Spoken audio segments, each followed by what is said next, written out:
You create the turtles. Great success, wild success beyond anyone's imagination. Has never been replicated. You go on Tundra, all that stuff. Eventually, you sell the rights to Peter. Peter sells the rights to the turtles to Viacom. And right now, you're doing work for hire stuff. What's up, everybody? I'm live. We made it to another Saturday morning turtle show.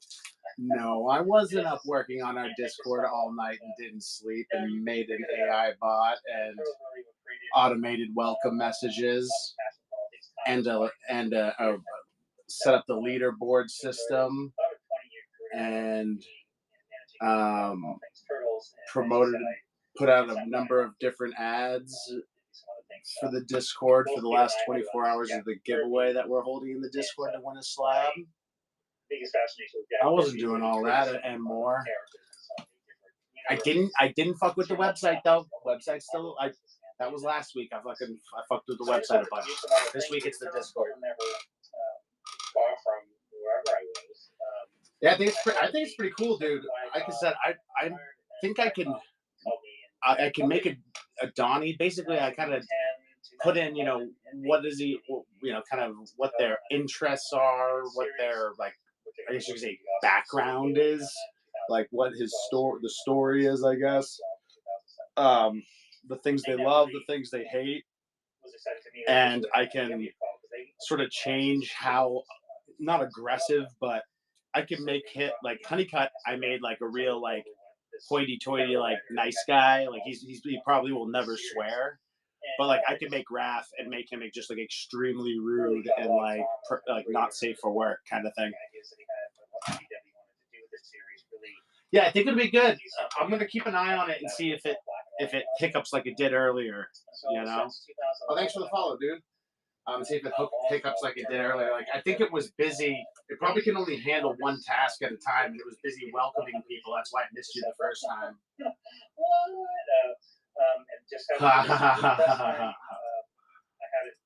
Oh God! Hopefully they can't learn like that. That's why I trapped it in a channel. Like I could let it loose across the whole server, and it will just decide to start chiming in on things and talking to people and shit like that. And I was like, I don't know if I want that. You know what I mean? Like we're all like sharing our collection, and here comes fucking Honeycutt. Fucking wow, great collection, guys. Hey, what's your favorite Ninja Turtle? And I'm like, get the fuck, no, like stay in your fucking channel. So we're gonna keep him in there until I feel like he's good and trained to act like a decent bot. That's right. That's exactly it. But I thought it would be fun. I know that you messed with AI some, and like, I think it'll be fun to try to get it like that. I made that for us. Like, there are other people who like make characters using the thing I'm using, and I looked at the like parameters they had for their characters, and I can tell what they're using them for. So I was like, no, we're not doing that. I'm gonna make one from scratch. As turtles take off, but it also pulls you maybe away from the comics part, the part that we all. Which I'm gonna have to do for Donatello too.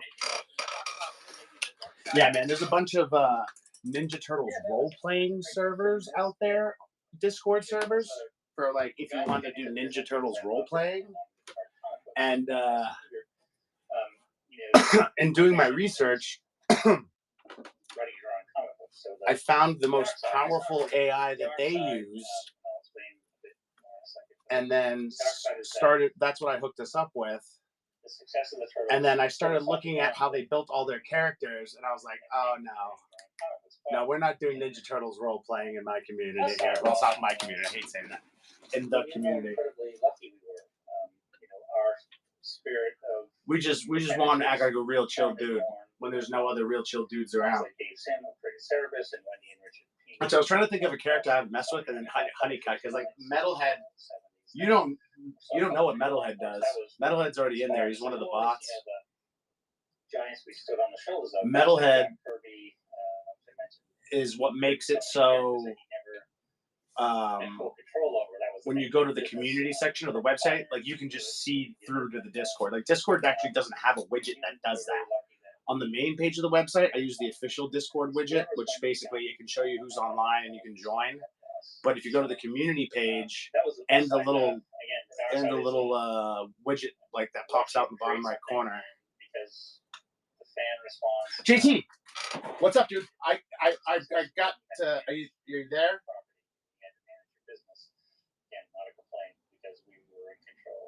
Come on, baby. Be there, baby. Sick. Okay. Because I tagged you the other day, hoping to get you in, and then I keep forgetting about this, bro. Check this out. I'll be curious if you want these, and I'll just remember to send them to you, like with your next order or however it ends up working out. So I know you like Scott Snyder, and I think you know that I also like Scott Snyder, that I've enjoyed his writing since he got on Batman back in the day. That's why I had that slab, yada, yada, yada, right? I was looking in my magazine box, and have you ever heard of these? So this is I don't even really know what it is. I saw his name on it during a time where it was before Absolute Batman. So he wasn't really writing anything at the time. And so I was like, oh, fucking Scott Snyder just worked on this. And like, I think it's like a horror. I mean, that's obviously like a fucking horror book, but have you ever heard of this? I think that's either the publisher or the magazine name. I don't know. But you. And it was the first comics, graphic novels. Those were able to somehow penetrate Walden Books at the local mall. Question to you. And, it's not that old, dude. I only got this a couple of years ago. How the heck this first comics? Or maybe I'm old. But it's issue 1, and this is issue 1. If you want to look it up, it's called White Boat. I don't even know if it's worth anything. But I wanted to see if you'd be. But I guess it is ongoing. And then I also got this. Have you heard of this one? Also a magazine size. Again, I'm pretty sure that's the publisher. So what's this one? I got the issue 1 of this one too. There's a time in my life where if it was the first issue of something and it had Scott Snyder's name on it, I would just buy it. Like I don't think I told you my first show I sold off Absolute Batman like 1 through 7 first print. Black and white, full color, and they had bookstore distribution. So I've signed so many of those comics over the years, and I still love some. When you say old, it's just like the style is old horror. I was always curious of what brought down first comics. Where I got you? You want them? It was a really strong, powerful company. And if not, that's cool. Support out there in the industry. So, where was I? Yeah, that was still our. Yeah. I'll set them aside for you. Kevin, this is a very nerdy channel. Yes. And were you about to ask that? I am. Yeah, I think I'm going to get into some of the. Well, it's one of those things. I've been through my magazine box a couple times over the last month or so, and every time I get to the back, and I'm like, "Why these fucking Scott Snyder books I never read and never did anything with? I bought and put in a fucking box." We should try to get those to someone who fucking appreciate it. Great question, because it is. When Peter and I were first doing the original black and white comic books, we used this. Ha! No, I sold it for $30 at like 1 o'clock in the morning. You would treat it like you would any normal. Still more than it's worth. Yes, me. But I appreciate that the person appreciated that I had it. And you use these 2 different chemicals that bring out that cross-hatching effect that you used to see. Dude, I had issues 1 through like 7. I have read like the first 3 or 4 issues. I've talked to you about before. Alfred's a fucking badass. Like it's a fucking. I'm sure it fucking is non-stop fucking awesomeness all the way through it. I'm not fucking doing it. I'm not buying fucking. If I start buying Absolute Batman, I'm gonna fucking. It's like you'd be like, just do a little bit of heroin. You just do like a little bit of crack. You don't have to do like a lot of crack. You just do like a little bit. In the original line, before we did the like if I start buying any DC book or any Marvel book again, I can justify buying any other, and like that's what this industry is built on, baby. So when it came time to like the whole thing is a psyop to get you to do that, to buy more paper. You know what I mean? Because it's inevitable that there's an event I'm gonna want to fucking read. You know what I mean? It's the crossover events and shit. Like they know what they're doing, and like God bless them. I'm like I'm out. I'm old. I'm doing Ninja Turtles.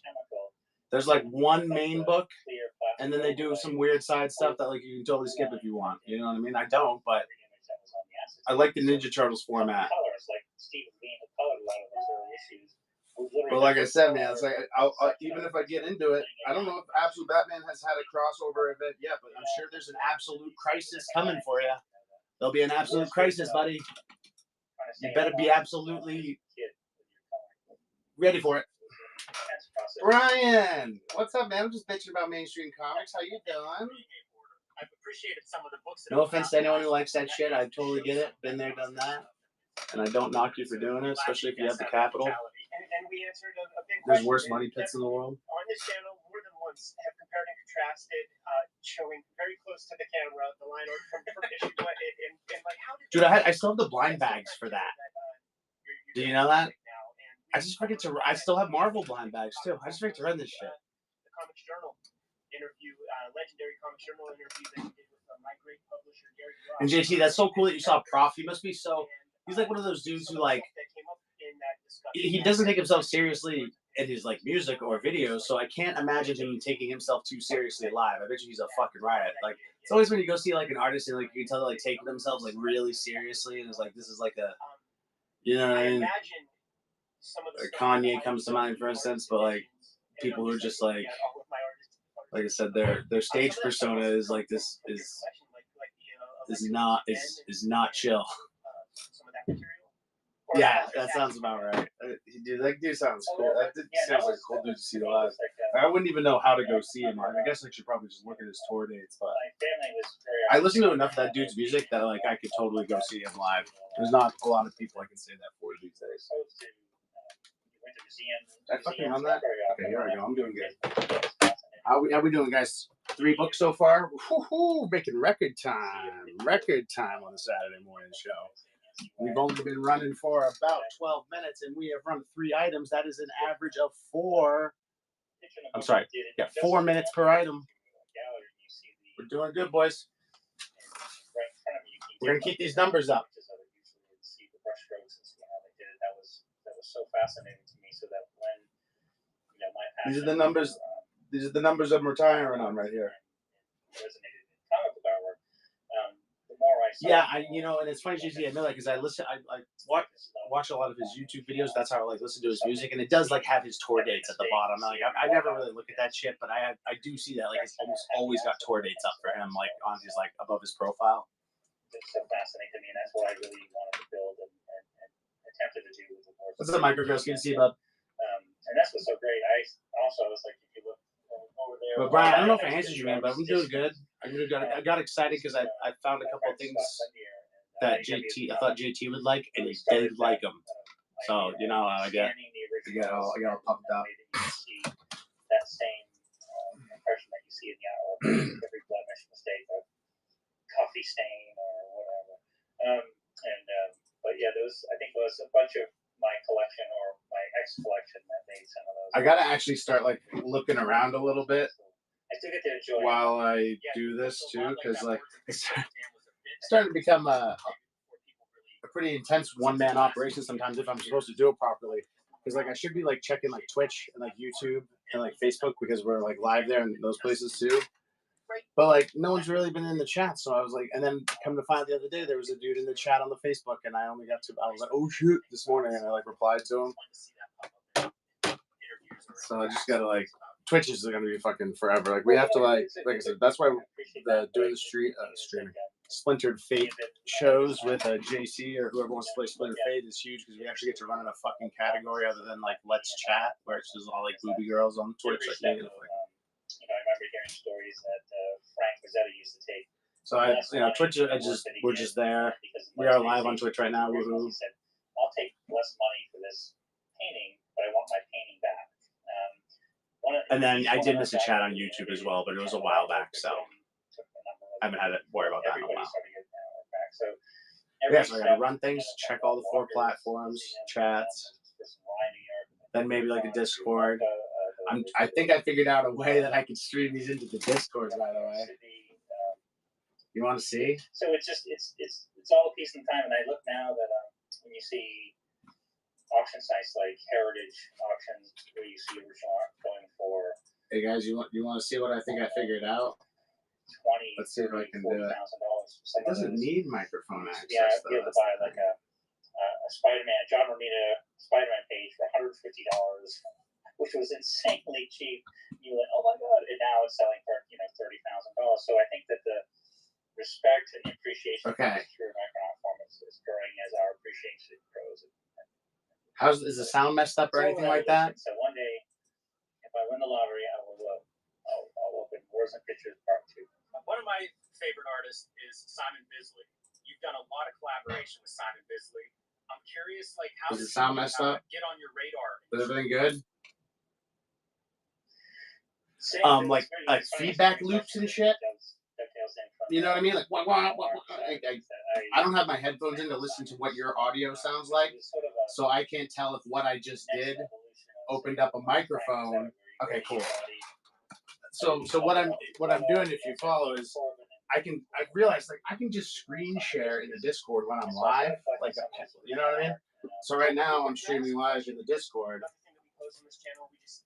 as well. So now we're on Twitch, YouTube, Facebook Live, whatnot, and then in the Discord server I'll start streaming the shows there too. Because I was thinking about, I mean, not that he'll ever fucking, I'm not saying he'll ever do it, but I was thinking about Bradham the other day where he's like, he's not the only person I've had that conversation with where he's like, hey man, gotta take a break from whatnot for a while, won't be around. You know, but he's like, he did say, I'll hang out, maybe I'll talk in the Discord or whatever.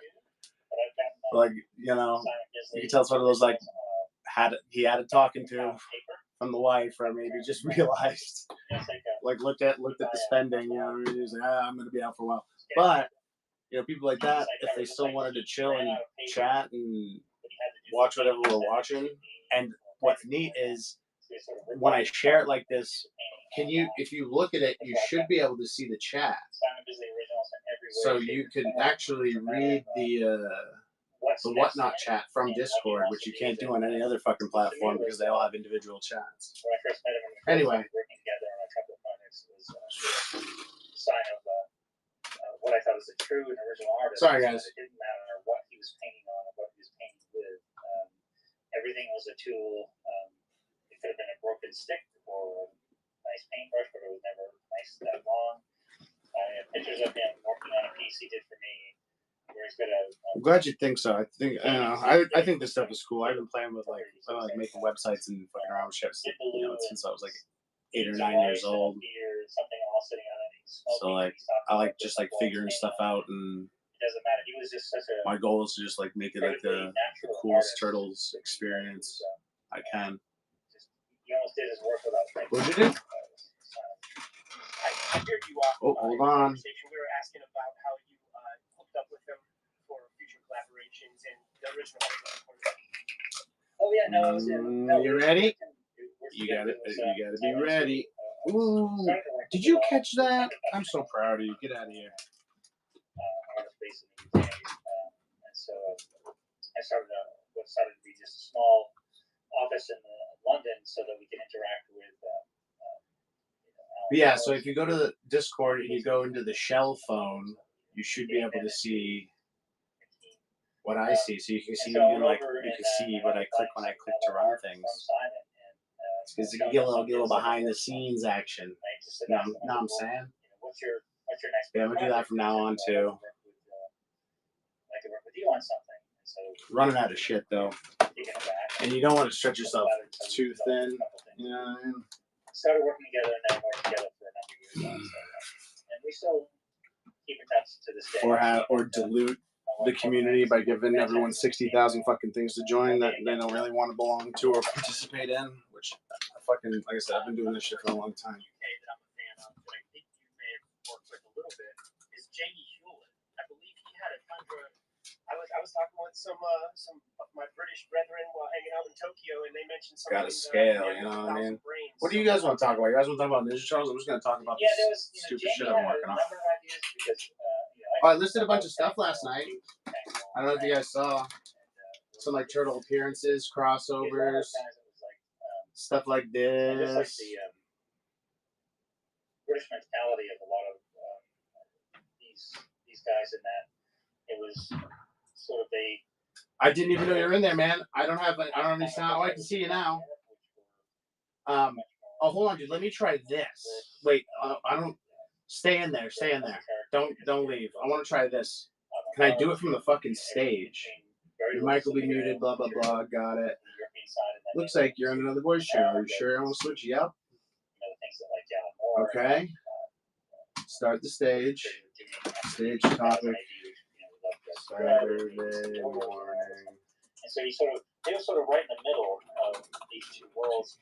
And so they could really appreciate. Because you made me think of something like, if I do it this way, you don't have to. You won't be. You can't talk. It's a stage. And I'm like the guy on the stage, and like you're like not on the stage, so you don't get to talk by default.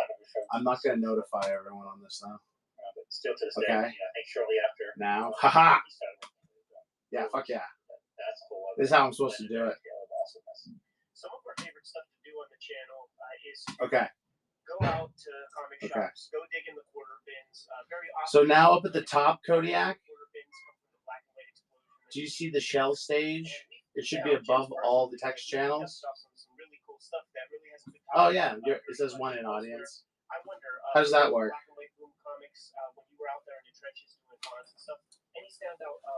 By the way, guys, if anyone wants me to run anything, just let me know. All the turtle stuff's in the auction tab. Everything else is in the buy it now. Happy to work with you on offers, bundle deals, any of that stuff. But I'm also kind of like chilling with the community at the same time and talk about that shit too. So, but I'm here for you if you want to buy anything. That's why I'm here. Underground aspect and sort of sit away when the creator turns it away into some just in case. Like I said, we got the slow start, but we're gonna speed it up, boys. We're gonna start running stuff real fast. Yeah, for me it was like certainly with Kodiak, how was it on with the stage? There was a number of parodies of our parody. Okay. My favorite being. But see, with that, you can't talk unless I take you from the audience and I put you on the stage. You know what I mean? I gotta figure out how to do it. I think it'll be funny because. Which came before us and then a lot more after us. Oh, it's JT. Projects like. What's up? Yes, you guys, and now you, like I said, you don't have to worry about am I muted, because like the audience doesn't talk, and then the stage person does. Of course, Elfquest, William Messer-Loeb was a great. Wait a second. Creator and writer that went on to many other things. And how are you guys getting sound? Around the time that you can do that. Remember, Let me do this. Kimiko started. What's that? What's it sound like now?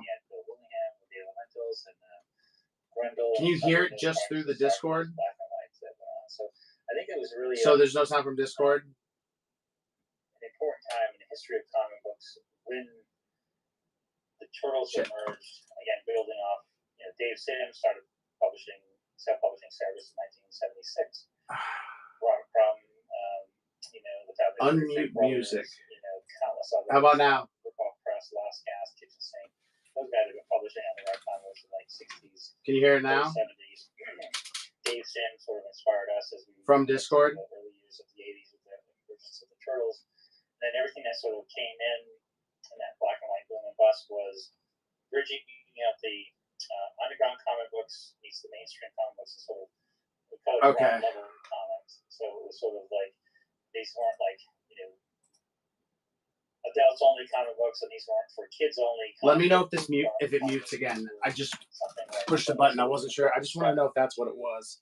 This explosion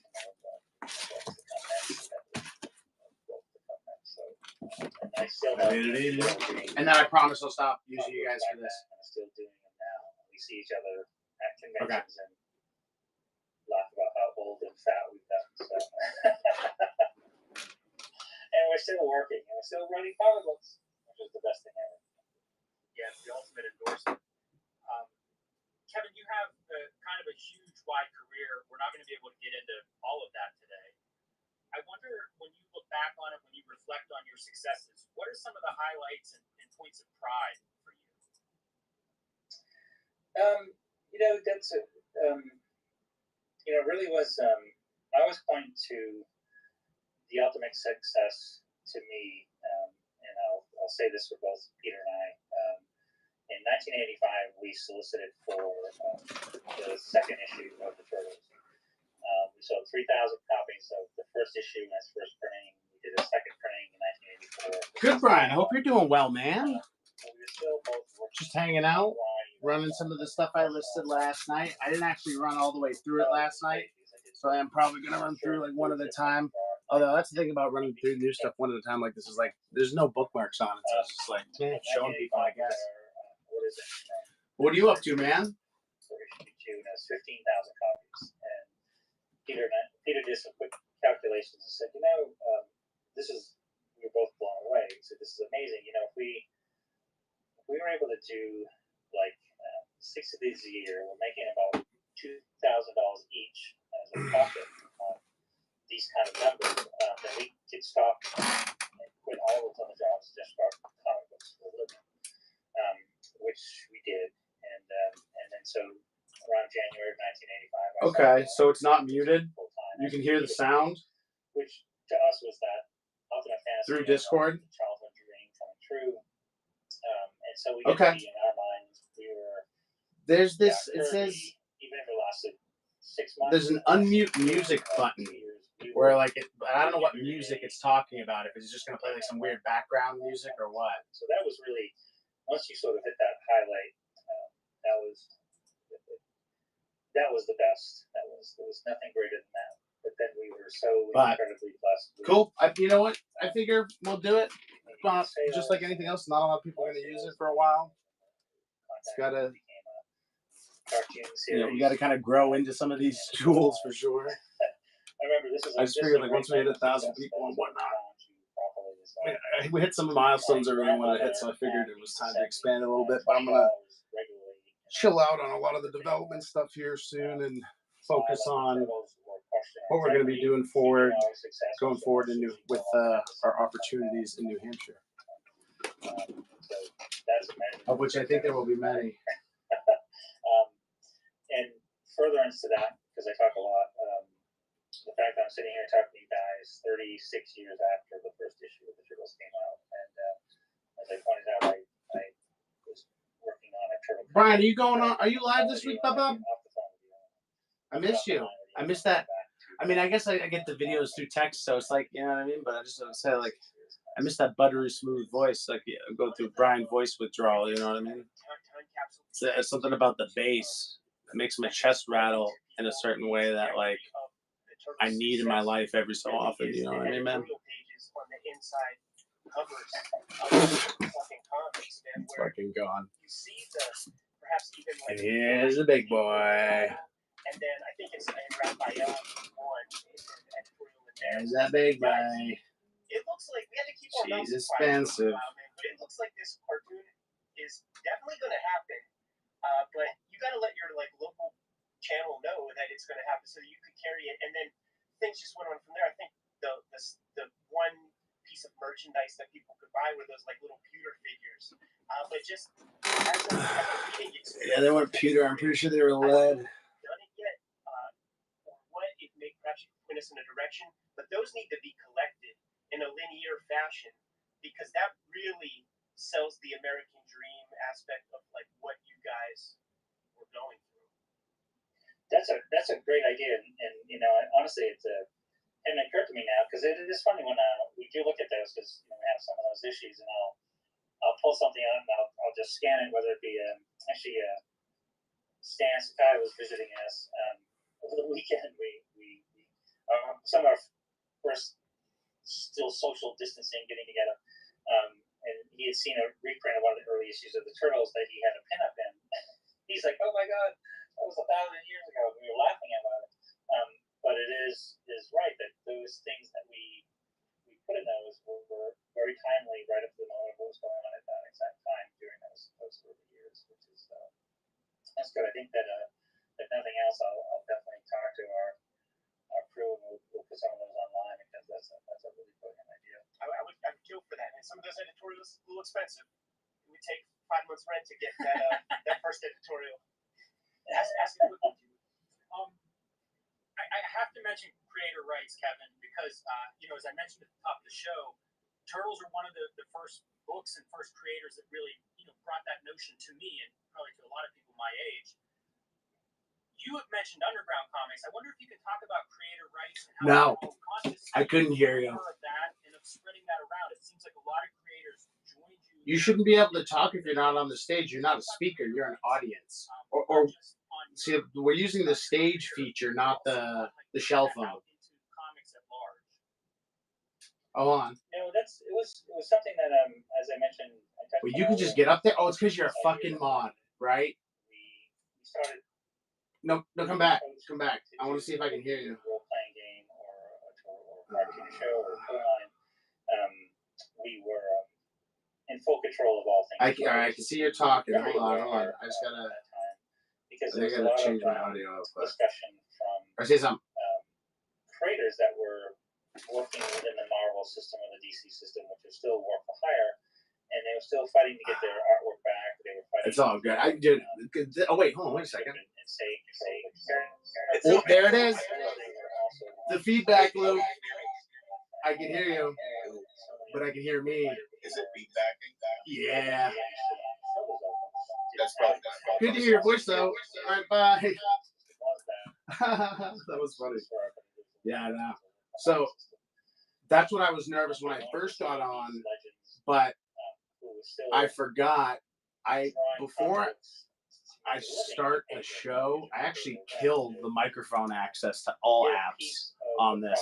So like, there's no chance of that happening. And that's why it took me a second. I had to like go turn it back on, make sure that my speakers are set.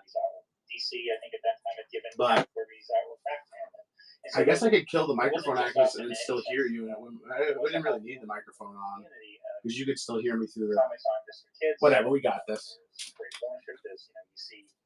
We got this. I think you're able to get on stage because what's open stage? Oh, because you're a mod. I don't think regular users will be able to do that. Although it's something I'll figure out. Like I said, things that I don't need to worry about until much further down the line. There was Capital Comics, Pacific Comics. There was a lot of other self-publishers that had begun to emerge and join the success of Greater Writing. So we got together, and it was just around the time of mutual appreciation of guys like. I mean, if you want to keep fucking with it, man, yeah, I'll fuck with this shit all day. I just feel bad, but maybe other people want me to like run the Ninja Turtle books, but I'm fucking down. Let's do this. Hold on, let me take your mod away. And there's more people that don't make it than make it. We just want you to know. I'll let you know when the date is done. Together, the Creators Bill of Rights, which just said, just be aware of them. If you gone. I got 2 Kodiaks as mod. I still keep his old one. His old account is mod, just in case someday he gets it back or something happens. He can just slip right back in. You know what you're giving up. If you decide not to give up those, try it now. Some of them and give up some of them to make it all work. Yeah, you fucking can't get on the stage now. How's that feel? How's that feel? Can't get on the fucking stage, buddy. Be careful, be aware, and yeah, I'm gonna run turtle books. But yeah, thank you for your help, by the way, with that, JT. That actually was it was extremely helpful. And just in talking to you guys, I remembered that I was gonna do this. So like, anyway, thank you, guys. Appreciate you both. You too, Kodiak. Appreciate your help with that. Let me go make our good friend here moderator again. Right away, but one final question, and let's do it again sometime. Like if you have more time available, love to get into some stuff. Maybe we barely even brought up the name Richard. What? And I need to go down that road with you as soon as possible. Final question, man. Where is that M1 tank that you got with your first Teenage Mutant Ninja Turtles royalties? Did that come to San Diego with you or what? You guys hear this? No, actually. You asked him about the tank. For all those years I lived in LA, I would certainly have loved to use that. I'm gonna shut up. Getting through traffic from the studio city over the Hollywood side. Was it in any way operational? Like, could that thing move? Or you had to trailer it places? Yeah, it's like they have an interesting point. I'll say this without being too long-winded, which is hard for me to do. We know. There's a really great documentary called Turtle Power. If you want to see a full, truthful, on-point, cleverly done, well-researched documentary on all things turtles, Turtle Power is something you should look at. There was an episode of a show called The Toys That Made Us, which was humorous at best in so many aspects, right to the point of like saying opening statement on the toys that made us. They said I was born in Springdale, Maine. Which is next to the town where I grew up. We were just talking about And I talked to him about that before because someone keeps editing. Used to keep editing his Wikipedia page to say he was born in Springfield. It's not even a fucking. I asked him the first time I met him, which is fucking over a decade ago. Why does your Wikipedia page say you were born in Springvale, Maine? Like, there's no hospital there. Were you like born in like a van? And he was like, dude, he's like, I was not born in Springvale, Maine. And like, that just had that conversation. So it's so funny, man. The town I grew up in is called Sanford, and it's Sanford, Springvale. Like, it's at Springvale is actually a village inside of Sanford. It's basically Sanford just has its own zip code. Anyway, he wasn't born there. Just someone keeps fucking used to fuck with him. Put on his Wikipedia page that he was. To the point that the toys that made us said that he was born in fucking Springvale, Maine. And I'm telling you, I don't need to tell you. He just said it. He fucking wasn't. But I had that conversation with him. Like I said, it must have been almost 20 years ago now. It was kind of exciting. I was like, dude, how are you born in Springvale, man? Like I said, he was born out like the back of a truck or some shit. There's like no doctor. $30,000. And I was like, $30,000 for an army tank? Are you serious? He goes, yeah, this one in particular was used in a movie called Red Dawn and a couple other movies. And it was fully operational. It was twin Cadillac engines. Guys, I'm trying so hard not to talk over this. You guys got to know about the tank, though. And so I said, $35,000 for an operational army tank. And he said, yep. And I go, I'll take it. This was probably 91 or 92 that I bought it. So it was many, many years later. But I had it for a long time. And I actually used to, I lived in up in the woods in Massachusetts. And I used to drive around the woods. It was great. It's amazing. And then years later, I sold it to What's up, dude? Kevin can't hear you, but he's telling a hilarious story. I'll tell you that. How are you doing, dude? No. Nope. Someday. I bought the Batmobile from the first Batman. For sure, someday. I love the tank. The Batmobile was pretty righteous.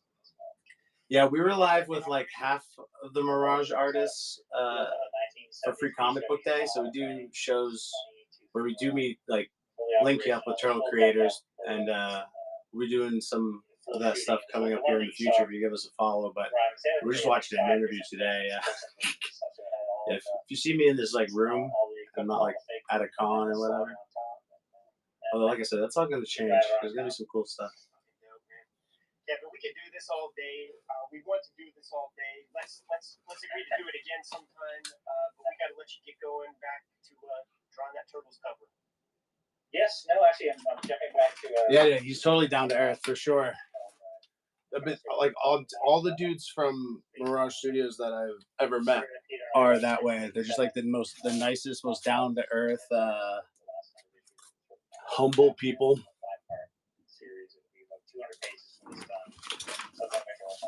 Yeah, I knew what you meant, man. I was totally reading your mail on that, dude. No sweat. Yeah, dude, I've never met someone from Mirage, or even that like people that like associated with them, that like I was like walked away from the interaction like, man, like I was an asshole, or like anything even remotely close to that, or like that's one of those things where like I recommend, you know, they say like don't meet your heroes. Like it doesn't really apply to Ninja Turtles so much, in my experience anyway. Maybe you have people who have bad experiences, but I've never had a bad experience. Like they're super kind too, and patient with some fans. If you witness it. This is the third movie adaptation. Sorry, man, I was trailing off. It's a great place to hang out if you want to find out what I'm up to. The latest. All the turtle stuff we have is in the auction tab. There's over like 500 turtle items in there. Some toys, created comics, books from almost every volume, and publisher. Thank you again for your. If there's something specific you're looking for, let me know. I can help you out there too. Otherwise, just run through the stuff I just listed last night. Big inspiration to a lot of us. So thank you for that. Thank you guys. Really appreciate that. I mean, yeah, it's not Ninja Turtles though. You can look. There's over 2,000 items in my buy it now. If you're looking for anything there, I can help you too. But none of it's Ninja Turtles. Well, that's not true. If you kind of knew what you were doing, well, since it's not Ninja Turtles, but there's some odds and ends in there that are kind of interesting that people haven't caught on to. Like there's some like Puma Blues, like Mirage published Puma Blues in there. There's like an old like comic buyer guide type thing that has like an ad for Ninja Turtles #2 in there. There's the anyway. Yeah. Anyway. But now all the turtles, I try to organize it that way though. So all the turtle stuff is on the auction tab, and then everything else is in the buy it now.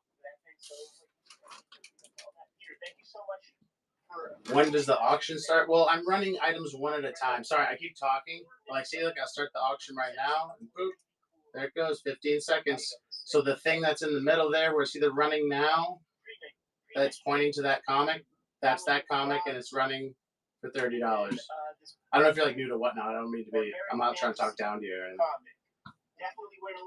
But I've got like 500 items there. Usually, I mean, even in like these days, in like a 3 to 4 hour show, I still can't get through everything. I can't remember the last time I ran through all my volume 6, for instance. I just can't get to it. So, like, what kind of illustration gigs would you get to subsidize your living or whatever? Oh yeah, no problem, dude. Well, it actually started when I graduated. Yeah, this is a pretty chill show over here. Like some people will run things really fast. Like they'll be able to fly through all, like a bunch of books, kind of like whoop, this book, that book, and then, you know what I mean? They'll run like 5-second auctions or whatever. We're kind of more chill over here. If anyone ever wants me to like run things fast, which generally hasn't been requested, I could do it. But otherwise, we just kind of chill, talk. I work through the inventory. We watch some turtle stuff. Oh, it's Peter now. The map was a big fold up, probably like 17 by 22 or something like that.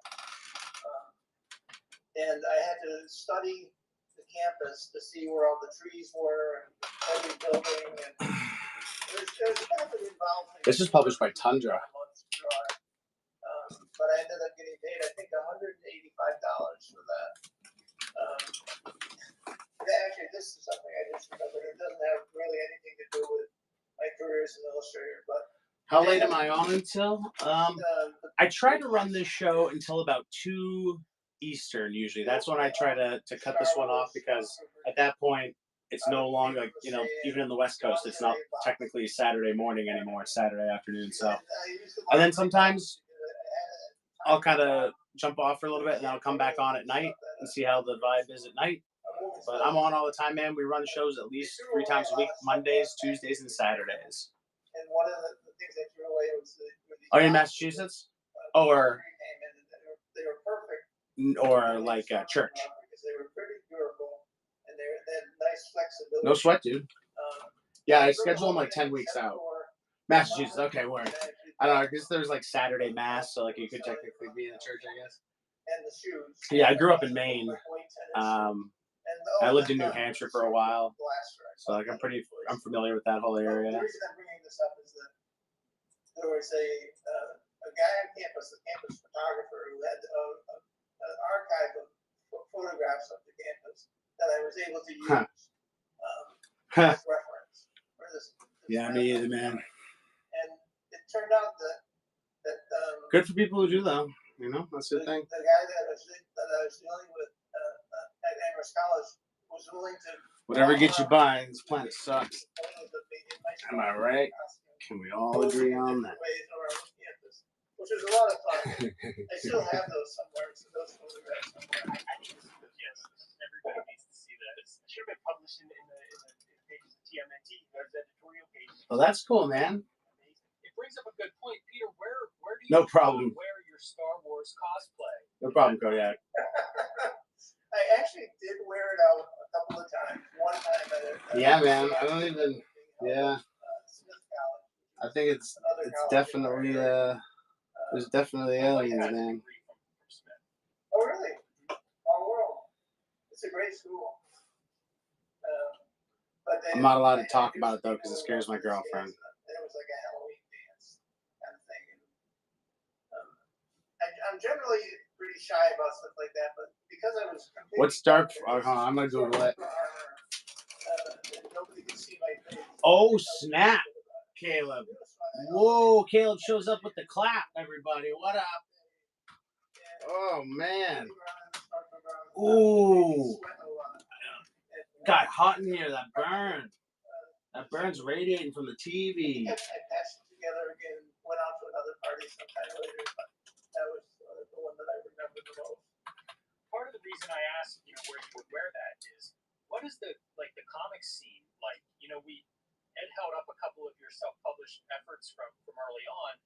Was there a comic scene that Okay. participating in? I get this dark force theory, man. I dig it. It was not quite as robust as it turned out to be during the years that Kevin and I had Mirage Studios, and he had the World Pictures Museum in the Northampton downtown. But there was comic book. See, here's the thing about that whole theory, though, that I think, One of the things that brought Kevin and I together, you may have already heard this story. that theory. I always say to people, the universe is very, very old. Put together and like technologically, we're like tens of thousands, perhaps, years old, maybe a little more. They keep. I mean, it goes back. It keeps going further back.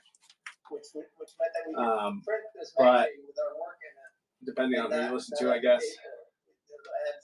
Well, let's just say tens of thousands that we really like start to kind of get a grip on technology as a civilization.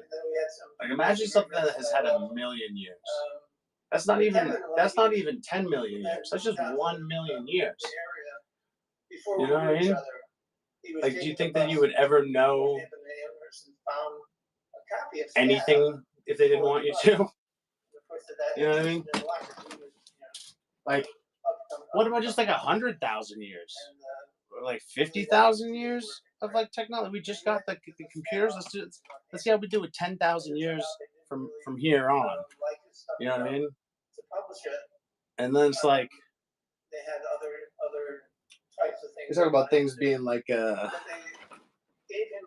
whatever. I'll go on about this forever and not run turtles. My address, and he wrote me a really nice letter.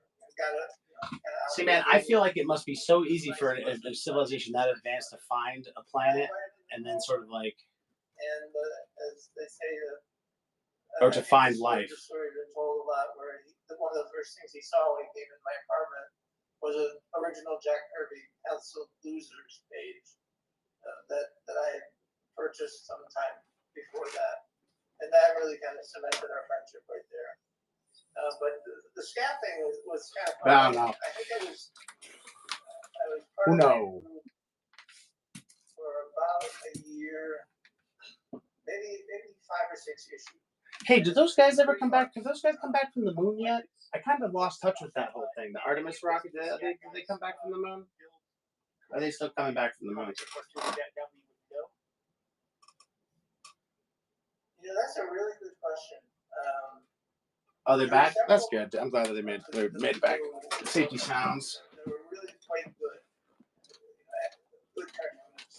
I can't recall if any of them made it big or even made it. Yeah, Caleb. Semi-big. Is it because there was wind? Because the flag moved? Is that the thing? I've heard a lot of different things about that. Your question kind of makes me want. And it kind of makes me giggle. I might answer the question. Some dude tried to straight the vision. There's no wind on the moon. The flag moved, and I like watch like the videos, and it doesn't. The guy, it's not. Doesn't look like wind anyway. There's an explanation. Because that would have been that time. Put you that way. Shit, even when we were young. But dude, I was hoping they'd see bases on that other side. That's where all the bases are. I think that's where the Chinese are chilling, right? The Chinese got moon bases on the other side of the moon. That's why they sent it. Oh yeah, Chinese got moon bases. We gotta go look at them. It's a total America move. Like, oh, you got stuff. You gotta come look at that. You gotta come look at that. And we'll decide if you can have it. Because it's not just America. Right? It's Anglo-American Empire. From a local. You know what I always thought was weird, guys, in school? So like, I was born in America, but we flew to England, and I grew up in England. Like when I was a little kid, I had like an English accent, and I kind of my first memories are over there. And I remember moving over here and kind of going through the first parts of school, and then talking about, and I'm sure that English school is taught the same way. I'm sorry, I just lost my Just train of thought again. a longer history of it, but I remember like totally fucking my teacher up because they're talking about how like Christopher Columbus discovered America, right? And my question was like, how do you discover a place that has people on it? Because I was thinking to myself, like, these motherfuckers aren't even from Europe; they're from America, and they're talking about like a discovery from a European perspective that's already fucking racist and fucking stupid as shit. You know what I mean? Like this whole thing. I was like, what the fuck is this? Like, fuck propaganda is what it is. Oh, Prime Slime Tales number 4. Discovered it. How do you mean you discovered it? He's such a unique person. Why are these duplicated? I don't like that. I wish I could remember. I don't. Oh, this is weird. I gotta fix the Prime Slime Tales. I think. Yeah. Peter, you mentioned going to a couple New York comic conventions. Were you making sample pages? Were you trying to become a comic book artist at that time? I just said that I wanted to become a comic book artist. Yeah, and he was a douchebag, but like it's just it's a perspective thing, right? Like why would you, as an American, be taught a European perspective as far as like discovery is concerned? Like, wouldn't your history begin with where the Native Americans' history began, and then you kind of show up at the fucking end or whatever? Not like taught from this European like exploration and fucking extended into like Lois and Clark. We're still doing it. Look at us go. Is this resonating with you guys? The political looking for TMNT show. Did Jack Kirby ever see the I tried to shut up during the Kevin Eastman tank. All right, I'll let you guys listen to Peter later. One of my favorite memories from that period of time was we did that while we were living in Connecticut. Kevin and I were living in Connecticut, and I did the layouts for it, came up with basically the story and so forth. And we didn't want to do it without Kirby's okay. Kodiak, I'll tell you what, a fun thing. Ooh. I interacted with my first Space Force person at work. Isn't that cool? They had a spaceforce.mil.gov email. And I was like, this is pretty cool. You have no idea how much I'm just checking in on that order just to confirm. You wanted blah blah blah blah blah blah blah. And how about them aliens? Warm regards. Nick Steele. Yeah, dude. Yep. And they need DirecTV equipment. Can you believe it? Can you believe it? Get it? Because satellites, because space. Isn't that fun? And stuttering and what have you. But he was really nice about it, and he said, "Yeah, sure. I'm flattered that you want to do that story, and have me be a character. And don't waste enough money. You need the money. But I do have one thing that I want you to change in the story." And I was like, "Sure, Mr. Kirby, anything." He said, "You know, you in the layouts that you sent me, you have me smoking a cigar, and I'd like you to take that out because I don't want the kids to think that's a good thing. I've been smoking cigars and pipes for a long time, and it was a big mistake on my part. And of course, we were happy to do that. And I believe we sent him multiple copies of the finished book when it came out. That's amazing. So sweet. That's great. That's interesting. Jack Kirby recognizing the smoking as a bad thing and not to send that message out. Right. Yeah. It speaks to the creative ownership, I think, that you would send him a letter of that nature, and trying to be equitable and say, like he would get half and stuff like that. It's one of the I've got a bunch of Volume 1 TMNT. Did you want like graded or ungraded? I've got some anyway. Like I've got graded stuff. I've got a 4th print, number 1. I've got First appearance of Casey Jones, my man. Spider-Man and X-Men and Batman and whatever, and never really think And about then you could own I also have a Michelangelo Micro Series in 9.8. other self-publishers and other creator-owned, proponents pretty early on. I think of like the creator Bill of Rights, Dave Sim. You mentioned Steve Bissett. People that really champion that creator ownership. When does that become a big part of? Just a couple. I mean, obviously, Most of my Volume 1 raw stuff sold out a little while ago. I have yet to restock. Interesting in that regard was But that I think, yeah, it looks like I've just got a 27, and I have a number 8, and I have Tales of the TMNT 1, which is not technically Volume 1. And then I have the specials, and then I have number 48 and number 49. Going back a few steps, the undergrounds, which Kevin and I were pretty much aware of at the time, these were clearly people who had their unique vision, and they were publishing them, and they had not sold the rights to their properties to anyone else. So it was kind of a no-brainer. Now, if somebody had come to us and had, around issue 4 or 5 and said, we'll pay you $100,000 for the rights to the Turtles, we might have sat there and thought about it for a while. Actually, I have another story about that I want to tell you.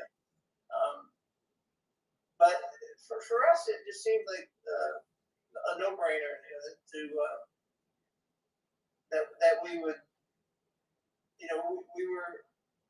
we were doing okay in life and able to pay our bills. Sometimes it was a little hard. Sometimes it was tricky. But, beyond the turtle comic, before we did that, we were able to make it go with it through whatever other jobs we had. Kevin ended up working at a hotel, at a lobster restaurant, and some other place I can't remember. And I had my illustration career where I was doing drawings through the mail for the local paper here in Northampton, making a little money, not much. Oh, sorry, ma'am. Again, I lost my train of thought. I was answering chats on our Discord as well. I have 30 on it. It's a really nice copy. We can always check out the condition of it if you want, but there's really nothing wrong with it. But I've got 30 on it. Yeah, now I think I just remembered where I left off. What I see in terms of the value, I can show it to you if you want. What happened with us is that very dramatically, We can take the 48 down. The business, on the independent side. I could take it out too if you want to check it out a little closer, but it's a really nice one. Yeah, sure, dude. Absolutely. If you don't like this one, I have like 4 more. I'm sure we can find one to your liking. But I think this one's I always go with the best condition one. So if you look, there's like a tick there and a tick there. I guess I think I've got a few other copies of this one we can check out too. 50,000, 60,000 copies of. Other than that, you can kind of see where I'm trying to see if I can show you where there's a little color break on that one. Significant good money doing that stuff. And so I think that it really helped people to have that very it's pretty hard to pick up. Obvious and dramatic example of what I'll have to pull it out, take a look. Were you aware of the black and white explosion then around you? Let's see how many we got left, because I've got one graded 9.0. Just a second. All right.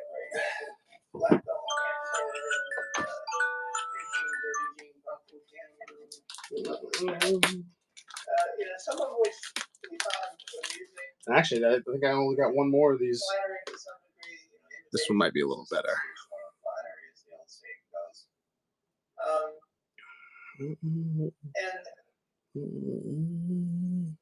Yeah, I think this one is actually better. The black and white explosion Just that. And I always felt a little bad Go to about the back too.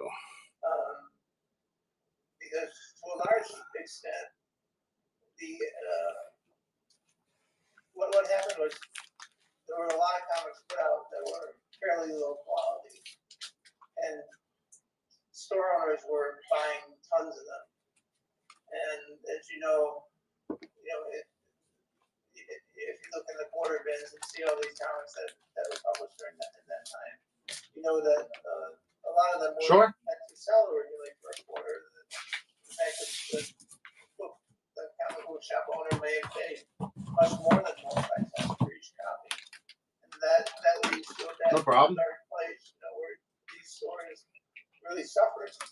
The only action figures I have are Ninja Turtles. Sorry. And buying all these books that really were not going to sell. And it did not work out for the. There you go, dude. Thanks for stopping by the show, supporting the show. Appreciate you. I ship with it next day. Usually, like if you got something, it would be out tomorrow morning. But obviously, gotta wait till Monday. But I'll have that up for you first thing, dude. And I always throw a little bonus in there for first time customers. So welcome to the show, man. You get a couple coupons for being in the rewards club. Feel free to hang out here anytime. Talk Turtles, watch Turtles, whether you're shopping with us or not. We're always good to hang out. I appreciate you, man. That you guys sort of bring to comics. It could be as simple as you guys shining some light on the interesting independent comics that were out at the time, and hipping people to Carrot or whatever. There was certainly fan art. Oh, appreciate the follow, man. Yeah, take your time. Just let me know if there's anything I can do to help.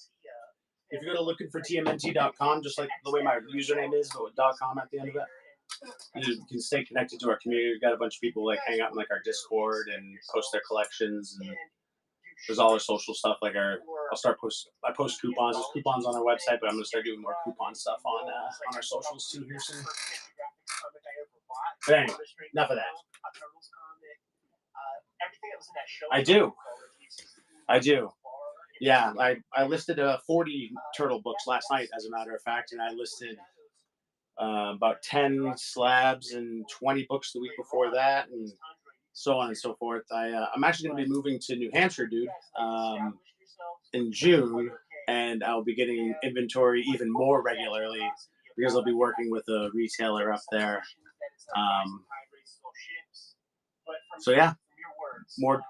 Yes, we currently do, and with more of that to come. It might have something to do with the fact that we started from a. I'll keep eyes out for you, man. Fairly modest place. When I get that stuff in, it goes really quick.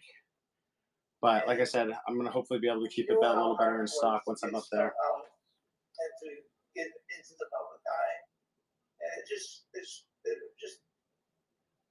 struck us that it wasn't that big a deal to add a couple more pages so we could have a few more pinups or talk about the comics we were enjoying reading at the time. It just seemed like the thing to do, the right thing to do.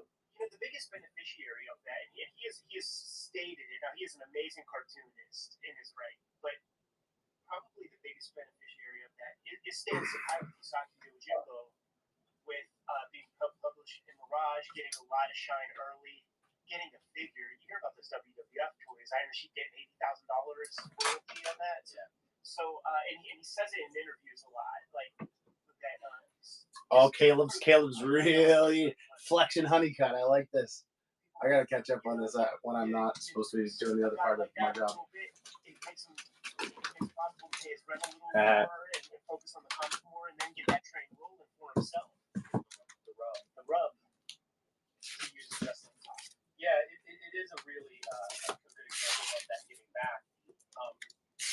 Do you feel, Peter, were you and Kevin both just in love with comics at that time? Like as the Turtles are starting to succeed as a black and white book, are you, interacting with comic shops, interacting with, comics buyers guides, these kind of like fan areas? Was that a big part of that practice early on?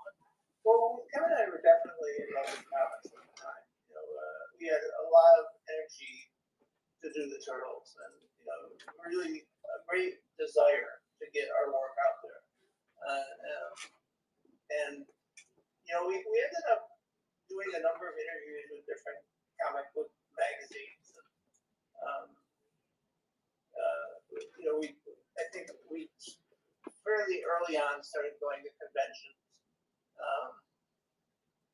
doing signings at comic book stores.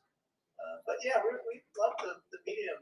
And I think I've lost some of that probably more than Kevin has. Kevin still has quite a bit of jazz for doing comics. Anything contribute to your loss? The love of the medium. I don't know. It's a good question. Maybe some of it is just getting older. Generally having less energy than I used to have in general. And maybe a part of it is, I think the saying goes, is seeing how the sausage is made. Going through it all. Sorry, we have a beeper that goes off on the driveway. Somebody goes up the driveway, and that's what that was. What was I saying? Talking about kind of feelings on the medium maybe decreasing. And I ask about it because, we've read some of those interviews, lots of interviews, with you and Kevin Eastman. And from the outside, you look like it's a dream. You do a comic book together, it's just like a rocket ship of success. But as we dug into it, there's a little bit of a dark side to that, right? Like you don't have time to make the comics at some point. Yes, think about that. The business starts to take off, and it takes more of your time. Like emotionally, how was that to have to? You're so into comics, you're making these things, but now the thing that you got into this whole thing to make comics. Now you like literally can't. Yeah, that was kind of tricky. For a while, it was fine. The licensing was kind of low key. We did a few things like the role playing book with Palladium and the miniature metal figures with Dark Horse Miniatures and some glow in the dark T-shirts and button sets and stuff like that. But it was only when the real licensing stuff exploded that we ended up spending more time talking to lawyers and accountants and dealing with the licensees and who were producing product, and not as much time drawing anything, which was troubling. And I know that for both Kevin and myself, we were simultaneously happy about the success, but also bummed out that we were no longer able to devote as much time as we had previously done to the writing and the drawing of the comics. Which is why you see some big holes in the publishing history of Mirage where we were not doing the comics. And yeah, it was hard. It was definitely hard.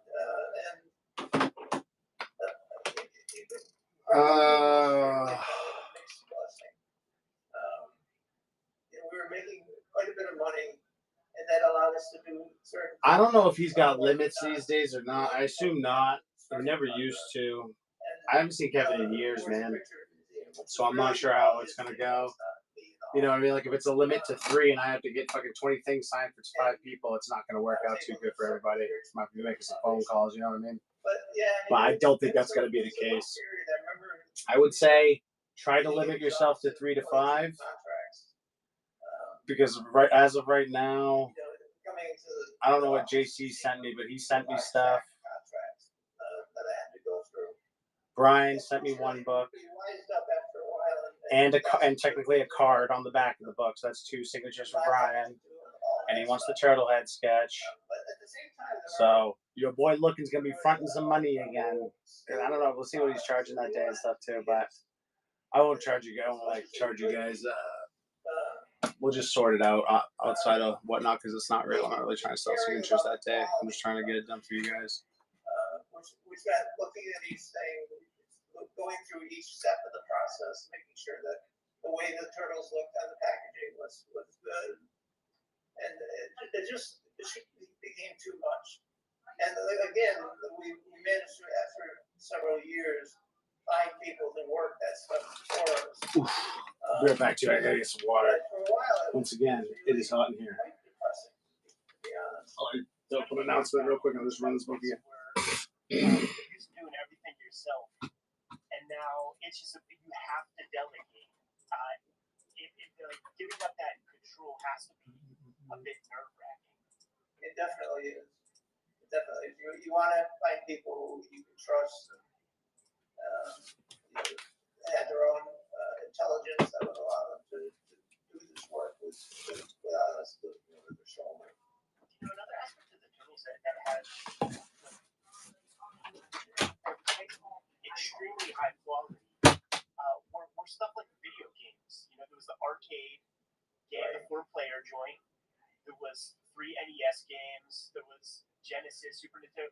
All good quality. Like, would you guys have any hand in that stuff? Because they're exceptional for the platforms that they were on. Have you ever tried to beat the first one? I've never beaten any of the Turtles video games. They're tough, man.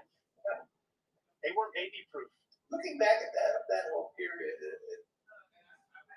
it's kind of, there's kind of melancholy that goes along with it, and I don't dispute the fact that it was nice having this kind of success and having the financial reward of it.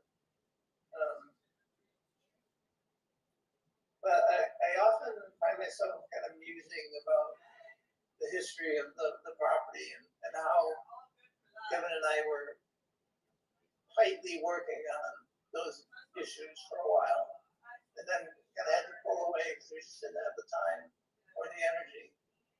And I wonder sometimes what the Turtle comics would have become if we had. No worries. You're funny. We're not going to license this. We're just going to work on the comics. And I have no idea what would have happened, but I sometimes think it would have been really cool to see where we would have. I'll try to figure out ahead of time if there's like any limits or anything like that. In this reality that we live in. I don't think there is, and it's just signatures, so I don't think it's going to be a big deal. But like I said, at some point I just gotta keep track of it, because at some point I'm gonna have to. I think like for you 3, easy peasy. But once I start getting upwards of like 7, 8, 9, 10 people with 3 signatures each, it's gonna get like. He's not gonna sign 30 things, I don't think he will anyway. People would write in as fans, express interest in working on the Turtles. And, some people we would meet at shows or at signings or what have you. I honestly can't remember being too involved in anything for you, big guy. Anything for you. That's what I'm willing and able to do. I think like I said, do 3 to 5. Try to narrow it down to 3 to 5. In the meantime, I'll try to figure out if there's like limits on how many items can be signed. They didn't used to be, but people took advantage of it too. I think a lot. So it wouldn't surprise me if there isn't. I mean, fuck it. If there is, then I'll have to. I'll let you know if I have to adjust that, or when I can give you a more concrete answer, I should say. Where you kind of create this gradient and then let other people kind of do their deal. When you guys would publish stuff like Gizmo and some of that other stuff, like, would you have a lot of say in that? It's a Mirage comic. Well, not really. I mean, we did that comic that Jim Lawson created called Bait Biker.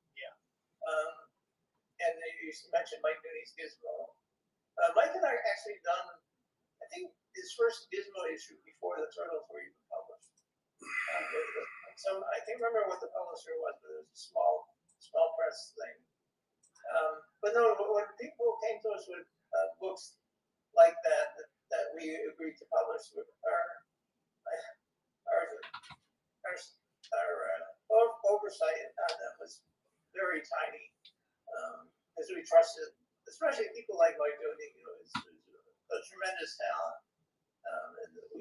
familiar with what he did with Gizmo, and we're happy to have him be part of the Mirage group. And it was great when Stan Sakai agreed to let Usagi to Jimbo be published by Mirage. We were very proud of that.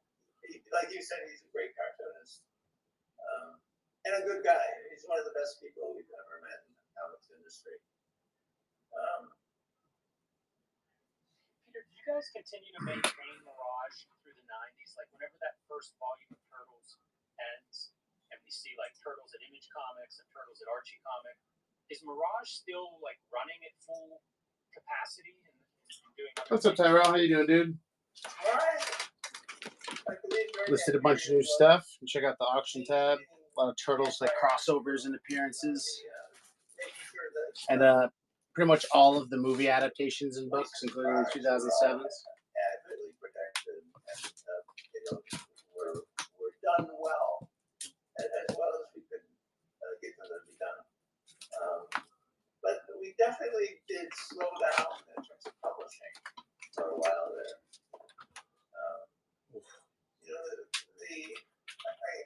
I wish I had an accurate chart of all these times and dates and issues.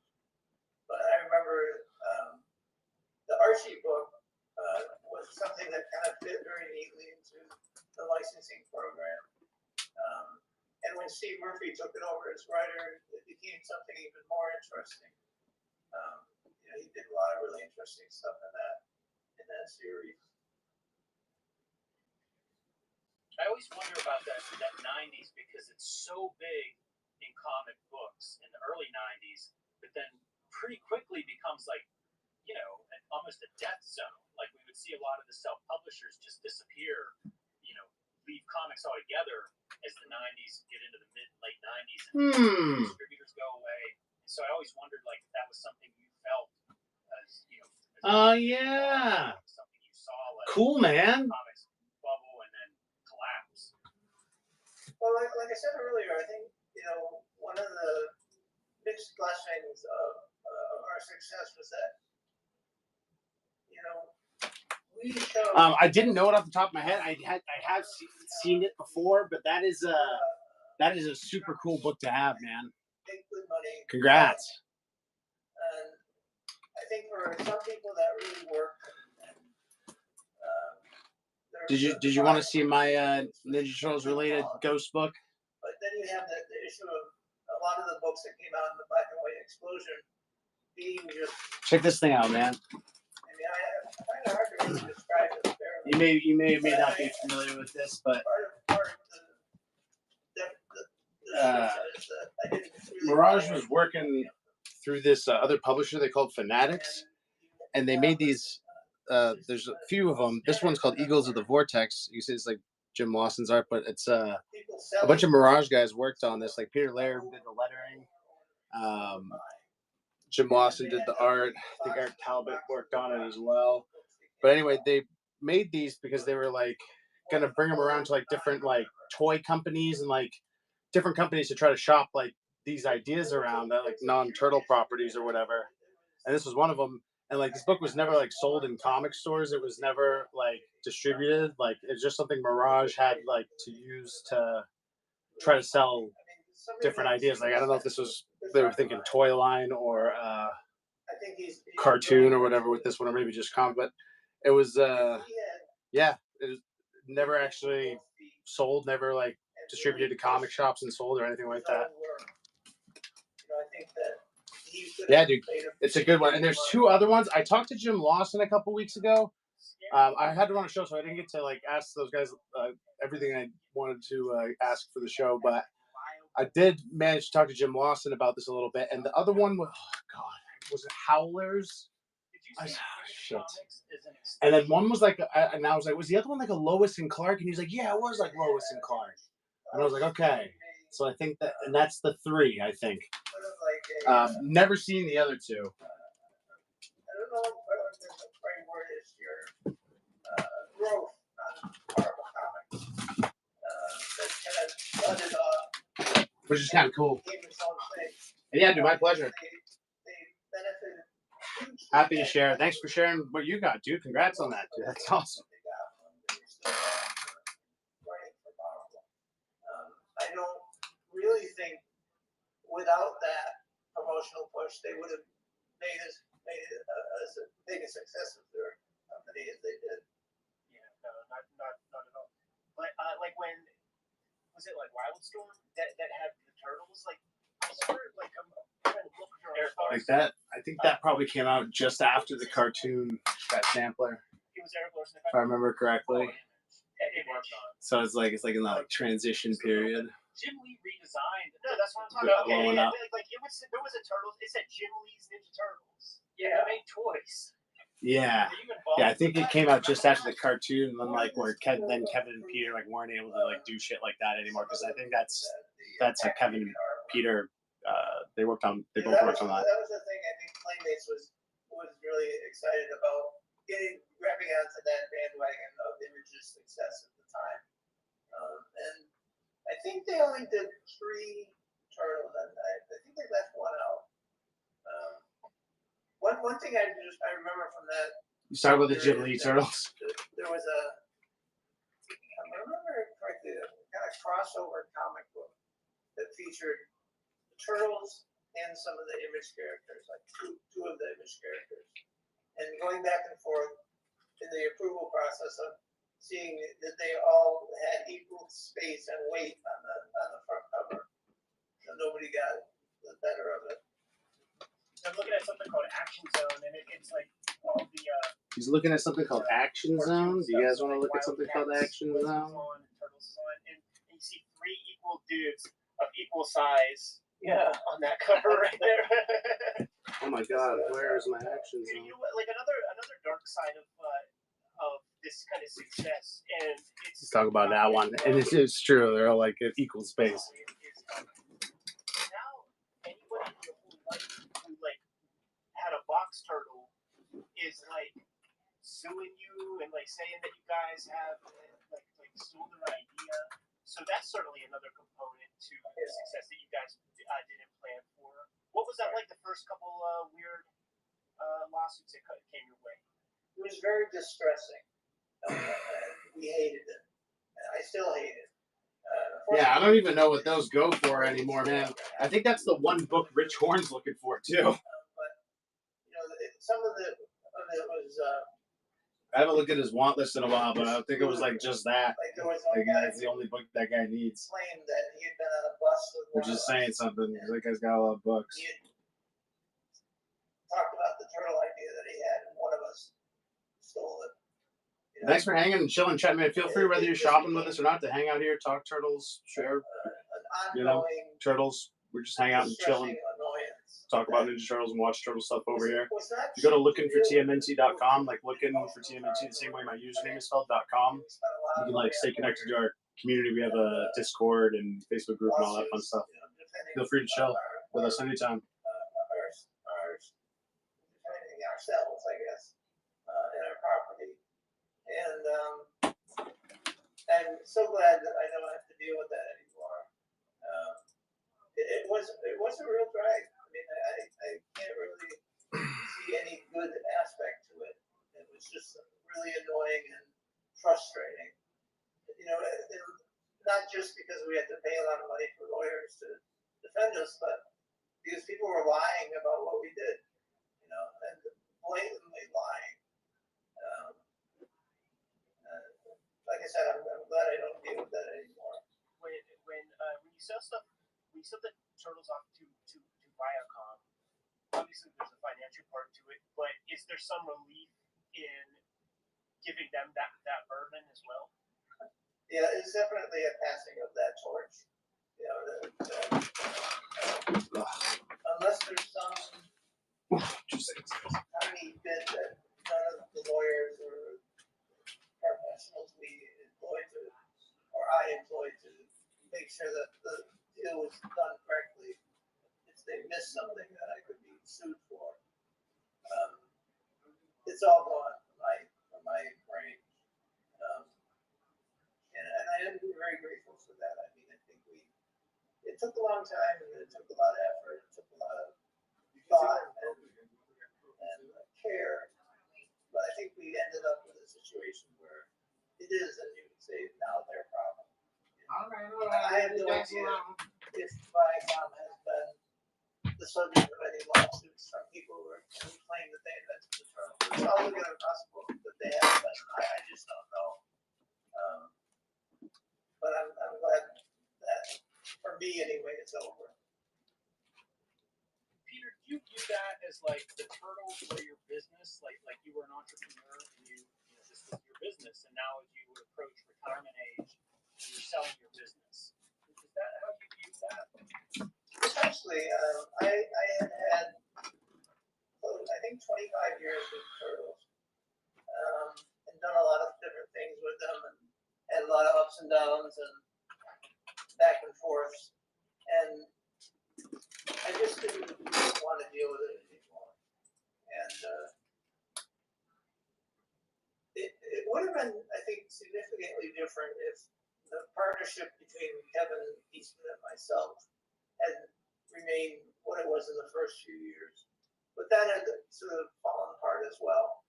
And I'm actually really grateful that Kevin and I now have a really good relationship. Like, I was just texting with him a couple nights ago, and because I couldn't remember for the life of me which one of us did the red color overlay on this first cover. And as it turned out, that my memory of it was actually correct, that I had done it, but I was not sure that it was me or Kevin. But yeah, I mean, the 25 years is quite a long time, and I think I was experiencing a certain amount of burnout. That I just didn't need it anymore, and it had been a great thing in my life, but it had also been a source of great stress. And I sometimes feel like when I talk about this area of the whole history, that I'm kind of uncomfortable saying it because it sounds like I'm whining. But I do appreciate the positives that the turtles have brought me over the years. But it also did have its dark side. There's no question about it. It's man, there's a lot of great stuff there. I'm so happy to hear you and Kevin Eastman are on good terms. That makes me feel good in my heart, because in my imagination, you guys are these synonymous. Biggest influence, such a big influence. It's hard to even put it in scale. So that makes me feel good. The other part is I'm glad that you get to do this on your terms. I often look at the turtles as this ideal. As a creator, you want to have this control, and for you to be able to have a career and decide you're ready to sell this, it's the whole reason that creator ownership is so important. Because it is up to you. It's your creation. You should do whatever you want with it. So I'm very happy to hear you talk about that in the way that you did. And depending on one of the documentaries, either the Toys That Made Us episode or the Turtle Power documentary, you mentioned that you have something in there that at any point you could self-publish a Turtles comic. So you kept that piece open. I think a lot of the audience is real curious. There was a volume 4 of Turtles that came out in the odds. Will that ever be collected? Can you expand or elaborate on that little clause? Because that's the hopeful little clause. There might be some future Peter Laird comics or whatever, but just expand on that a little bit. Sure. Basically, when it took about 2 years between the time that the idea of selling the Turtle property was first brought up seriously, until we actually had constructed the deal and it went through and I sold the property. But during all that time, I had this really strong feeling that there might come a day when I would just do a Turtle comic because I wanted to get back at the guys, and have some fun like we did way back when. And the idea that I might not be able to legally do that ever again was really annoying annoying to me. It was really kind of obnoxious. And so that's one of the things I instructed my attorney to work into the deal. It seemed like kind of a no-brainer for Viacom. What would have hurt them to give me that right? You know, and I think they eventually realized that, and they were open to putting that in this purchase and sale agreement. And there have been many times in my life when doing a turtle comic just brought me so much joy and fondness that I really didn't want to lose that. And who can say whether I'm actually going to use that clause? I don't know. I really don't know. It's possible that I might, if Jim Lawson is willing, finish volume 4. I have some ideas about how to do that. I haven't really put them into play yet. But I would kind of like to do that, and then it would be cool to see a collection of it, like you mentioned. I actually have given some amount of thought, although not tremendous amount, but some, about how fun it might be for sometime in the hopefully near future to get together with Kevin and say, let's do a turtle comic together and see what happens. You know, see what we can come up with that might be interesting and fun for the two of us to actually do. To go back to the old days, and you know, it'll be difficult because he lives in San Diego now, and we don't share a house. You know, we can't pass stages back and forth like we used to. But I've often thought it would be really fun to see what would come out of our brains after all this stuff has happened, all the toys, all the animated series, all the movies, and everything else. You know, what could we do that would be interesting and fun? And you know, it might happen. I think he's like I said, you know, we've been on good terms for quite a while now. He actually mentioned that he saw Stan Sakai recently, and Stan wants him to do a cover for a book he's doing. And Kevin suggested that I might be interested in inking that, and I said, yeah, it would. So that might be happening. And who knows? You never know what's going to happen. It would be, I think, a great enjoyment for me to do that again with Kevin, because that collaboration was the best I've ever had. My collaboration with Jim Lawson was close, but the turtle thing with Kevin was really special. And I would think I would really enjoy seeing some of that again, going through it. Technology, you know, it might not be physical pages that you send back and forth, but email and Zoom calls and stuff. Like we've never been closer. You know, like we interview people in Great Britain on this thing, and it really shrinks the world that makes it possible to have those kinds of collaborations and to do cool stuff. That's just me trying to put a little gas on the fire. That's us just agreeing with you, Peter. But you know, talk about like the purchase agreement, all that stuff. Another great piece to the Turtles Dynasty that Peter and Kevin put together is just having so much creative control and personal input in all the products, having the say and stuff. Nowadays, in a world where people are playing with the Professor Honeycutt bot while I watch the Ninja Peter Laird interview. 100% of everything. What are you doing? To still have that creative ownership, that creative control, that's a lesson. And to know that if you reach something at a high level, that you could still get a little something put into a contract. It reminds me, we talked with Jeff Smith years ago. We had a different kind of podcast that was just audio based, and Jeff Smith has those like Bibles of Bone. It's like a 1,500-page comic. He has a deal with Scholastic also, and with that deal, he told them like, I'm a Tolkien guy. Like I want to have my big thick comic. Is that okay if I still publish the thick black and white comic? They were like, I don't know. Like what kind of numbers are you doing on those those thick Bibles. He's like, got about 250,000. Oh, he does. That's awesome, man.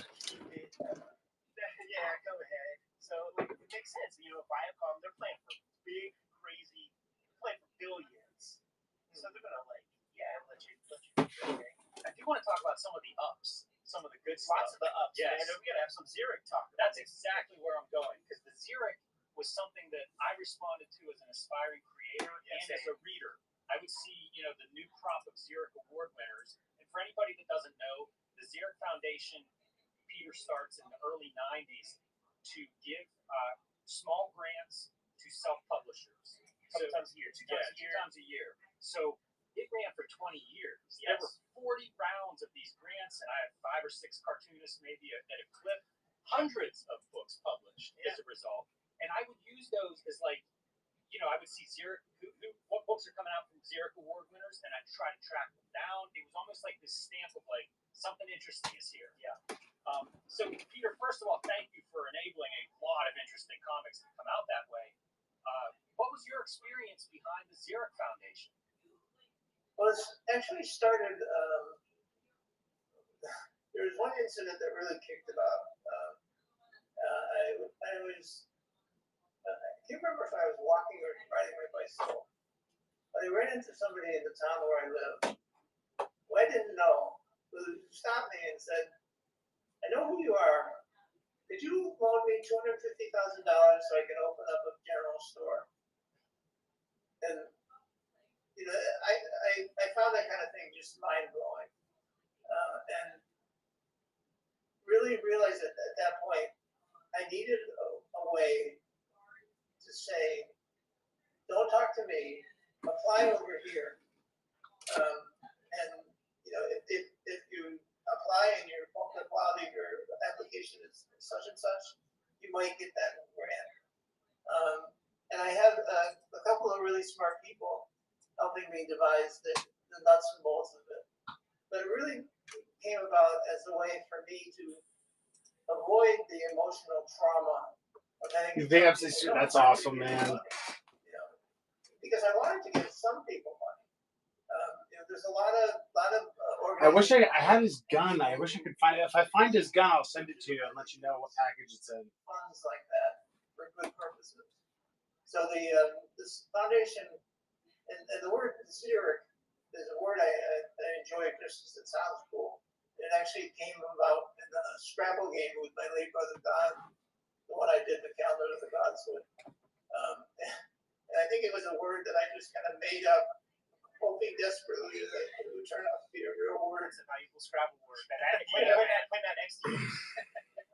And in fact, it did. It was dry or desert-like. Anyway, the grant, the foundation was set up from the beginning to do the comic book grants, 50% of the money for comic book self-publishers, and 50% for charities. And there were 2 different groups of people doing the evaluations of the grant applications. I wish I could tell you their names because it'd be interesting for you, but they've never given me permission to do that, which is fine. I mean, they wanted anonymity. But it worked out fantastically well. It may be the thing I'm most proud of coming out of this whole turtle experience. Did either of you ever apply? I was so chicken to do so, and it's sort of I was young, like I was too young. Tom Schiuli, who pops on the channel, he got one in 1999. I was still, you know, I had 2 years of high school left to go at that point. And I looked up to all the Zurich winners and was just like, it's hopeless. I always had the idea of like, I'm gonna apply, I'm gonna do it, but then I'm like, no, cold feet always, and just never pulled the trigger. I applied and I rejected Peter, so thank you very much. Yeah, he wants to name those names. Yes, I'll have their home address as well. I'd like to send them a little note. We probably shot and reviewed a couple of them, I would think. But yeah, you know what? I find the application process to be valuable. Just that mapping out a plan, getting quotes for like, you know, printing costs. I always think that's a valuable piece, and I kind of looked at it that way because I did serious end up mix. self-publishing. So it was a very good experience for me, even though I did not make it. And it's smart. Like he gauges the seriousness of the creator. We interviewed David Cho. He's the guy who did the Raphael episode with us. He got a for and he talked about how like you guys. I guess at least at the time, you guys like the check. You cut it to the like the printing plant. These dudes can't go crazy with this loot or whatever. But he's like to you guys like. I'm just not that guy. Like I don't quite. He has the skills, he has the facility, but he just like that part. It's like just give me the loot. Like I promise I'll print it. I won't waste it on anything. But he said that was like a conversation that he had to have back and forth with you guys. Yeah, as it turned out, the application process was just hard enough to separate the wheat from the chaff. The real serious people from those who were just kind of doing a little fun thing. And I'm sorry you didn't get the grant. It's quite all right. But it is that part that like, okay, like this is a serious thing. It's not just a vanity thing. And you have to have some administrative ability in case if it pops off. Like if you have success with this thing, like you have to have some chops. To just, don't talk about that outside the mod chat, though. Pretty cool, though. And yeah, man, I probably am going to be in there all the time. I just think I got to make sure not to overstay my welcome. They have like real work to do, That's all good. Kevin's uncle, to print, right? Similar idea, it was like something you were helping creators with in terms of like here's the step we took. Don't even sweat it, dog. Let me help you on your first steps. Yeah, it was exactly that. I mean, the loan that Kevin's uncle gave us was really meaningful in the history of our self-publishing. I often look at that is part of our history. Dude, I don't know. I mean, I guess it's just me getting up and down, kind of like moving around and stuff, but it gets so hot in here. That's why, like, most days I feel like I have to stop the show, to be honest with you. Like, I would just sit on here all day. This is, like, actually well air conditioned in here. It's driving me nuts. Can't wait.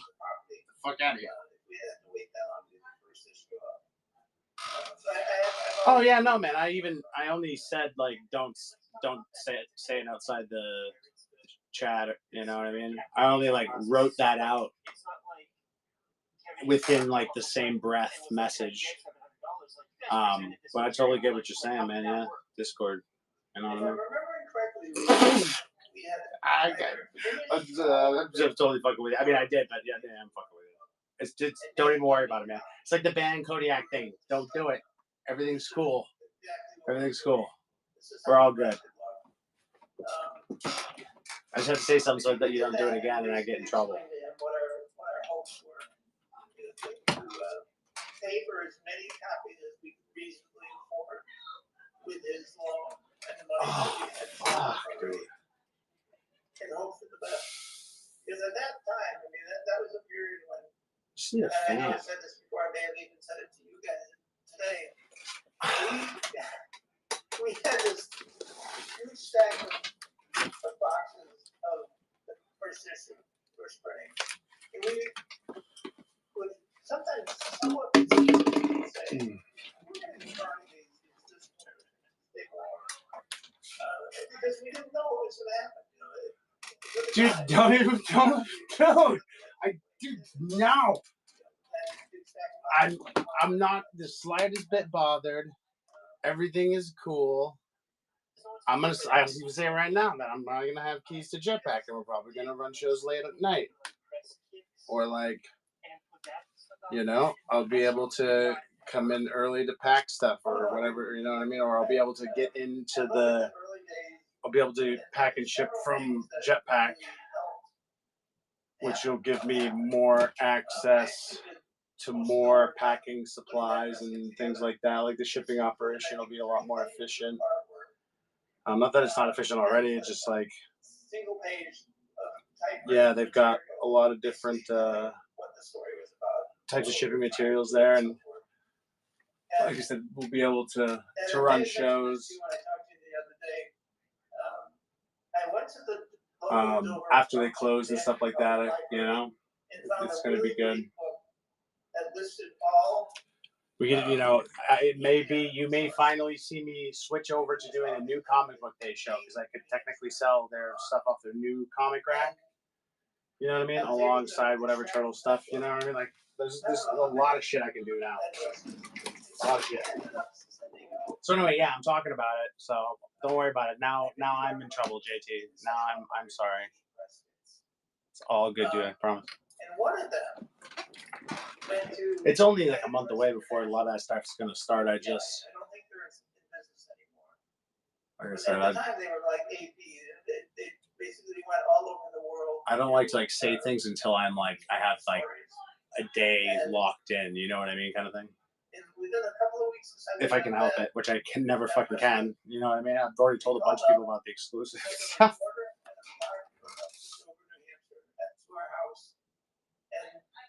Reporter wrote a story, the photographer took pictures, and that freaking thing went all over the place. It was mind-boggling. You know, we never even. Yeah, I haven't even told you guys about the jetpack blind bags. I'm not supposed to talk about those either. We got clippings from all over the country. I ordered a bunch of 300 blind bags, and then there's going to be some jetpack blind bags that have like some cool stuff in them, like the regular 300 blind bag, an exclusive, potential for some original art. This is gonna be some shit. It's so goofy. It's so strange. Is it gonna be cool? So I'll be doing that too, alongside the 300 blind bags, of which I only ordered 30, and I'm pretty sure I under-ordered again, because that's what I think that's what I started with last time. So I'm stupid. But that's the thing, is I can, hopefully if Ralph doesn't sell out, I can be stupid and still be able to get some. I hesitate to say we had any kind of genius in doing that, but it really worked out well. The thing is, like, when you remember as a kid, you diagram sentences, like, when you break it down, it's iambic.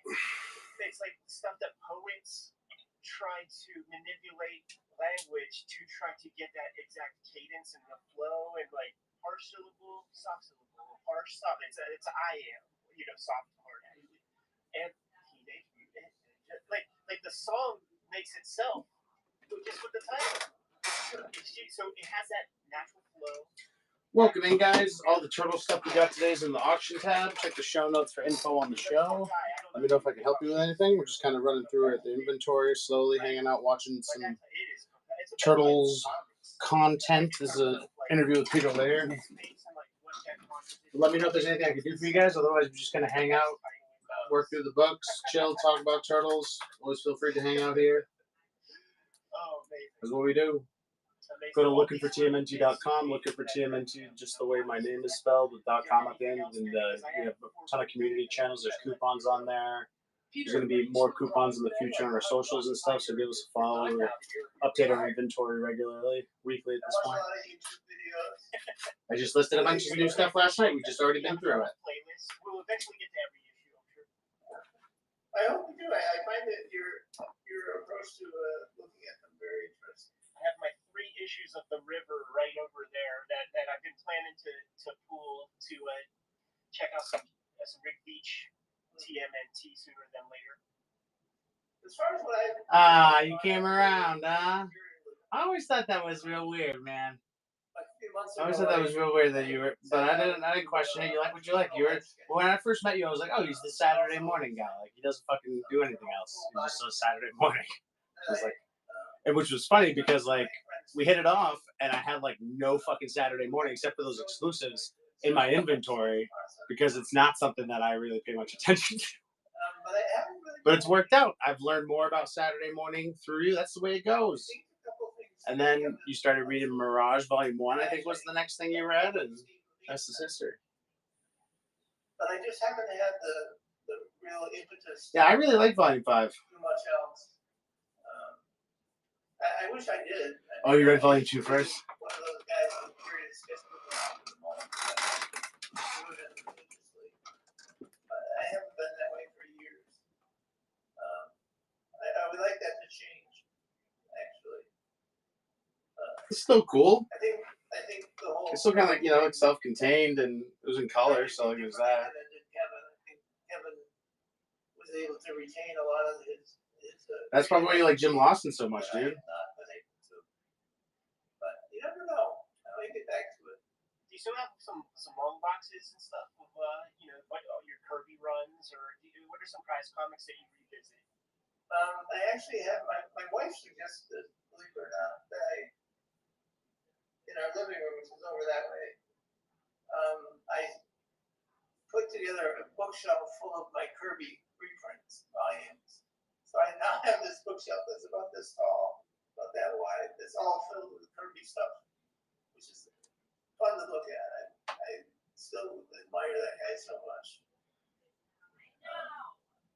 I don't. I think I have out in the barn in my studio. I have some individual comics. I think I saved my Conan comics that Barry Smith drew, and all the really stuff that Kirby did. Wow. It's impressive, Brian. I think I have any boxes of comics. Oh, actually, I have boxes of Turtle comics. Does that count? Yeah, you must, right? Yeah. And actually, I think I got rid of That is impressive, dude. a few years back when I wanted to trim down the collection in the barn. And, I can't believe it's ending. Through the garage. I thought that book was doing pretty well. A lot of people looking for those City of Wars, man. They're going for a high price. The set of all of the Zero winners. I do not. I realized that there were so many that it would be hard to find a place for them. All different sizes, dude. That's a challenge of the when you go to SPX or something, and you have this like comics this big, comics that big. It would be such an amazing exhibit to see the rewards of that, because it tracks so much development in comics. And when we were talking about the kind of the positive and the ups of some of the Turtle stuff, I think about the Zero Foundation. I think about Tundra. Yeah. Yes. You strike with the Turtles and you're doing well, and both of you are very generous in giving back a lot of resources to the comics community. It's interesting, Tundra, it's almost like here's money for professionals, and the Xeric is almost like here's money for people starting up for new creators. It's really remarkable. All the Xeric books came out. That's true. That was me. That was not Peter. Peter, thanks so much, man. Jimmy, do you have anything else? No, this has been a delight. I really appreciate your time, and thank you so much for everything you've done, Peter. It's been great.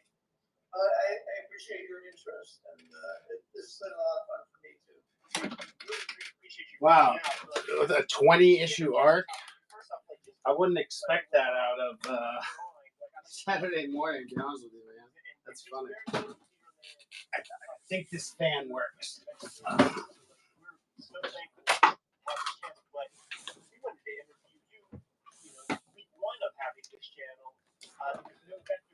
Come on, baby.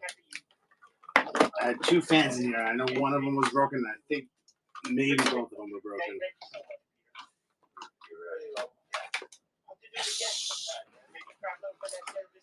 We're in business.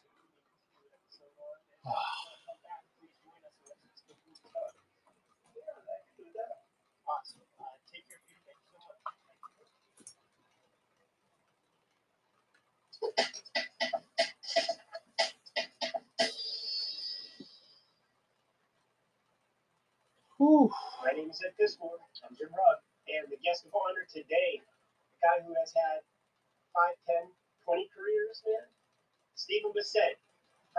First generation Cooper School student. Brian, you too, man. Thanks for coming and hanging out, man. Sorry I'm not super... it's so hot in here right now, man. I just said I got to start playing with the bot and stuff because it was slow. But I appreciate you coming and hanging out, man. Hope you guys have a great day.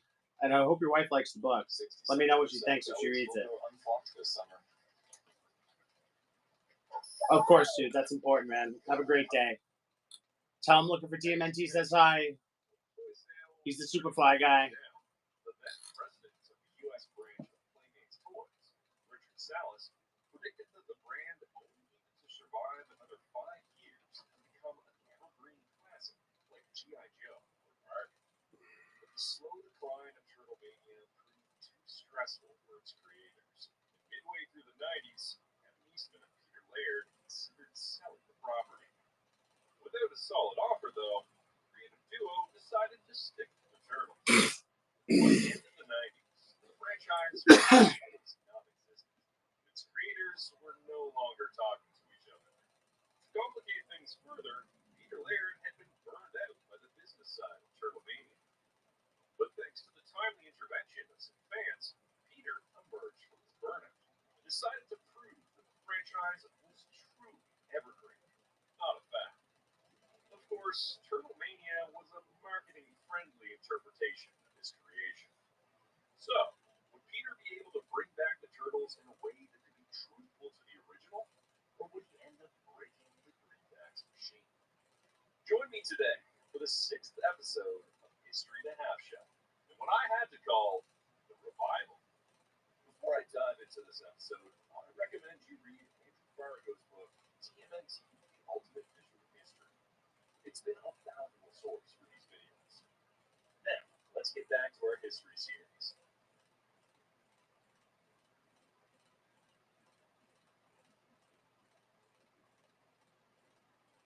Things had changed from the early days of Turtlemania. Mirage Studios had a CEO, Gary Richardson, who could help handle the business side of the franchise. With this in mind, Mirage Licensing Inc. assumed responsibility for all licensing rights to the Teenage Mutant Ninja Turtles in April 2000, taking them from Surge Licensing in Mark Freeman. In Gary's words, while Surge was one of the best agents in the business, they felt like bringing the property back in-house to continue marketing and licensing the Turtles, nurture the property, and evaluate creative options. But Surge wasn't the only player involved in the franchise. Kevin Eastman still had an ownership interest in the property and the company. So, after some intense negotiations, Peter purchased Kevin's ownership interest in the Turtles and Mirage in June of 2000. However, Kevin wasn't entirely out of the picture yet.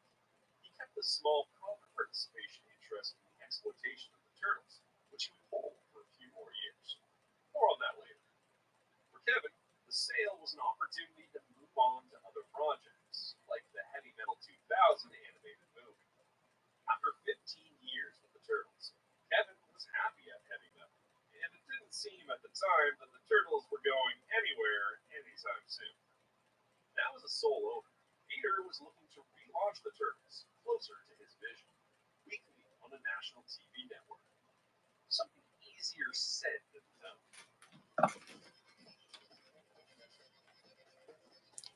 While the franchise was still dead in terms of output, the comics side of things was in transition. A Casey Jones story titled Muscle and Faith was initially intended to come out in the mid-90s, but got canceled when Mirage stopped publishing comics in 1995. Its creator, Jeff Bonnevert, who had worked for Kevin in Tonguer Publishing, got the story released weekly and digitally through FlyColorsComics.com. 6 new pages were released for 12 weeks, and to this day, it hasn't been officially printed. Through Jeremiah Studios, Peter, Jim Lawson, and Michael Dooney delivered the last graphic novel for the Planet Racers saga. Then, Peter, Jim, and Eric Talbot began work on a new TMNT volume, with covers painted by Michael Dooney. This volume, commonly known as Volume 4, kicked off in March. But Peter had some heavy decisions to make before taking on a direction. The TMNT comics had gone in unpredictable directions that just didn't fit within the ideas that Kevin and Peter had. So, to figure out what was canon and what wasn't for Volume 4, Peter decided to leave out most of the guest era and Volume 3. This ruffled some feathers. The most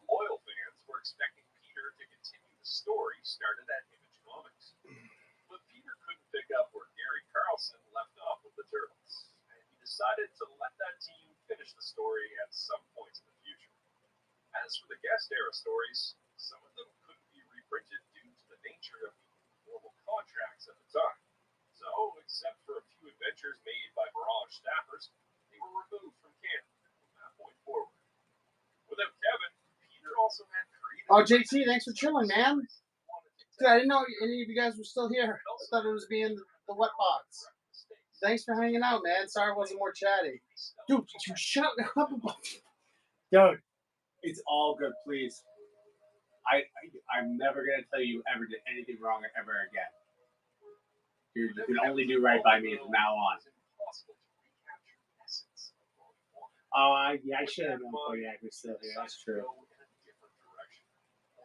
But dude, seriously, not a big deal. Remember how I went and then talked about the fact that I had a key, was gonna have a key, and all the stuff I was gonna do for like 5 minutes after that? Not a huge deal. Not a huge deal. Just figured I'd mention it. Just I'd hate for something terrible to happen and like have like my apartment fall through and then I'm you know what I mean? It just I try not to until I know it's gonna happen, but I don't have like a day for the first show yet, sort of thing, if you know what I mean. So that's all. It's not a huge deal, man. Thanks for hanging out with me, and thanks for hanging out in the Discord. I don't want to even tell you. I'm afraid you're like. Thanks for hanging out. It was good talking about music with you in there, and I'm glad you're reading the mod chat and shit. Thanks, man. Appreciate you participating and chilling out with us there. I know we're just a bunch of fucking nerds, but anyway, he's probably gone already. The next priority was to take the Turtles to the small and the big screen. But this would prove to be a road filled with challenges. Rainbow Studios attempted to make a CGI show in 2001. Only a short concept pilot was created to show around. It took 3 to 5 months to generate it. No networks were interested in doing a computer-generated show at the time. The project was scrambled. The big screen, however, looked promising. In June 2001, it was announced that John Woo was working on a new CGI iteration of the Turtles with a target release date for the holidays of 2002. However, the $40 million to $60 million project had no studio attached to co-finance or distribute it. By the end of 2001, a new possibility to launch an animated series on Kids WB came up. It would have involved the team behind Batman Beyond, and many concept designs were created. According to NinjaTurtles.com, the show would have aired on the WB or Cartoon Network. Unfortunately, Warner Bros. Passed on the project because they wanted a funnier show. Perhaps animation wasn't the right choice at the time, and an agreement was made for a hybrid CGI live-action miniseries from Hallmark Entertainment, with a target release date for 2003 or 2004. You may be wondering how the Hallmark Channel ended up entertaining the idea of a Ninja Turtles miniseries, and the answer lies in a link to the past. Steve Barron, the director of the first live-action movie, had worked with Hallmark on his 1998 Merlin miniseries, which aired on NBC. This project, though, was likely to debut on the Hallmark Channel. At the time, the miniseries was supposed to come out right between the release of the new animated series and before the John Woo movie, marking a progression in scale for the Turtles to take over the world again. Brendan McCarthy, who worked on storyboards for the first movie, contributed concept designs to this project. The Turtles and Splinter would have been made partially or fully in CGI, but mostly performed by real actors in suits. There was even some test footage of Splinter fighting on location. Since the show would have been directed by Steve Barron, the story would have been a sequel to the first movie, ignoring the events of the two sequels. Little is known about the miniseries plot. Given the nature of the internet, there are more unverified rumors than known facts, fueled mainly by concept designs that depicted the Turtles in street clothes, fighting ninjas, and fighting a fifth Dark Turtle in armor. It was also implied that there was something more to the Turtles' origin than was previously known, and the story would have been a cross between Men in Black, The Matrix, and Crouching Tiger, Hidden Dragon. Thanks to Peter's blog, he eventually learned about a proposed creature called Shreddit. And that's the movie's climax. The turtles would have been able to merge into one turtle spirit. Given the business relationship between Peter and Steve, the idea of releasing a director's cut of the first live-action movie resurfaced again, but never materialized. But, as I said, the animated series failed everything else. By mid-2002, the CGI movie was still happening, with Digital Rim Entertainment joining the project. Unfortunately, by October 2002, the John Wick project was abandoned due to lack of interest.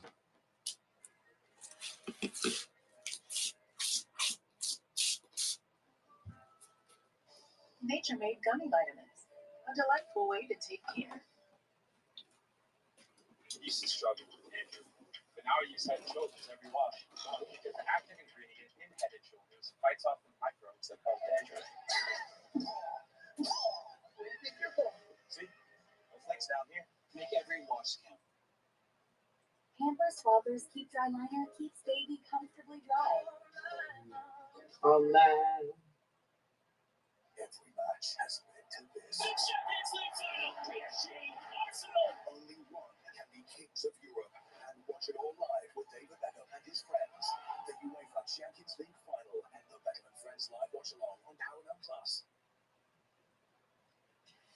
Get 2K resolution at your front door with Blink Smart Security.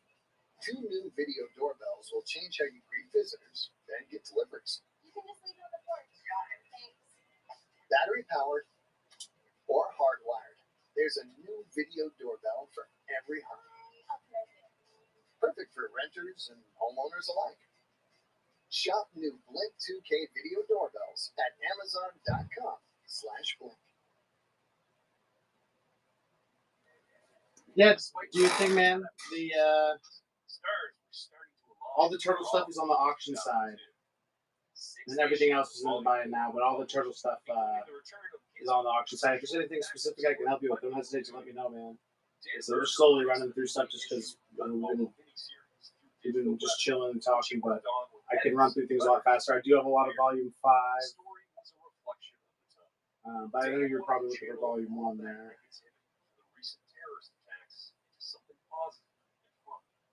Another star that aligned was Steve Murphy's return to comics. He was working with Eric Talbot on a limited miniseries for that fall. While I don't think this story ever got published, it brought Steve back to the Turtles' orbit. Outside of Mirage, Kevin Eastman released his autobiography through Heavy Metal. Kevin would continue releasing comics throughout the decade, often in partnership with Simon Bisley. Things were changing on the small screen. In October 2001, Saban sold Fox Family Worldwide to Walt Disney Co. for $2.9 billion in cash, and the assumption of $2.3 billion in Fox Family debt. Included in the sale was the Saban catalog, which included The Next Mutation. Without the catalog, the Fox Kids Network programming block ended in September 2002. Programming was then leased to 4Kids Entertainment, which at the time had a long history of localizing overseas animation for the US market, with recent successes such as Pokemon, Sonic X, One Piece, and Yu-Gi-Oh! This was how the Fox Kids block was replaced with the Fox Box. With this opportunity for expansion, 4Kids was looking for a property to develop from scratch. After hearing about the failed launch of a TMNT cartoon on the WB network, 4Kids began considering pitching their own version. One of the creative directors behind the new Fox Box, Lloyd Goldfine, expressed his interest in pitching a new TMNT cartoon with 4Kids president Norman Grossfelder. Norman then set up a meeting with Peter and Gary at Mirage. Lloyd and Norman knew about the Warner Bros. Pitch. They knew they wanted to turn April and Casey into high schoolers, which at the time was a significant departure from the source material. This influenced Lloyd to pitch a more faithful adaptation of the original comics. That was a proposal Peter couldn't refuse. Apart from the first movie, the comic books were hardly explored by the adaptations up to that point, and Lloyd believed they could capture their spirit without making it for adults. Not only that, Peter also have complete creative control in terms of approval rights, which was one of the things that Peter didn't completely have over the original cartoon. He agreed to the deal and would keep close communications with Lloyd, who would be the initial head writer for the show. Peter would approve scripts, designs, and concepts directly with Lloyd, who in turn would deal with the creative team behind the show, keeping the two worlds separate. Another reason this idea was so appealing to Peter was that 4Kids and Mirage were direct partners, unlike the Fred Wolf cartoon, which was made through certain licensing. This ensured that the show would take Peter's vision. This, of course, resulted in a cartoon that avoided going into the mutant of the week territory. And since 4Kids had experience with anime like Yu-Gi-Oh!, they knew that the serialized format was already working well for them. This was yet another departure from the previous shows, becoming the first heavily serialized TMNT cartoon, allowing for full-fleshed character arcs and growth. This format was generally avoided by... I feel like the newsstand is a lot harder to find in good condition, so it's a little bit more expensive when you do find it. They could take the risk. By May 2002, the show was announced for early 2003 release. Unfortunately, 4Kids was putting the cart before the horse. By October 2002, the show was nowhere. Like a lot of those Archie books, like they shoot up based on condition. You know what I mean? Because they don't keep in very good condition. A lot of them were kid owned. He had an extensive career working on shows such as Spawn, the DC animated universe, as well as comic books. Chuck assembled a crew to produce the show from the 4Kids offices in New York, which was a challenge in itself, as most of the talent resided on the other side of the country. With only a couple of months left, First appearance of Casey Jones, baby. Chuck drew inspiration from the first movie. Can't go wrong. And the show's film. I'm never decided to take this off the stand. Love that back too. I feel like the back of that book doesn't get enough credit. Rather than the mutant part. He came up with the turtle design. What's he doing with that umbrella? Collaborating with initial character designer Ashik Joki, who would later be replaced by Anyway. Adrian Barrios. Other visual inspirations for the show were the Batman animated series. Yeah, man. I've got it. I've pretty much got it all. So we've got a Discord. Right now, you can enter a giveaway to win a Volume 1, Number 8 graded night. You can win this It's also very likely that in our Discord server. You just join and then click the giveaway emoji, and it's going to draw a winner in about 23 hours or so. But I made it easy. If you go to lookingfortmnt.com, so looking for TMNT, just the way my username is spelled, but with a .com at the end, you can find all our social on there: Facebook, Twitter, Instagram, Discord, YouTube, Twitch, abundance of stakeholders maintained a all that fun stuff. preventing playmates from exerting too much control over the show. Because Yep, and that I made it easy there too. On all of our platforms, I'm looking for TMNT. I managed to get it on everything: YouTube, all of it, all just looking for TMNT.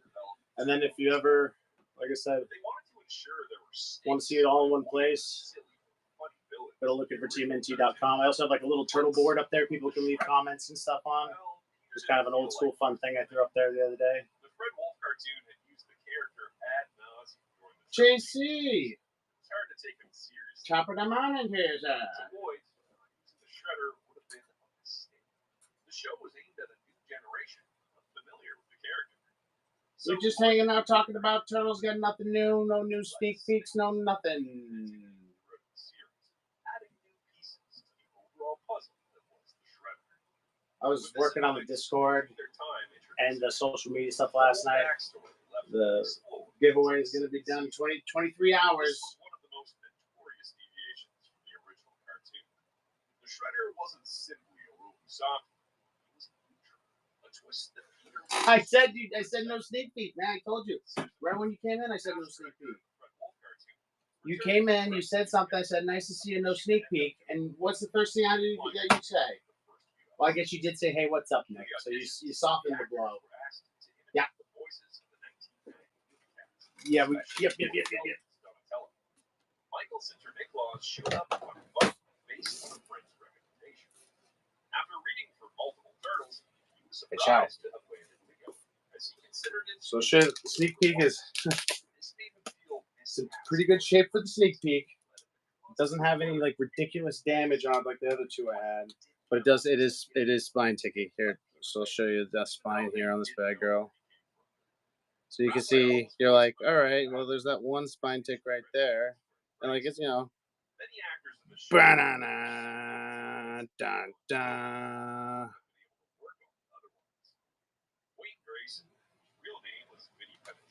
So honestly, for that book though, not bad.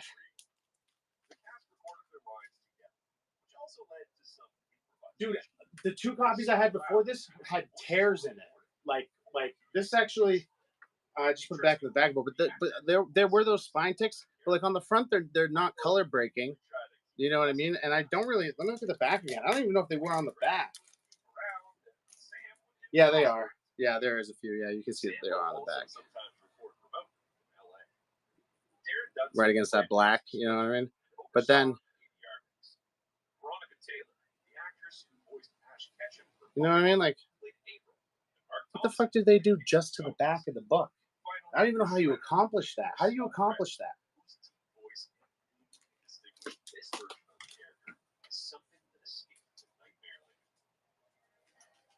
Yeah, this book is a lot like the GameStop giveaway book, where like whenever you find it, it's got like some like glaring defects. Like I would call this one probably like very good because like it has like a lot of little defects with none of them really being like a big defect. Does that make sense? This is the sneak peek for the 2007 movie. And there's also a 5-part prequel and an adaptation for that movie as well. So, like, there's the official movie adaptation. Leo got a prequel. April got a prequel. Donnie got a prequel. Mikey. And then the fucking heavy hitter. Fucking pain in the ass to find that book. And Big Bang. I remember Big Bang's not bad. I don't think it's anywhere near that sneak peek. Retail sales activities in the weeks leading up to the debut exceeded both management and trade expectations. But you know, it's another black one.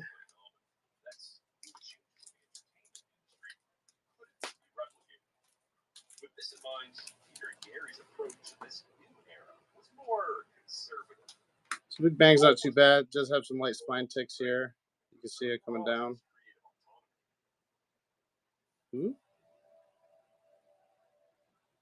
There's that one down there too. Kind of same on the back. Let me just double check. Yeah, none of the ones on the front break color. I don't know what I listed this as. I'd probably call this very good fine too. Which Peter simply wasn't interested in writing at the time. Another share of criticism went to artist Jim Lawson, whose style had changed over the years. You want both? Cool, no problem. Jim, however, had one of the most recognizable styles in the franchise. Let's figure out where is that. We'll do the sneak peek first. Tales of the Cretaceous through Jeremiah Studios and Henry Scott. Jim had been working on I have it listed for 40. Series anthology since he published Dino Island in 1993. Thanks, man. Appreciate you. With the cartoon ready to launch, the next step was the I was trying to sneak that by you, but I think I posted it in the Discord, and I was like, oh wait. But progress seemed stalled. Another significant change. Thanks very much, dude. You know, I always appreciate your support. The rights to coloring books were given to Steve Levine and Ryan Brown, who returned to the franchise through a small company they created to produce official 4Kids coloring books, Levine Brown Publishing. The books may have not been super profitable, but the quality was much better than the books produced during Turtle Mania. Following lessons from Surge, Mirage approached this new era. I think I got this one listed for 25. Promotions with McDonald's, Burger King, KFC, and Subway. Right back at you, my dude. Appreciate you. February to November 2003. It introduced new characters to the mythos. Certainly, man. Appreciate your support of the show. Appreciate you hanging out in the community, on socials and all that stuff, man. You rock, man. Oh, look what I found a pile of. I don't know. We'll have to see. Let's see. I don't even know where these came from. But look, I found more. Like that one's got Cerebus and Spawn.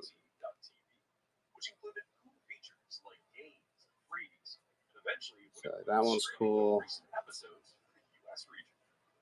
show found initial friction with fans. I got more of these. Felt these turtles were different from their favorite show. Some of them were aware that it was their version of the turtles. Dude, check this out. But this wasn't common knowledge at the time. Sketch card. Having said that, the show reached a new generation of kids and connected. I don't know what I want to do with that. Franchise. The show's debut represented a ratings bonus for Fox Box, which had been in the red after a I like that one. I think I might have sent you that one. I'm not sure. That one too. This problem wasn't unique to the Fox Box. That's the pumpkin. Also lost 20% This one's kind of neat. among kids 2 to 11 and 6 to 11. But other networks, That one's Disney Channel and Nickelodeon, were making acceptable numbers. So the Turtles were a big success for 4 kids. Oh, sorry, JC. I didn't see you were trying to go, man. Have a great night or a great day, dude. Take care of yourself. Thanks again. An obvious merchandise tie-in. Sorry, dude. I got sucked into the cards, man. I didn't mean to keep you. This proved so successful for the previous cartoon that it spawned the longest-running TMNT comic book run up to that point. He probably had a fucking The license was given to for TMNT's version of his cards. a Canadian comic book publisher. Legendary writer Peter Davis was approached to write the book. Since his daughters were big fans of the Turtles, Peter Davis agreed to do it, but with a twist. Initially, the book adapted episodes of the cartoon, but with a spin. Instead of focusing on the 4 turtles, Peter told those stories from a different perspective.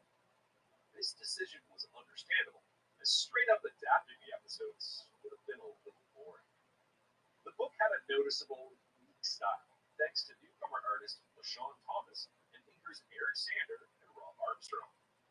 The book followed the show for 4 issues and started telling its own stories with issue 5. After 7 issues, an 8th was announced, but was never published. It would have introduced an evil turtle bot named T4, the Turtle Man. Unfortunately, Dreamwave wasn't doing well financially, and the company ceased operations shortly after. The Canadian publisher, which was popular for its Transformers license, collapsed in the midst of what they called a shrinking comic book market, and diminishing sales made it impossible for the independent publisher to continue. The license reverted back to Mirage Licensing, but the publisher was already busy publishing another book. More on that later.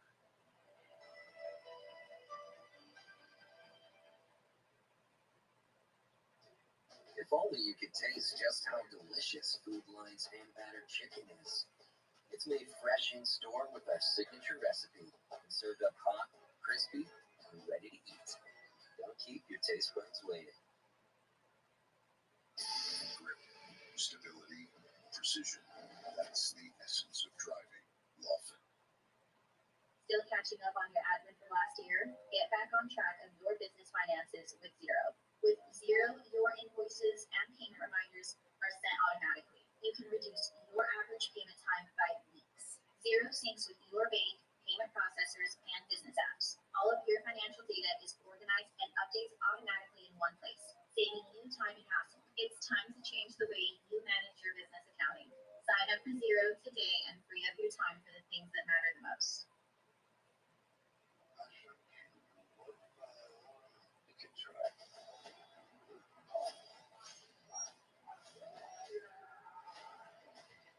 A big army only needs one. Oof. I got a new lease on life with this fan now, I'll tell you what.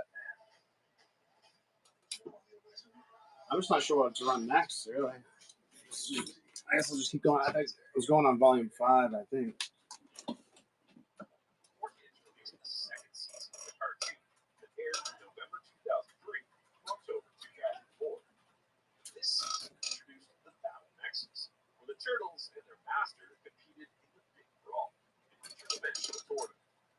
This was the perfect excuse to bring in another Turtles-adjacent property, Usagi Yojimbo, in a much more faithful adaptation of the character. In those episodes, it was explored that Michelangelo was the most natural martial artist of the pack. However, Mikey's natural talent was usually overshadowed by his insecurity, which required support from others. The season had Mike Ryan as showrunner, with Chuck Patton still directing. Other introductions this year included the Ultimate Ninja, the Daimyo of the Battle Nexus, and Draco. Apart from Usagi Yojimbo, other classic characters reintroduced this season included the Triceratons, the Fugitoid, Leatherhead, the Justice Force, and Karak. The Playmates action figures began appearing at retail in January 2003, just before the show's premiere. Unlike the previous toy line, these figures were sculpted in China, the company's home base. To promote the series and the toy line, a TV source book was released through Toys R Us, which included clear trading cards in advance of their April release. The book also promoted the four Turtles, Shredder, Foot Soldier, Battle Shell, Sewer Slider, and Shell Cycle releases by Playmates. The comic was illustrated by Michael Dooney, Dan Berger, Dario Brizuela, and Eric Talbot, with a design by A.C. Farley. Some other notable releases this year included April, Casey, Hun, Foot Tech Ninja, Foot Elite Guard, and Foot Gunner. An impressive Turtle Lair playset was also released this year. Among the variants in 2003 were Extreme Sports, Giant Turtles, minifigures, fighting gear, and more. Business One, the toy line was a success and expanded back into the boys' market, perhaps thanks to the cartoon's edgier tone. With the successful introduction of two new brands, Playmates doubled toy sales in 2003. Sales for TMNT in particular exceeded all initial expectations. By the end of the year, TMNT ranked among the best-selling boys' toys, and it was among the top 3 boys' action figure brands in the UK, France, Australia, and Canada. This, of course, was supported by the show debuting in 15 international markets. In the US, 40 licensees were appointed to cover all key non-toy products, like video games by Konami and home video by Funimation. This included cross-promotion with Burger King. I'll talk about Konami later in this video.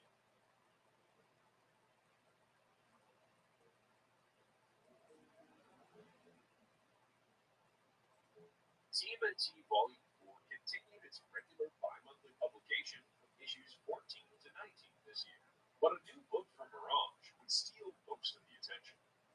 To ensure a TMNT book out every month, a new volume of Tales of the TMNT was created.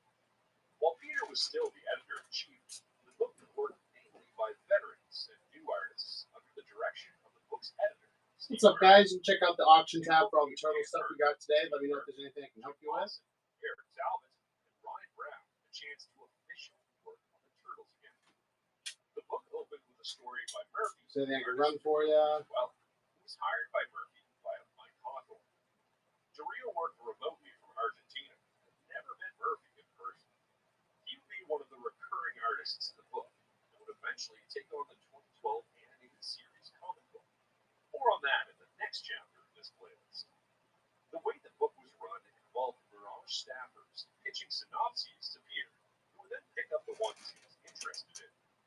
The book came out bi-monthly at first, to cover the months skipped by Volume 4.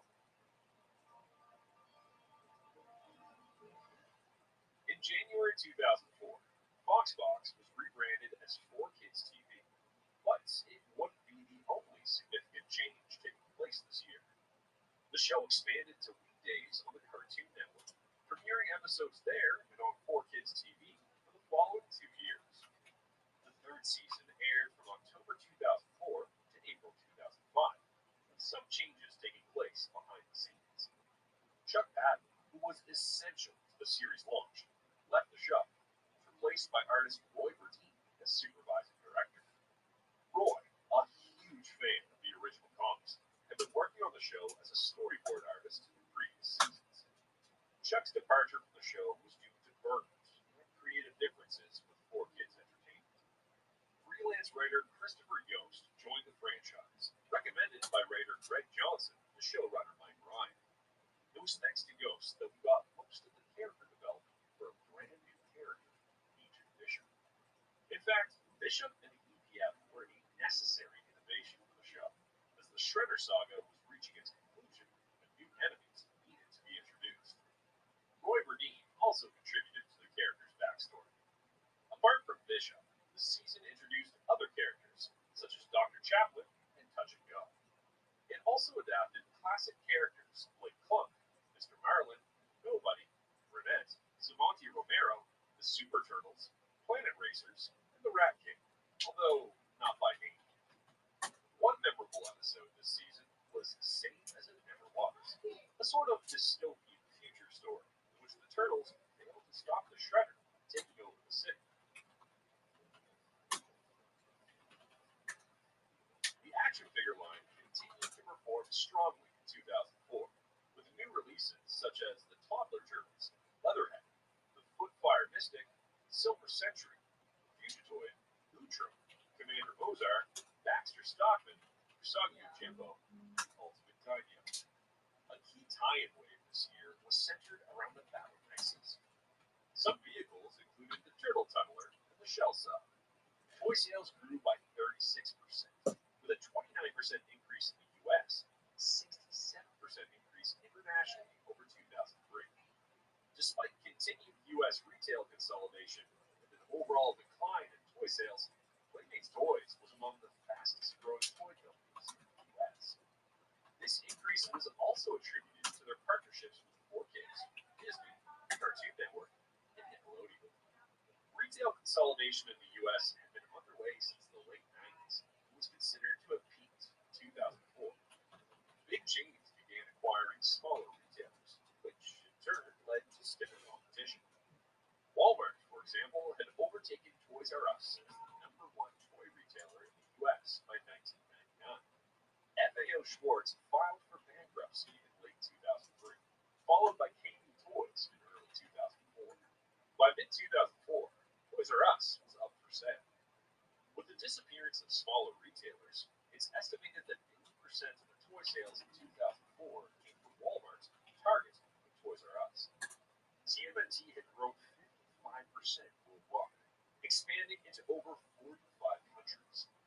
It continued ranking among the best-selling action figure brands, finishing the year in the top 3 in the US, Canada, the UK, Australia, France, Belgium, Netherlands, and Scandinavia. This expansion was expected to reach Spain and Italy in early 2005.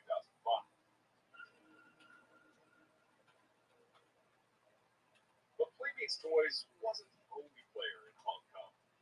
Thomas Gray, producer of the original trilogy of live-action movies, was now working for Imagen Animation Studios. When he joined the company, they realized he had a history with the franchise and asked him if he wanted to work with the Turtles again. Tom knew that doing a live-action movie was very expensive, so going the CG route was probably the best option to bring the Turtles to the big screen. Tom then got in contact with Peter Laird and Mirage, and with the Hallmark project seemingly dead, he managed to get the rights to produce a new animated film.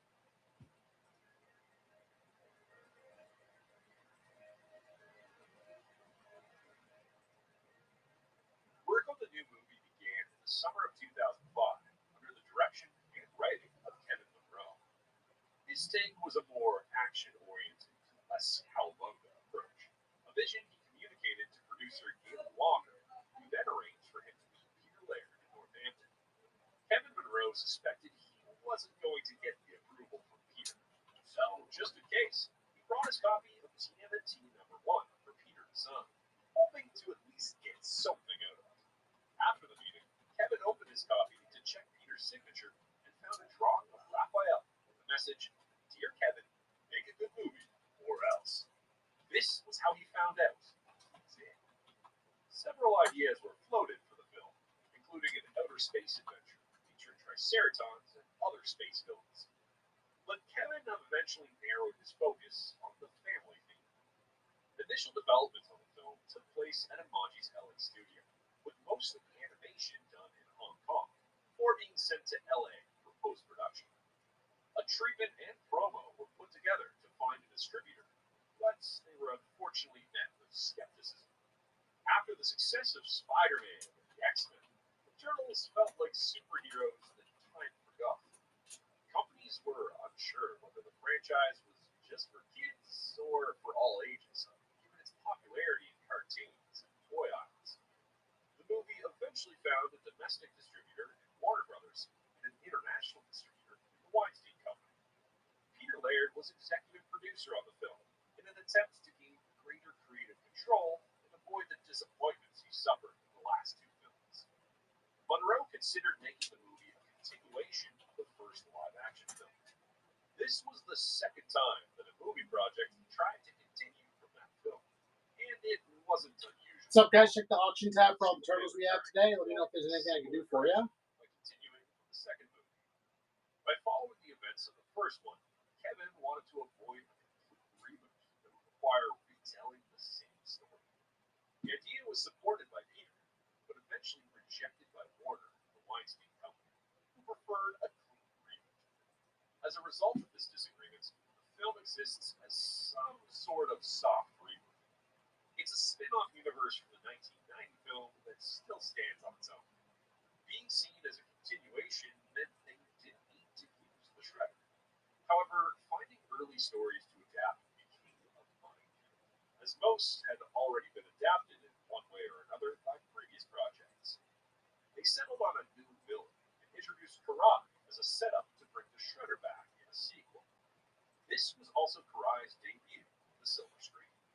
While Warner Brothers did some meddling in the later phases of the project, most of the production went unnoticed, giving them enough freedom to tell their story.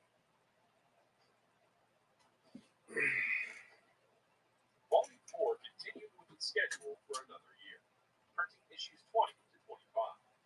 However, 2005 was a busy year for Mirage in general. Peter remastered the first issue of Volume 1 with new digital toning, dialogue corrections, and new lettering. His idea was to correct typos and showcase the ink work a little better, which was muddied by the duo shades in the original printing. He had good intentions, but some fans saw this as an attempt to remove Kevin Eastman from that story, something that wasn't really possible as they completed each other's work. Adding to Peter's worries was the book's poor sales. He revealed that after the first issue, Volume 4 never made a profit again. Mirage was printing 4,000 copies per issue at the time. The cost of producing them exceeded revenue. The only reason the book was still being published was that it was his passion project. Getting a little stressed by the constant demands of the franchise, Peter even hinted at moving to an annual schedule so he could take a break. On the other hand, Tales of the TMNT went monthly, publishing issues 7 to 18 this year. Finally, on the other side of the world, the Turtles found their way back to the Italian magazine with Giornalino, with brand new stories set in the 4Kids universe for a few years. The fourth season of the cartoon aired from September 2005 to April 2006 and introduced new characters to the lore, such as the Ancient One, Yukio Mishimi, and the Ninja Tribunal. Classic characters like Cousin Sid, Jonna, and Robin O'Neill made the jump to the cartoon as well.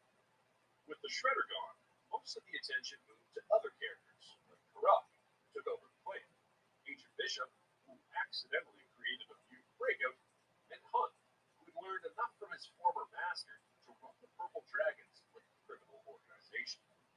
The season's showrunner was still Michael Ryan, with character designs by Adrian Barrios and Robert Mandel. This season's known for its improved color and lighting quality, but it's also infamously known for an episode, Insane in the Membrane, that had to be taken off the air for being too gruesome.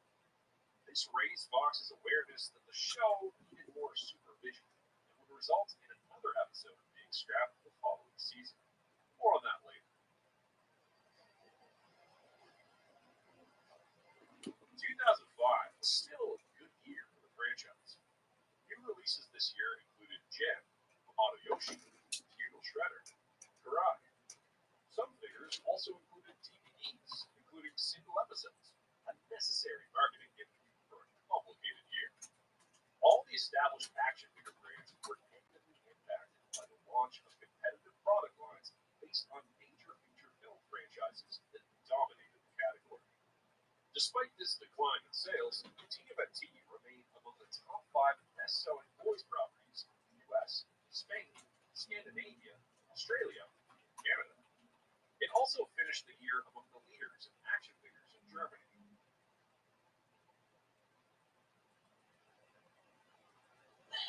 New Tide Evo, the new laundry detergent that works like a real laundry magic. Feeding the sailors in America's Navy, it takes a passion for cooking and a willingness to push beyond your limits. Learn more about being a culinary specialist at Navy.com/careers that cook. America's Navy, forged by the sea. Style is only amazing if it makes you feel something. That's the standard of amazing.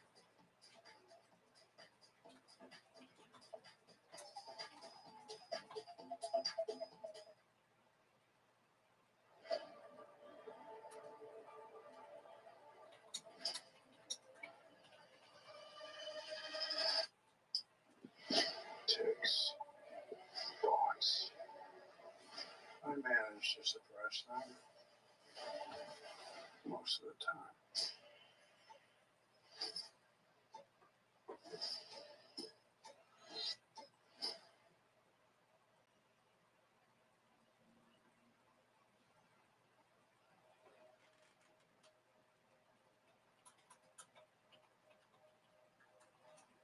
Volume 4 saw only 3 issues go to print in 2006, leading to a long hiatus until 2008. Issue number 28 would end up being the last easy-to-find issue of the run, for reasons I'll explore later. The long break was caused by Peter burned out from managing the franchise. Peter's attention to the Tales book also dwindled. As a result, he approved some stories this year that he later had no recollection of. Among these were some of the tales taking place in the potential future of the Mirage Universe's timeline. Tales of the TMNT was going through an impressive year. A 4-issue Leonardo spin-off miniseries by Lawson saw print. Tales began getting collected, albeit I do too, dude. I can't believe it's still there. starting with issue number 21. Ugh. Turtles began a saga of team-ups. It's gonna be crazy if it actually arrives on June But there was 5th or whatever. comic book news this year, apart from the main books. Steve Murphy published a 3-issue miniseries through Image Comics titled Conqueror, which he did with Mike Hawthorne. It was a story about a forensic scientist investigating a mystery involving the skeleton of a Neanderthal who appeared to have been killed by a Cold War-era Soviet bullet. The story was nominated for 2 Harvey Awards and later received a director's cut in the trade paperback. Garrett Talbot collaborated with Inks on the first issue. Internationally, the Turtles were still getting reprints. Spanish publisher Norma Editorial acquired the rights to reprint Volume 1, but it quickly ran into problems with material beyond its reach.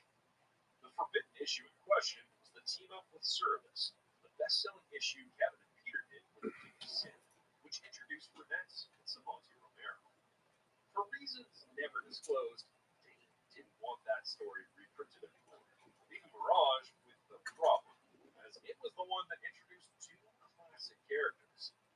To fill the gap, Peter and Steve Murphy tried to come up with a replacement story, which ended up in Jim Lawson's hands for penciling. Steve and Jim came up with a retelling of the first encounter with Renes that didn't undo the original adventure. The new version was published in the 2nd volume of Lost Tortugas Ninja in 2007.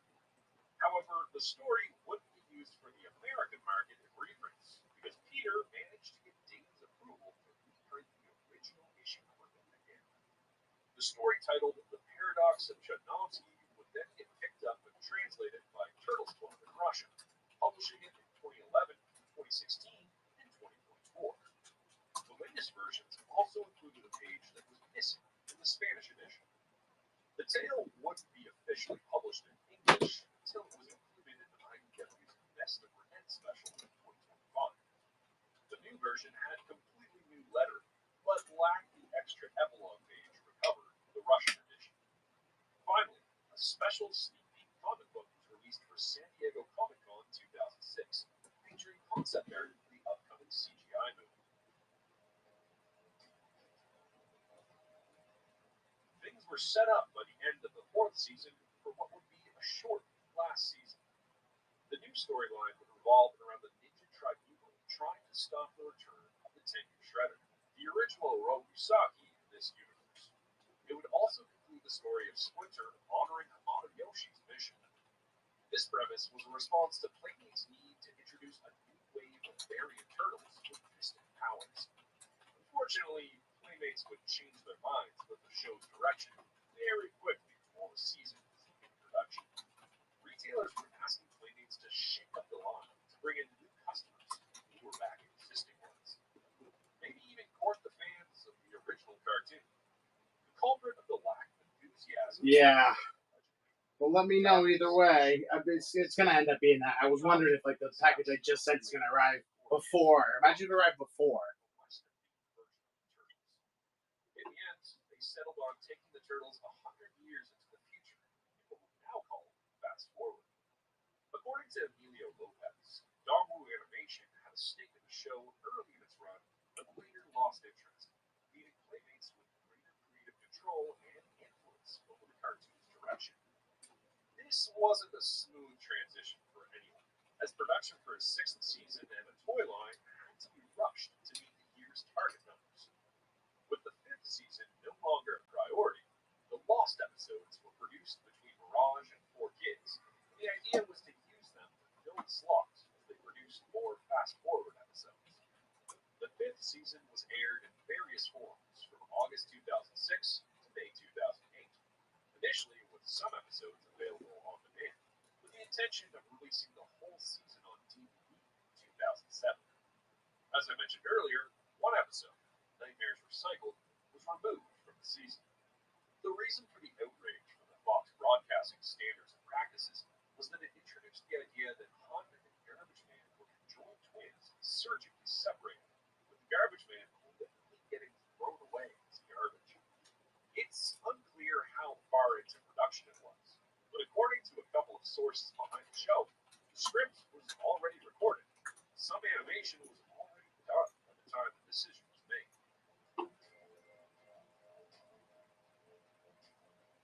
Here's where the season numbering gets complicated. While it was the 5th season to air, Fast Forward was technically the 6th season, taking place after the events of the Lost season. The show continued for the previous 5 Oh, Cody, I think I'd run a book in like 20 minutes. I was playing with the bots, man. Oh, it's not good. It's not good. Surly. It was also this season that the show started experimenting with more computer-generated art and backgrounds.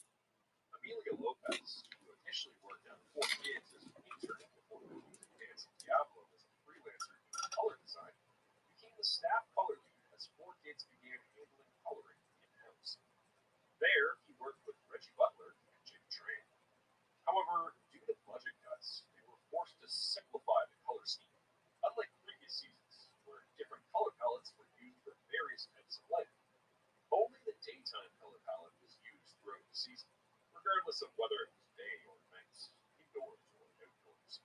Lighting was also simplified compared to the previous seasons. Budget constraints also motivated the team to reuse backgrounds with recolored assets.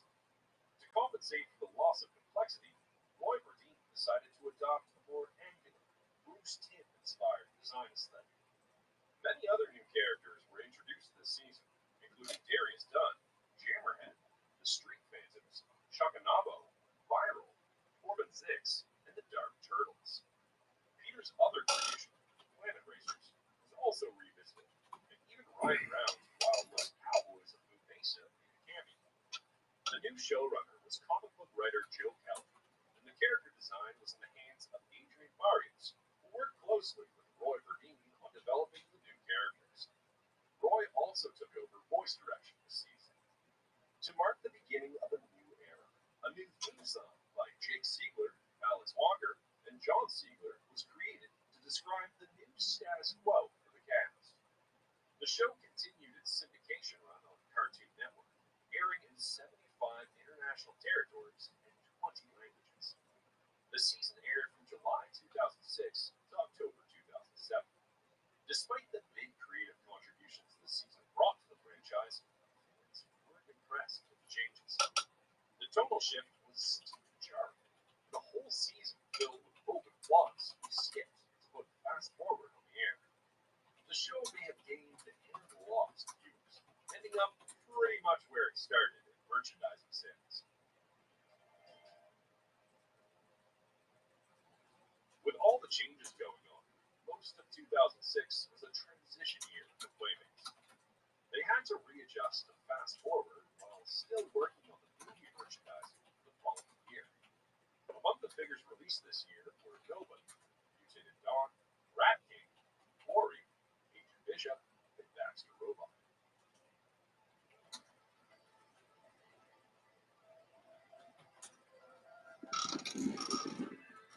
TMNT opened on March 23rd, 2007, and topped the box office with an opening weekend gross of $25 million. It ended up staying in theaters for 91 days, grossing $96 million worldwide. Not bad for a $34 million budget. Apart from the story and direction from Kevin Monroe, the movie had main character designs by Jeff Matsuda, Jose Lopez, and Tom Perkins. Simon Burton worked on production design, giving the film its distinct look of wet textures and noir lighting. In fact, the movie was lit like a noir black and white film first, and colors were added later. Giving each turtle a distinct look wasn't exactly groundbreaking in 2007. Even the live-action movies had done that. But it was the first time that the turtles were visually different from each other. Leonardo was given a V shape to make him look more heroic. Raphael was given predatory front-facing eyes because he was the muscle. Michelangelo was given a wider-eyed innocent look to denote his childish disposition. And Donatello was made more symmetrical and lean, with a larger cranium. The cast included recognizable voices such as Patrick Stewart, Sarah Michelle Gellar, and Chris Evans, but they intentionally chose lesser-known actors for the Turtles to add some authenticity. Unfortunately, Mako Iwamatsu, the voice Splinter, died of throat cancer before the movie could be completed. His lines were completed by Greg Baldwin, who had also inherited Mako's role in Avatar: The Last Airbender. The film had an original score composed by Marco Beltrami, which was considered too dark, so they replaced it with a new score by composer Klaus Badelt. The movie also had a timely soundtrack that included bands like Gym Class Heroes, Jet, Cobra Starship, POD, and Big City Rock, among others. Despite being an animated movie, TMNT had an alternate opening and ending, with at least one deleted scene that were included for the home video release as special features. These edits were made to achieve a faster, more consistent pacing. Despite its initial box office success and an A- cinema score, the movie received mixed reviews. Critics were not impressed, and fans of the previous films didn't care for the more serious tone and lack of recognizable characters. This was something that Mirage knew could happen. They could have made an artistic integrity trade-off to reach a broader market audience, but the memories of the last two sequels were still too fresh to go in that direction again. The movie had to stay close to the tone of the books. And it's not like they were being naive. Comic book movies were starting to go in that trend, thanks to films like Sin City, Hellboy, and Batman Begins. Nevertheless, at least the film reached kids and adults. While the movie made profits, there were too many partners involved, so profits were minimal. Monroe was supposed to write the sequel, with an option to direct. The Return of the Shredder was a possible plot element that would have led to a third movie based on City at War. In it, Linky would have joined Karai in the Foot Clan, wearing a black headband in Japan, and would have returned to New York for the third act. Since Leo and Raph were at the center of the 2007 film, the sequel would have centered around Donnie and Mikey. Unfortunately, the Maji faced financial struggles after Astro Boy underperformed in 2009. You list on apartments.com, renters will start coming out of the woodwork. Is it a dishwasher? For 35 years, Aquatot Swim School has been trusted by parents to help their children become safe and confident swimmers. With convenient locations, evening and weekend availability, and simple scheduling in the Aquatot app, it's easier for parents to prioritize water safety. Find a location near you at aquatots.com. Old Spice Cashmere and Vanilla Body Wash. 24/7 cologne quality scent. That looks great. What is that? Un momento. ¿Y otra vez? I'm curious about what your dish is. I guess I should get some of my own, huh? Hello, Moto. It's that classic mistake. You went from running a restaurant to your restaurant running you. And now you're missing out. Good stuff. But when Square steps in to help save big on food costs, get your menu in front of millions on Cash App, and get delivery app payouts 11 days faster, then you get more time here. For the magic that's not on the menu. For live-action movies were already underway. To coincide with the film, Mirage released 5 prequel comics with interconnected covers, telling stories with Raph, Mikey, Donnie, April, and Leo. These were produced in conjunction with Kevin Monroe and Peter Laird, which means they were canon to the film. These stories were also broken into installments, recolored, and published as features inside the TMNT comic magazine in the UK. And as was tradition at the time, there was also a movie adaptation. Those 6 issues dedicated to the film's universe compensated for the lack of Volume 4 chapters released in 2007. Peter was burned out. He felt it had been a long time since he had been able to enjoy writing and spend time with his family. Fortunately, Tales had another strong year. The Turtles and the Cowboys continued crossing over in issue number 32, and Raphael received his spin-off 4-issue miniseries with Bill Blanche, Jim Lawson, and Aaron Talbot. Artist Sophie Campbell got in contact with Steve Murphy, who found a way for her to do some covers for the miniseries and the occasional frontispiece for Tales. However, things were about to change. Steve Murphy, tired of chasing artists to deliver on time, decided to step away from the editor role. Seeing how the 25th anniversary was on the horizon, he decided to move on to licensing to organize a special celebration. In his place, Dan Berger stepped in as editor of Tales. Managing freelancers to keep the book on a monthly basis was hard. It would sometimes take a full year to complete an issue of Tales. Mirage creators had priority when pitching stories, and outside freelancers came second. However, because he needed a constant flow of stories, Dan ended up submitting most of the synopses, which is why he wrote so many issues himself. This would also explain why so many issues were written by Steve before. Mirage also... Well, Kodiak, what do you think? Wrap it up? With a big Jim Lawson story replacing the frontispieces throughout the book. This never reprinted story, What are you up to, my dude? non-canon, tied up some loose ends regarding the future of the Mirage timeline.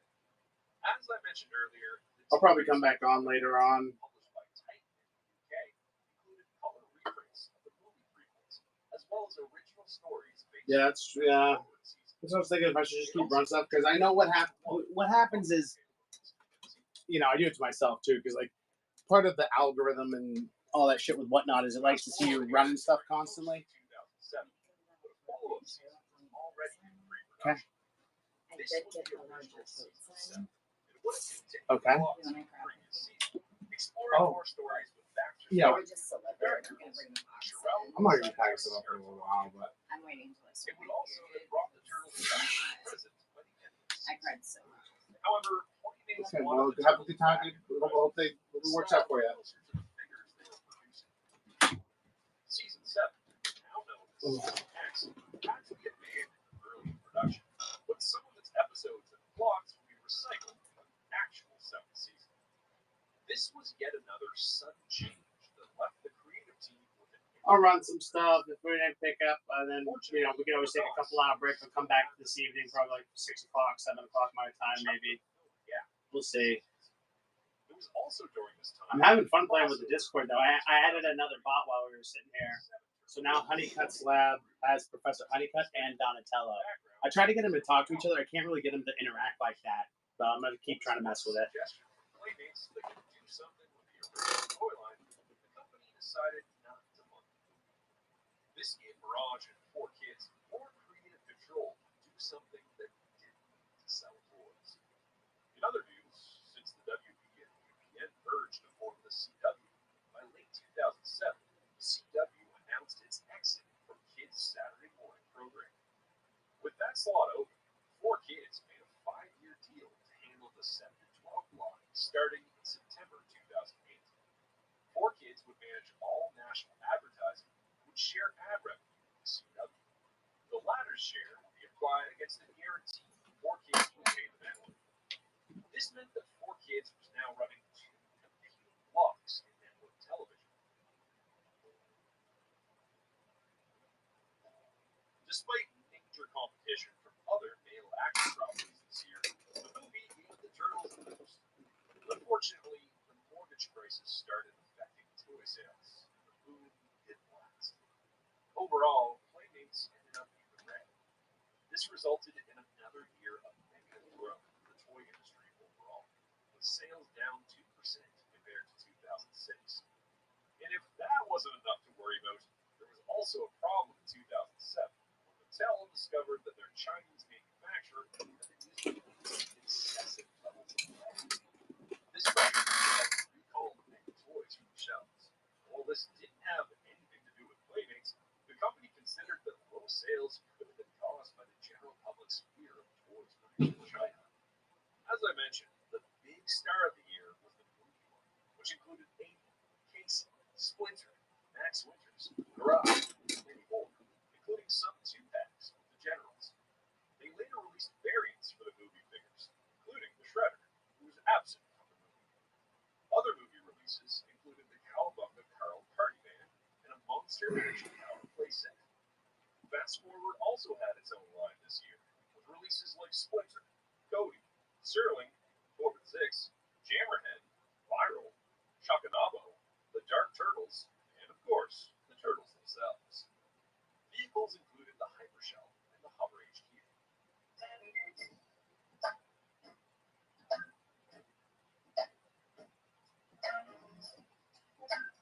In the previous chapter of History in a Half Shell, I spoke about the role fans played in keeping the franchise alive during its darkest times. So, what were they up to in this decade? Well, let's go back to July 2001, when a site known as the Technodrome, which had been around since late 1999, launched its own forum. While it had a slow start, the forums eventually became the site's main identity. And by the time the cartoon came out, old fans, new fans, and Mirage and 4Kids staffers were all visiting, interacting through the forums. The site would eventually be upgraded in 2004, achieving the look and feel it has today. Fans who survived the internet era of web pages and free hosting servers remain as guardians of the franchise.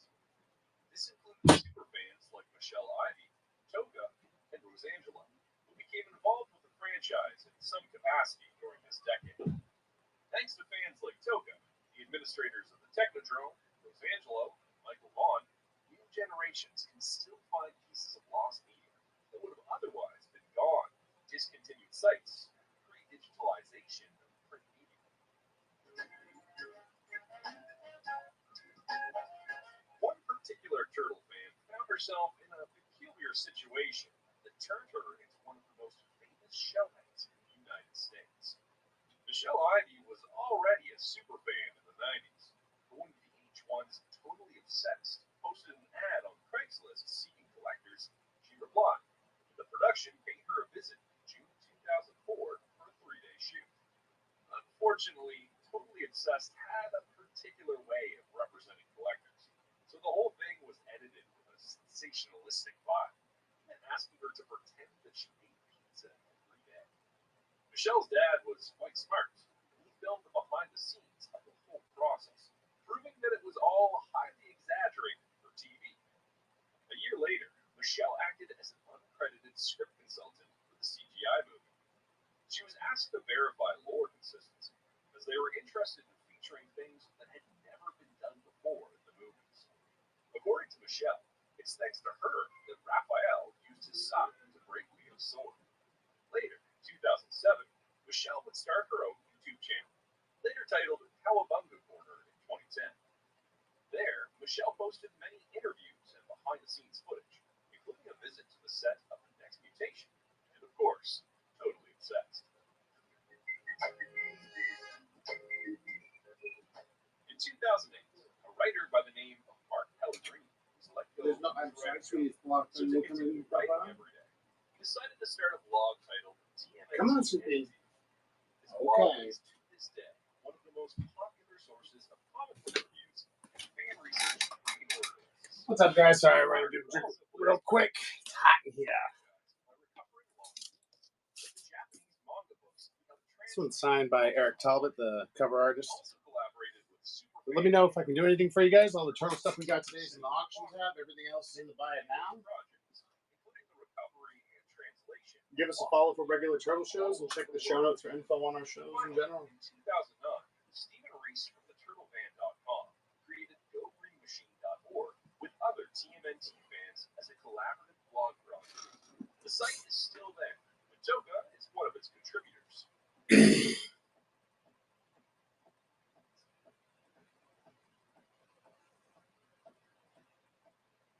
Two video game companies held the rights for TMNT during this decade.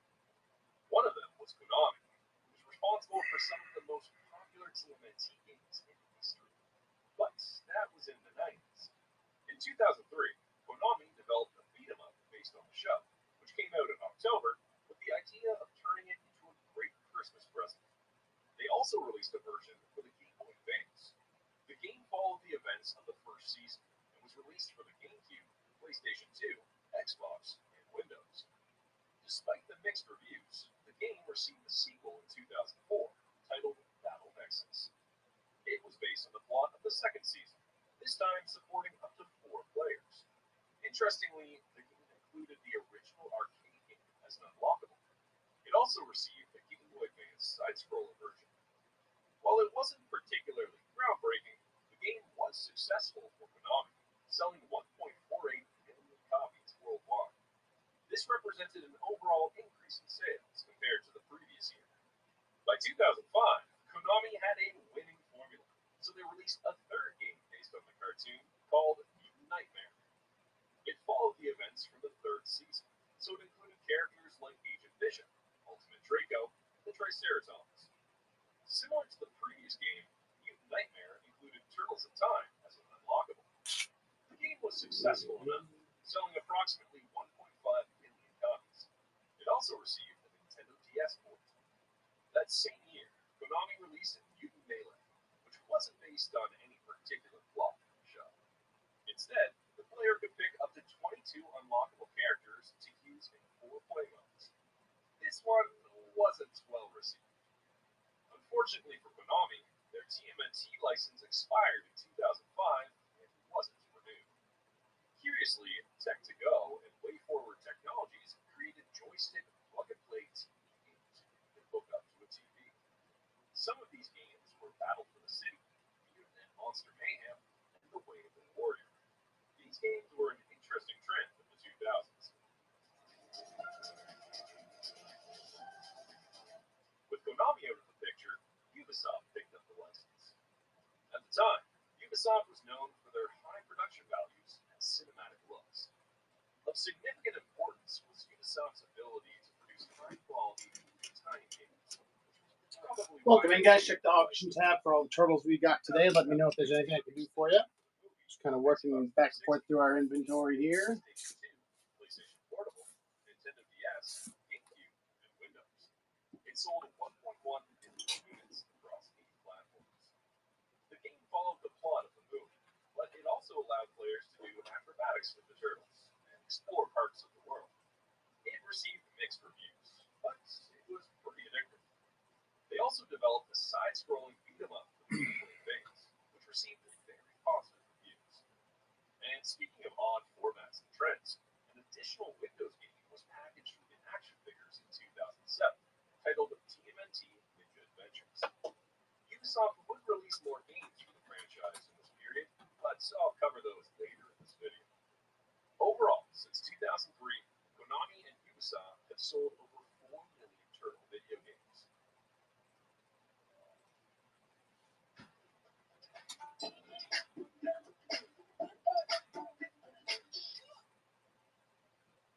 Pampers 360 has an unbeatable fit that's up to 100% leak-proof. People on Depop really want your style. Sell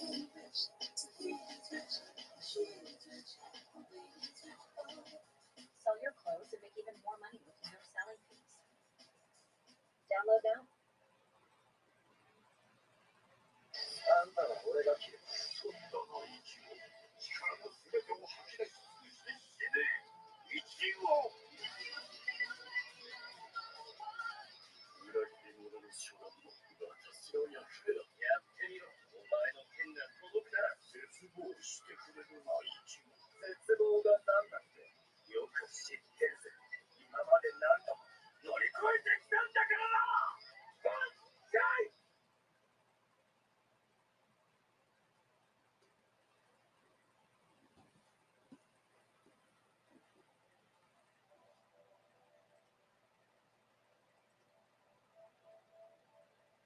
After a year without new chapters, Volume 4 returned with issue number 29, this time in digital format, for free. It would later get a limited run of 1,000 copies. Apart from the low demand for the book, this change was due to Peter's frustrations with Diamond, the comics distributor. He realized that preparing solicitations 4 months in advance, with ads, was becoming tiresome to him. While this was fine for other publishers, Peter couldn't cope with it, given the cost of the book's bi-monthly nature. He was also frustrated by the long wait between the book's printing and its reaching readers' hands. So, his new publishing strategy was this. He would release the book first as a digital PDF on Wowio.com and in a lower resolution on Ninjaturtles.com, all for free. For those who really wanted a physical copy, they could order one through Mirage's mail order at $10 plus shipping, with the first 100 copies including a black and white sketch on the inside front or back cover. This high price was set so that they could afford the printing costs.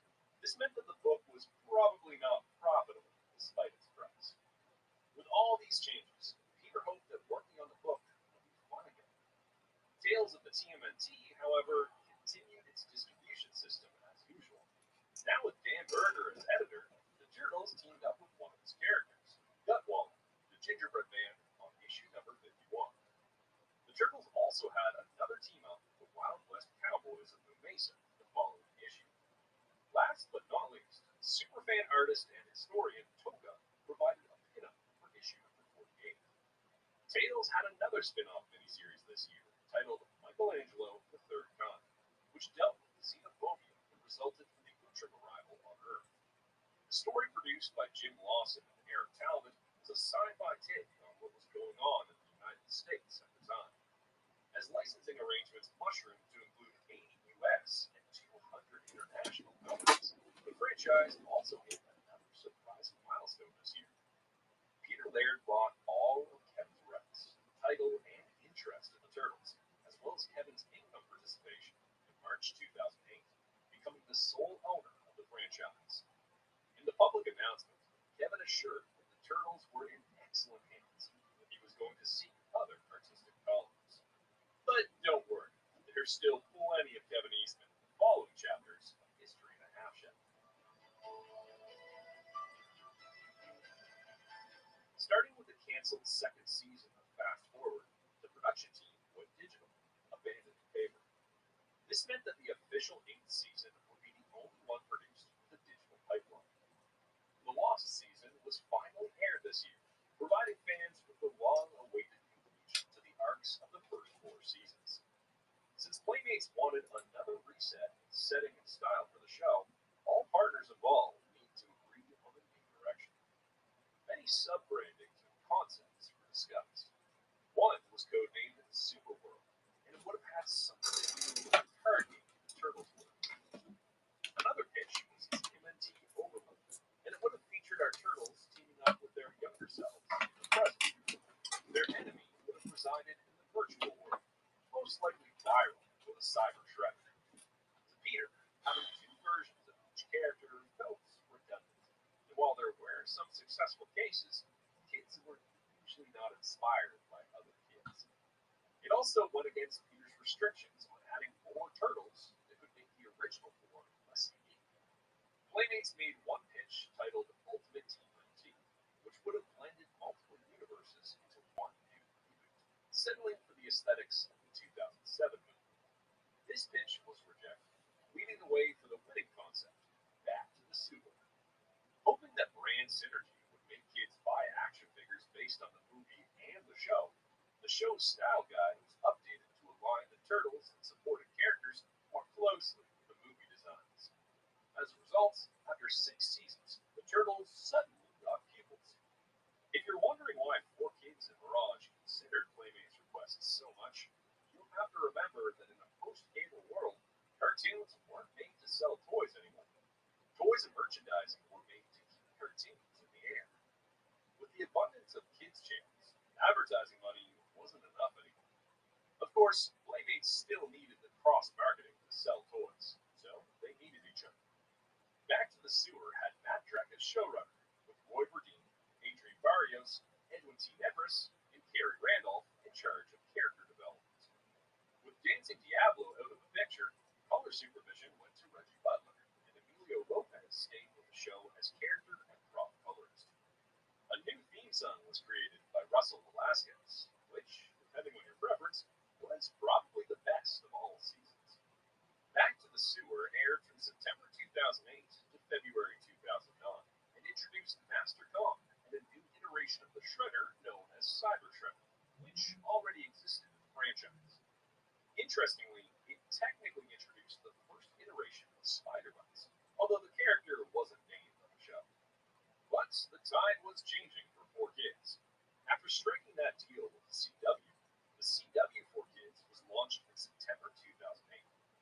The 4Kids deal with Fox was due to expire in September 2009, so the deal with the CW caused some legal headaches for both Fox and 4Kids, leading to an early end to their agreement, which ended on December 31st, 2008. This settlement was favorable for both companies, as 4Kids' financial obligations with Fox also ended in 2008, allowing them to focus their resources on the 5-hour block on the CW. According to 4Kids, net revenues for the 3 months ending in September 2008 totaled $17.8 million, compared to $12.2 million for the same period in 2007. How many cards do I usually sell per stream? What do you mean? I don't think I have any trading cards for sale. I sell comics and toys. In the last quarter, net loss totaled $19.6 million. Yeah, sorry, man. An increase of Probably zero. I give a lot of cards away, though. The sharp economic downturn, the deterioration of consumer confidence in the last quarter of 2018, which also impacted licensing revenue. 4Kids was looking to cut costs, and by the end of the year, they announced they were laying off about 15% of their workforce.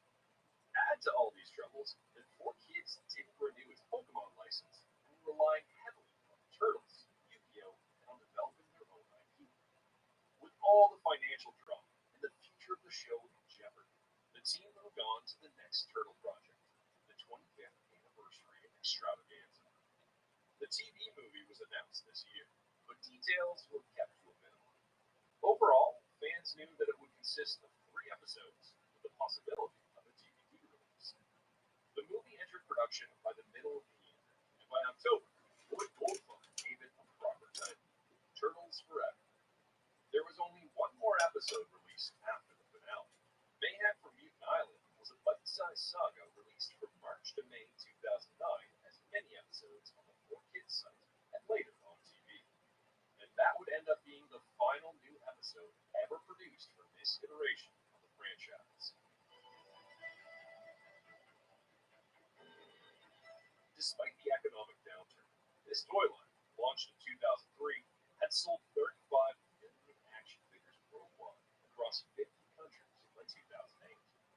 But the economy was a major problem, and the retailer consolidation finally variants released by Playmates this year were many, many mini-mutants. Adult collectors got a taste of NECA for the first time with their San Diego 4-pack release of the Mirage Turtles. Since this was a licensing agreement between Mirage and NECA, the designs had to be comic accurate and not exhibit any cartoon characteristics. To avoid competition with Playmates, NECA could only sell these figures in specialized stores, and they couldn't compete for the same audience. Despite the novelty, these turtles weren't selling well at the time, and it's usually considered that this release was ahead of its time. They were sculpted by the Four Horsemen, and they had a limited release variant in black and white.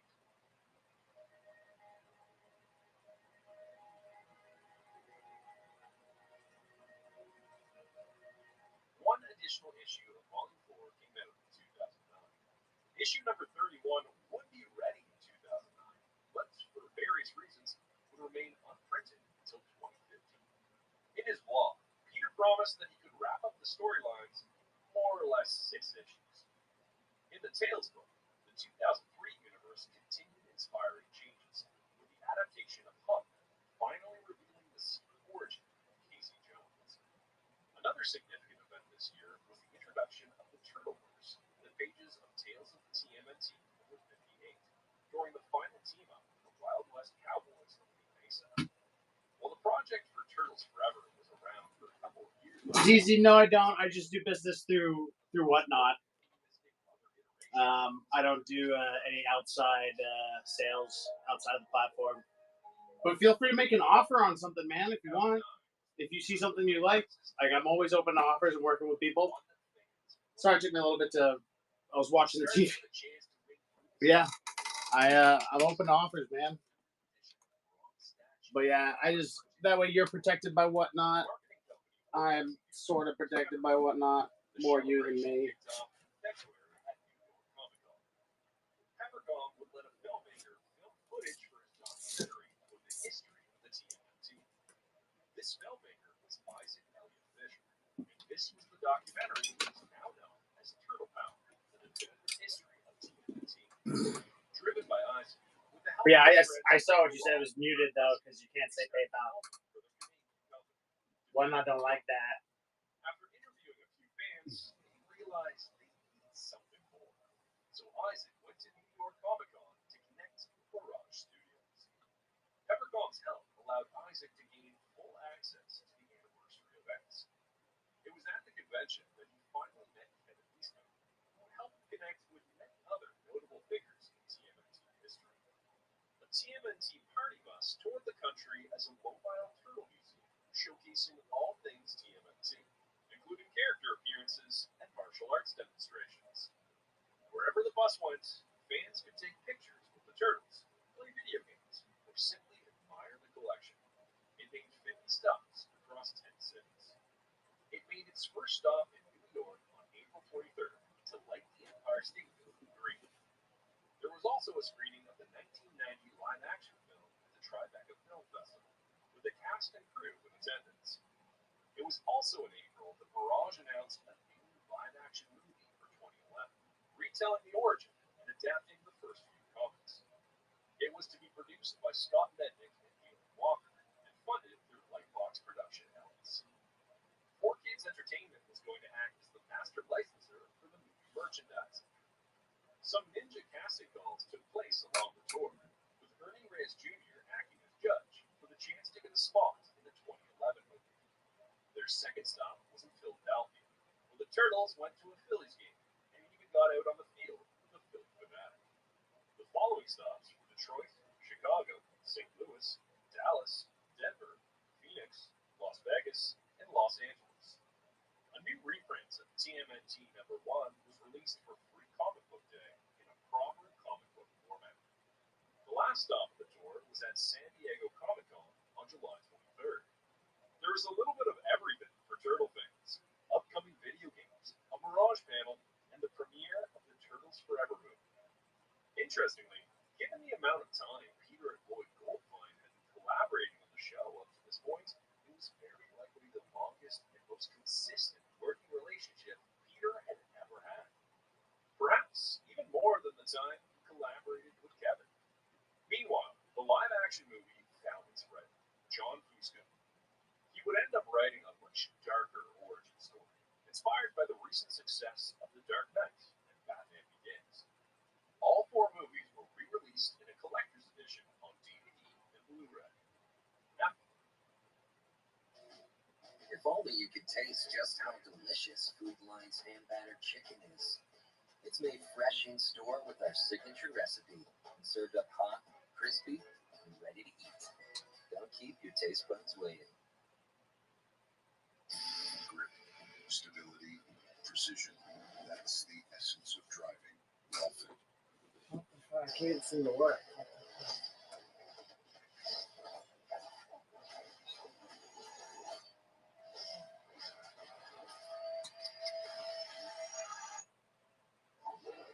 The Fury is rated R. Mr. Jenkins told me your breaker keeps tripping. Don't worry, we'll help you get back on its feet. That's so cheap. More Jenkins electricians can work magic. On your home's electricity. We're just a call away.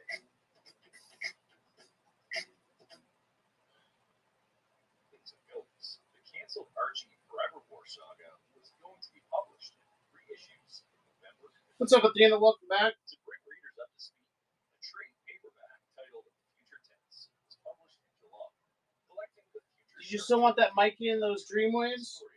I ran them for you for $2.20 last night. I don't know what happened. No big deal. If not, I'm just curious. Unlikely to come out for the anniversary year. Another project that would never see the light of day was a Mirage Universe sourcebook. This project was going to bring some order to what was canon and what wasn't. Writer Tristan Jones was involved in verification, confirming all events and vials. It was going to be about 160 to 180 pages long, and it would have been a flip book. One half about the good guys, and the other half about the antagonists.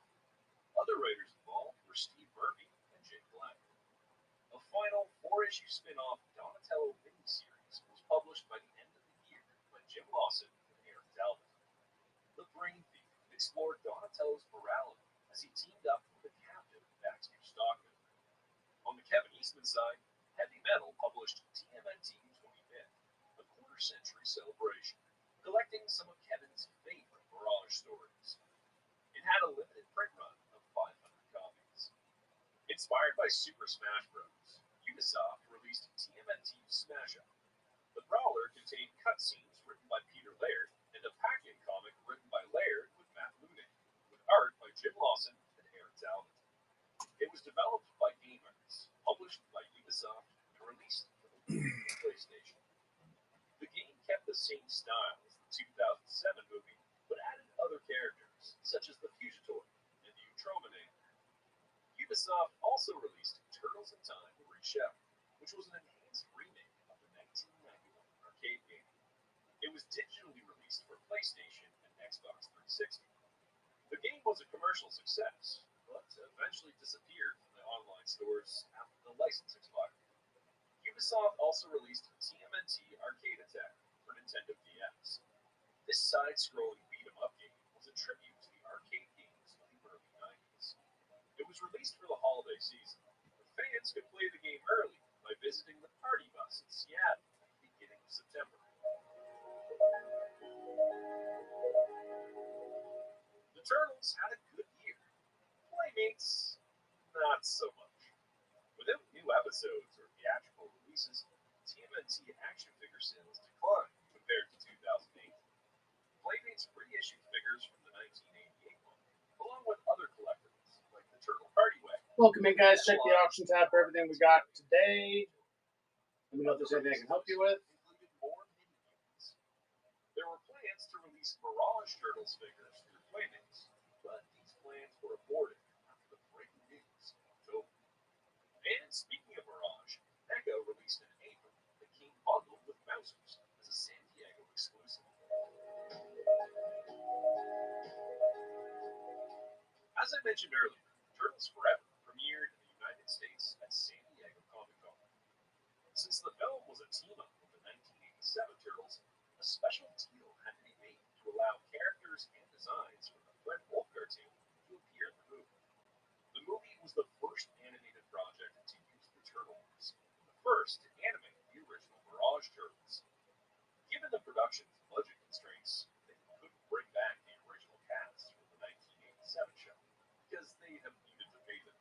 salaries. The 2003 show was not new. They also couldn't use the original music, as the licensor wasn't very cooperative. As a result, they ended up using sound-alike music.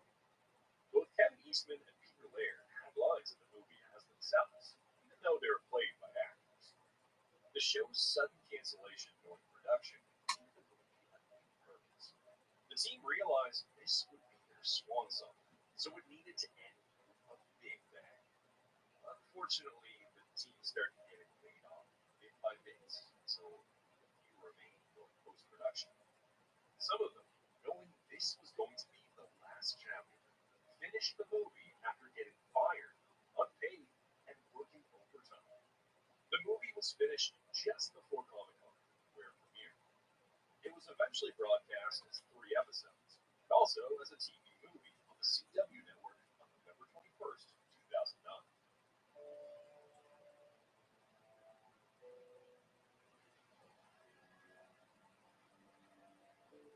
After 9 years away from the franchise, Oh shit. ironic that the next chapter would kick off with a healthy. Oh, so those are thanks, Kodiak. So those are they're a mini series that was done towards the end of Mirage's run on Ninja Turtles. There's one for each turtle, and there's 1 through 4 for each turtle. So there's 1, 2, 3, and 4 for Raphael Bad Moon Rising, which again, these were books that were printed towards the end. It was a 2009-ish. Just a mini series that was kind of like a companion to Volume 4 / Tales Volume 2. So, but they're pretty tough books to find because they didn't have very big print runs, and Turtles wasn't super popular at the time, so they're kind of tougher books to find. I do have the number 1 for each. Yep. So that's Blind Sight, Bad Moon Rising. That's Raphael. Blind Sight's Leonardo. Brain Thief is Donatello, or Donatello the Brain Thief, and then Michelangelo the Third Kind. So I do have the number 1s for all 4. They vary. Just give me 1 second here. So for the Raphael, it's 75. Hold on 1 second here. And I'm willing to work with you on the price for sure, but they do tend to be a little bit pricier books. Raphael's 75. And then the Michelangelo is 125. His hope was that with the franchise out of his hands, he would find some time and The energy. Donnie's 125. However, he ensured he retained the right to produce up to 18 comics a year, The Turtles, without Nickelodeon's approval. But no longer than 40. And then Leonardo's also 125. Enough to keep the 2 books running, give him a possibility to return. So altogether, I got them all 4 listed for $450 for just the number 1s. Yeah, they are. They're tough to find, and they're in good condition. This was probably the right time in the cycle to sell the franchise. But this was a to go smoothly, it needed to be kept secret. Yeah. Mirage that. On October Oh, dude, yeah. Take your time, think about it. Whatever works for you. If there's anything else you want me to show you, if you have any questions about anything, I'm 100% happy to help, dude. Or you're just more than welcome to hang out, watch whatever we're watching Turtles-wise on the TV, or if you go to lookingfortmnt.com, you can join our community, share your collection and stuff in our Discord. We got a lot of people hanging out in there. That's what I was doing. That's why I was distracted. And also, thanks again, Kodiak, for knowing where to. I'm trying to get this friggin' thing to work, but it's not working. Some characters I should wait till after the show. Creators. It was yet another hit for Murphy, who was planning to buy back the rights to Ninjara and Jaguar. After realizing that was impossible, the whole situation left another bad taste in his mouth. He felt the entire 25th anniversary campaign was explicitly done to boost the franchise's value. After many months of negotiations with Viacom, Nickelodeon finally acquired the franchise on October 21st for $60 million. $10 million was used to Yeah, appreciate you, dude. You totally fucking. With the franchise in their Thanks for hands, having my back on that one. show for 2012. By October 28th, Playmates Toys secured master global toy rights for TMNT. While they had generated $2 million out of the tail of this month, the next Oh, you do plenty, man. I appreciate you. they need to spend time working with other brands and preparing for a 2012 Very much. relaunch of the line. Details about what Nickelodeon bought are not. I wish I get this feature to work. I come up with this thing where, like in collection showcase, if something gets a certain amount of emojis, it'll get featured in like the news channel. But it's not working. I can't get it to work automatically. It's pissing me off. But other licensed material would probably need some clearance before being used. Things that were very likely beyond Nickelodeon's reach were the next mutation show with movies, as these were not wholly owned by Mirage or 4Kids. Since Nickelodeon was interested in creating their own show and movie, getting the broadcasting rights to the Red Wolf show and the movies would need to wait.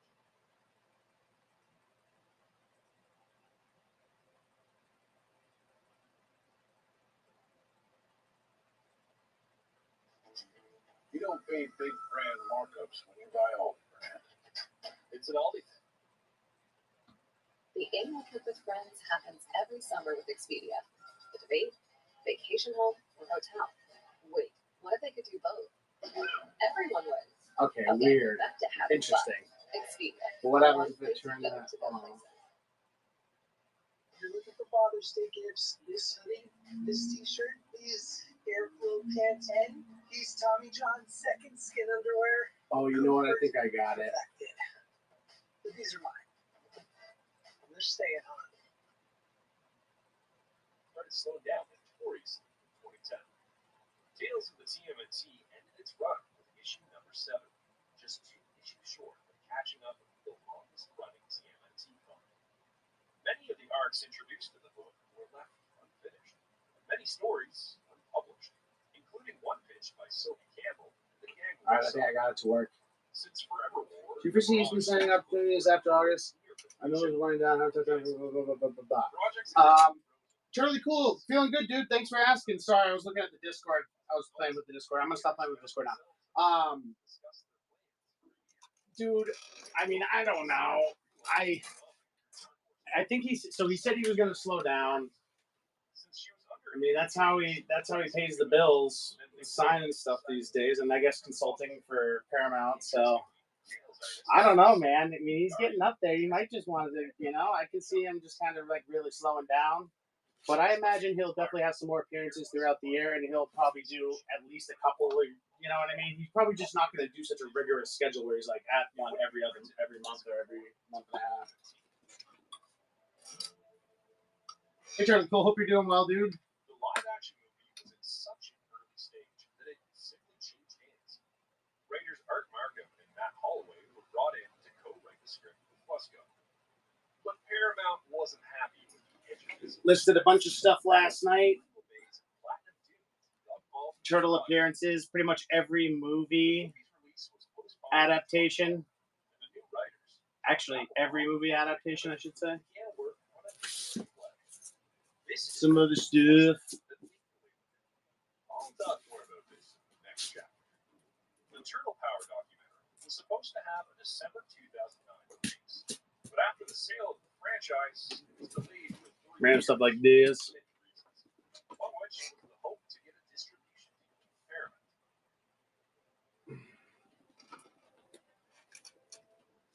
Nah, you're right on time, man.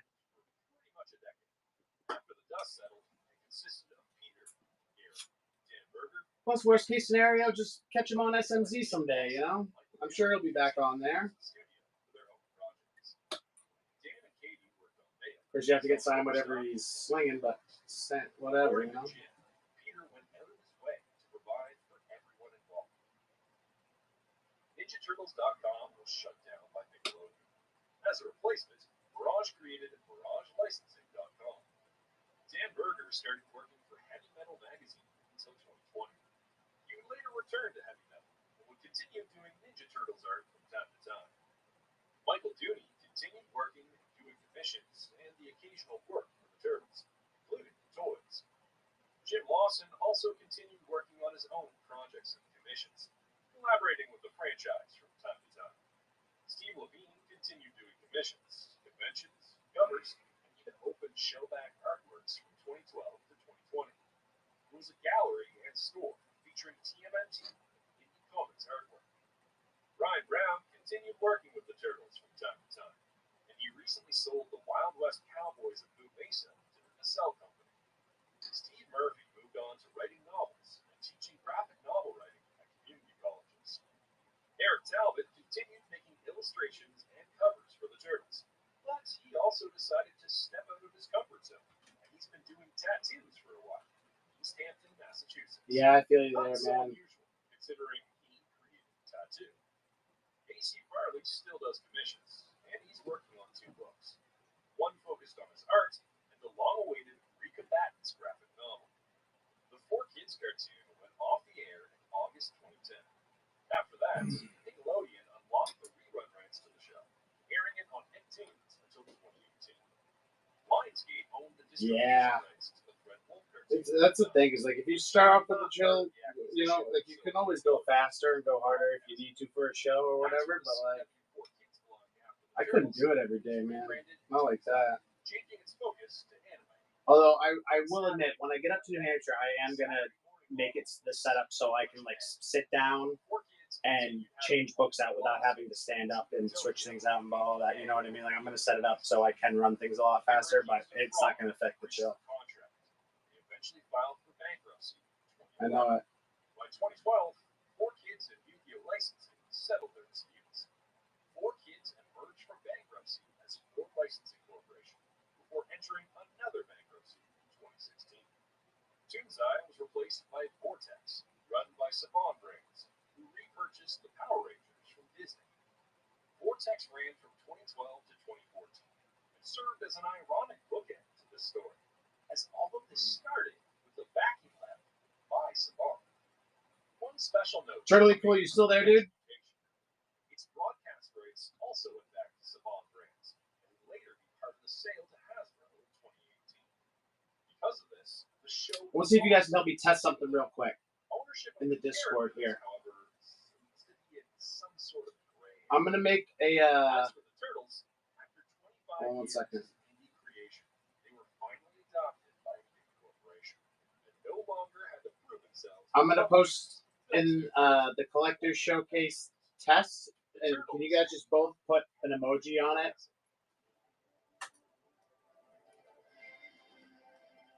After hearing about the franchise sale, animation One. Ciro Miele pitched his take on the Turtles to Nickelodeon, and it would be the beginning of a new era for the franchise. Come on, baby. IDW Publishing signed a deal to bring the Come on, Turtles baby. back to comics in late 2010. Okay, cool. Now go up to looking for updates. I set the threshold for 2, but I think I'm gonna set it for 4 to start. So anything that's in the collection showcase that gets 4 or more emojis in it will get a spotlight in the updates channel now. Comments saying it's Ninja Time, as well as your thoughts about this era. Thanks for helping me test that. It works. Thanks for watching. Kill, kill, kill, kill, kill, kill, kill. We'll delete that.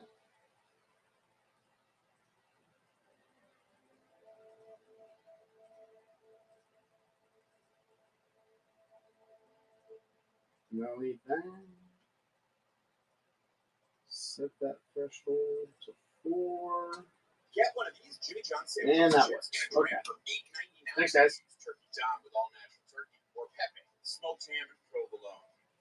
Delicious. Oh, what's up, Poncholo? Are you in the Discord? I think that I'm good. I think I figured out my thing. I'm just doing all sorts of weird little things that no one would even know I'm doing. Like once you're good using the Discord, just like, you know. Oh, you did put an emoji? Thanks, man. Yeah, I set the threshold for 2, so once we got to 2, it automatically posted it to the updates channel. But what I figured out, what was bugging me out, is it does not look back. So, like, anything that's been posted before, I was going through, like, I set the threshold to, like, 2 or 3, and I was putting emojis on a bunch of stuff. I'm like, why the fuck isn't this working? And it's because it can't, it's actually counting emojis going forward from a certain date, but it doesn't look back. So from now on, any post in the collection showcase or any of the text channels that are like chat channels that gets more than 4 emojis will get featured in the news channel. Because I felt like it. Technological disruptions, ultimately, the breakup of its creators. How you doing on Cholo, dude? Yeah, it does. It only counts after you set the rule. Yep, you're right. Join me today. Dude, I was trying to get this one bot to work, man. I couldn't get it. Like, I even was gonna fucking have it translate it myself. It was Polish, and it did exactly what I wanted it to do. It did recaps of video. Like, it took videos from YouTube because I multicast, so I'm on YouTube, so I can use tools that work with YouTube that, for instance, will use AI to summarize a video, so summarize a whole 3-hour show or whatever, and just I think it'd be funny to post summaries and see what it fucking says. That led me down an AI rabbit hole. Now we got 2 bots in there that people can play with. Pulling Kevin Eastman and Peter Laird away from their creation into managing a yard work, yuck, man. How are you doing yard? Isn't it raining? Oh, it's not raining. It was pouring this morning when I was trying to get the packages to the post office. Until then, Mirage worked on informal agreements with friends and guest artists who contributed to the comics licensing art. They were paid full-page rates, royalties, and reprint fees. Fair enough, but the franchise was small. But once it exploded, Mirage struggled to fend off random copyright lawsuits. Every time a story Mirage didn't technically own was reprinted overseas, they had to track down each creator and pay royalties, no matter how minor the contribution. Lawyers urged Kevin and Peter to formalize their ownership. So I don't know if you know, Honcho, you gotta come get this thing Amy got you, because we're breaking up and I'm moving back to New Hampshire. There were 2 main types. At the end of June. Well, I mean, we're broken up now, and then I moved back to New Hampshire. And a character buy, which clarified. But she got you a Han Solo action figure. In some cases, creators could keep their character. Yeah. Is what it is. In which case, they had to either sell the rights to Mirage. Yeah, dude, I'm moving to New Hampshire. I'm gonna be 5 minutes down the road from Jetpack Comics.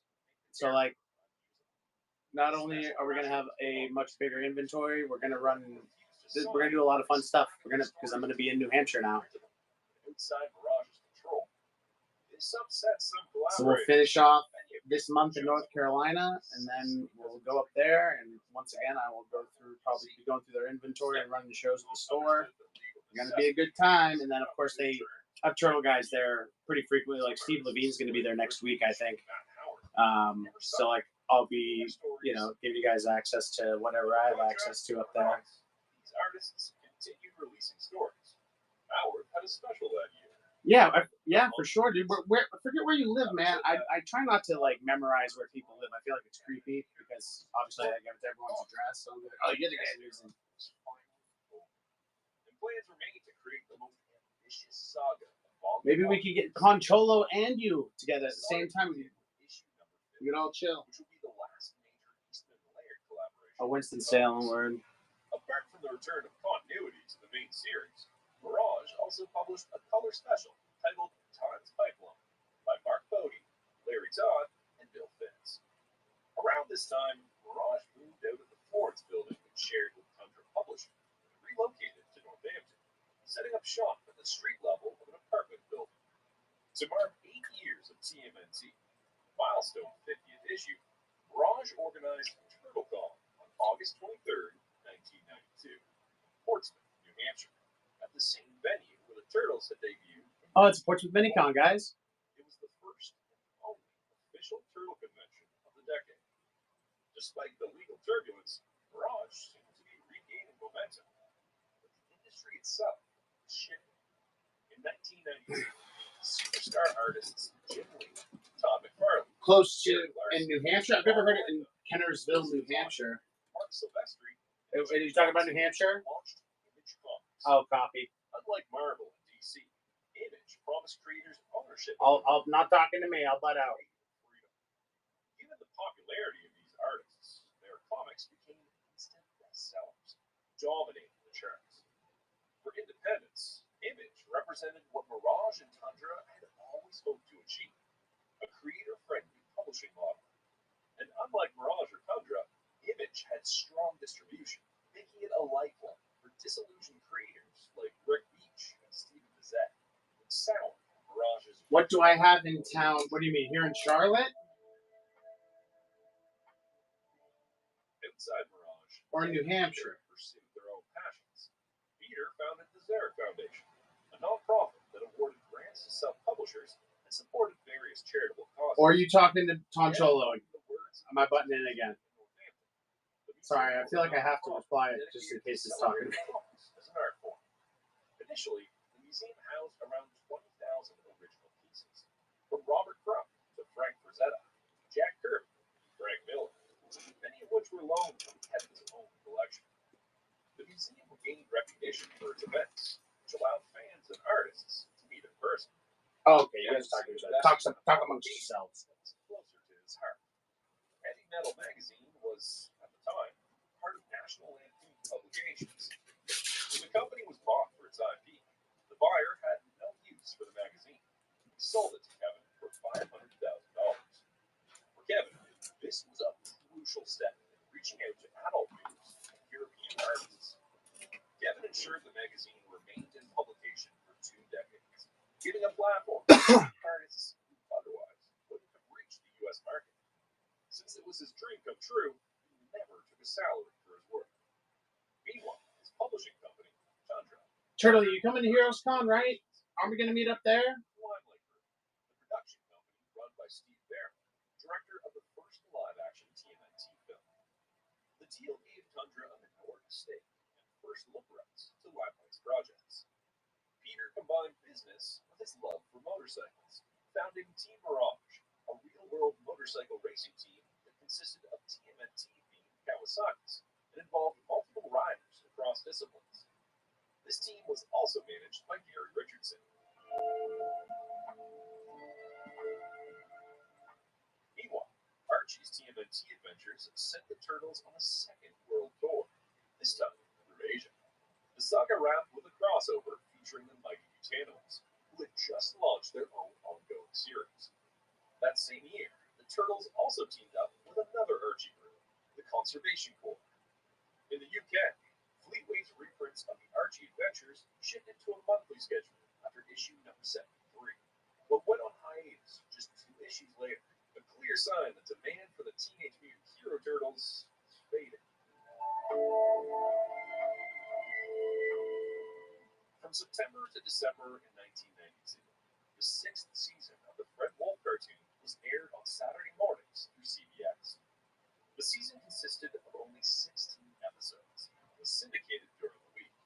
The show's formula had become clearly repetitive by 1992, which was a concern, as competition was becoming increasingly innovative around them. Both CBS and ABC were losing the Saturday morning slot to the new kid in town, Fox. By November, TMNT drew 28% of kids watching TV, with a 4.8 out of 28 share in the Nielsen Station Index sweeps. But competition from Disney's Goof Troop and Fox's Batman the Animated Series made it clear Turtles cartoon was starting to feel stale. The season was produced by whoops! I killed the stage. Jack Whoopsies. Benson as showrunner, Frank Rocco as art director, and George Goodchild as character designer. It featured the return of characters like Slash, Kermit, and April's Aunt, and introduced newcomers such as Shrika, Creepy Eddie, and Rudolph the Grotto.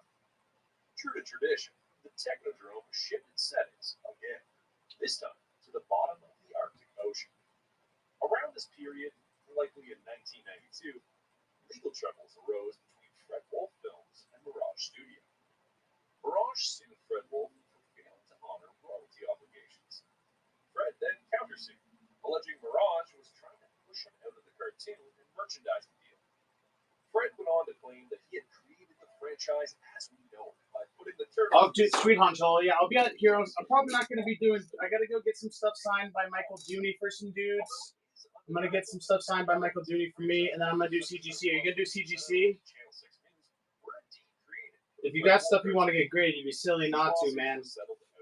But that reminds me, I actually got to do my packing list.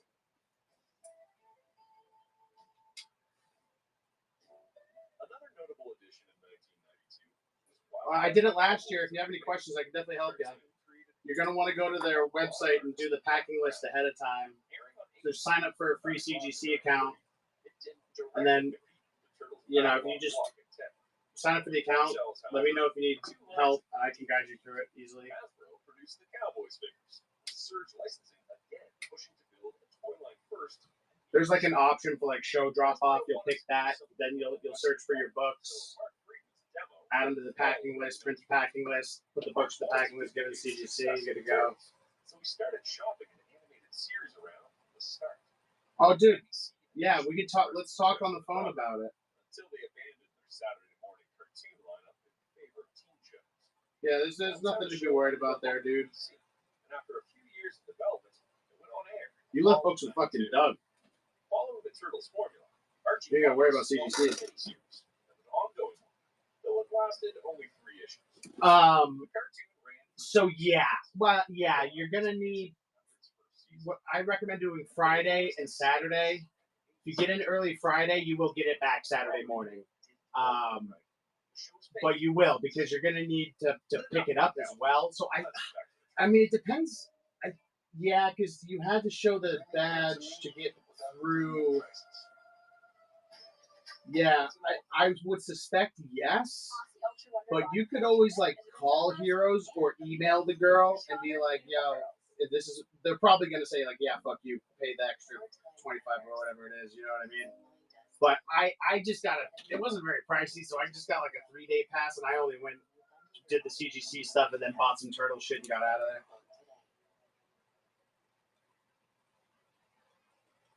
But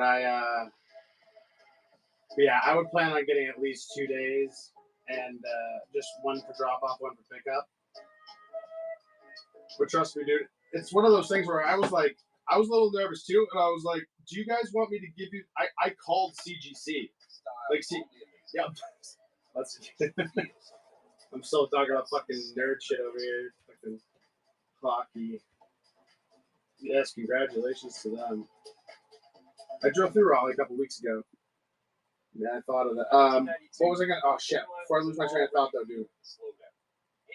Oh yeah, I was like, am I gonna have to take? Do I need to take the books out of the bags and boards or whatever? They're like, no, like we can handle that. And I'm like, are you sure? Like, I'll take them out of the bags and boards. Like, you can, like, no, like you're good. Just give them to the bags and boards. Like, okay. But believe it still have the strength to last another 5 years, long enough to become a. I'm not. Let's chill, man. I don't have a show scheduled for Thursday. International began channeling. I can give you my address. You can just swing by, meet Amy, get your Han Solo. She's got a card for you as well. And you can see where the magic happens, baby. Oh, I don't live in Raleigh. They'll be in Raleigh on Thursday. Yeah, not Charlotte. My bad. I'm killing it. I'm fucking killing it. Yeah. That's all right, dude. For some reason, we just did a whole Scooby-Doo crisscross there because I thought I was with you for some reason.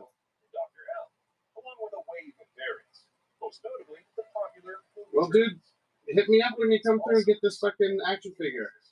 Including the Turtlemobile. It almost introduced a giant secret playset, but was deemed too costly. Although Turtles in Time debuted in 1991, its home console port arrived in August 1992 and quickly became one of the year's top Super Nintendo titles. The adaptation dropped the arcade's 4-player mode, but added new characters, levels, bosses, and moves.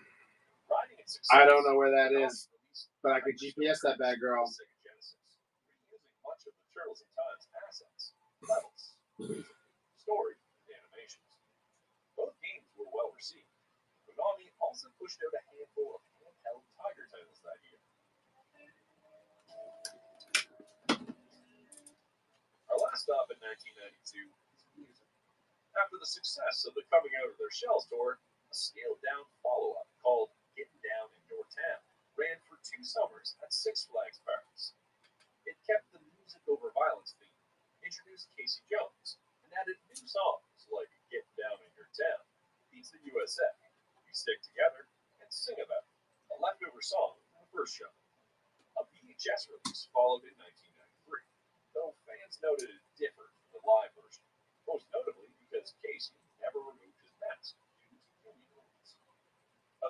story was discussed, and songs may have been written for it, but it never materialized. Meanwhile, although it wasn't a musical, the touring turtles appeared in The Mystery of the Cliffs, a U.S. Bureau of Land Management educational video about protecting heritage sites. It featured the Fred Wolf cartoon's voice cast, including Peter Renaday as Splinter, and reused John DePrez's score for the first film.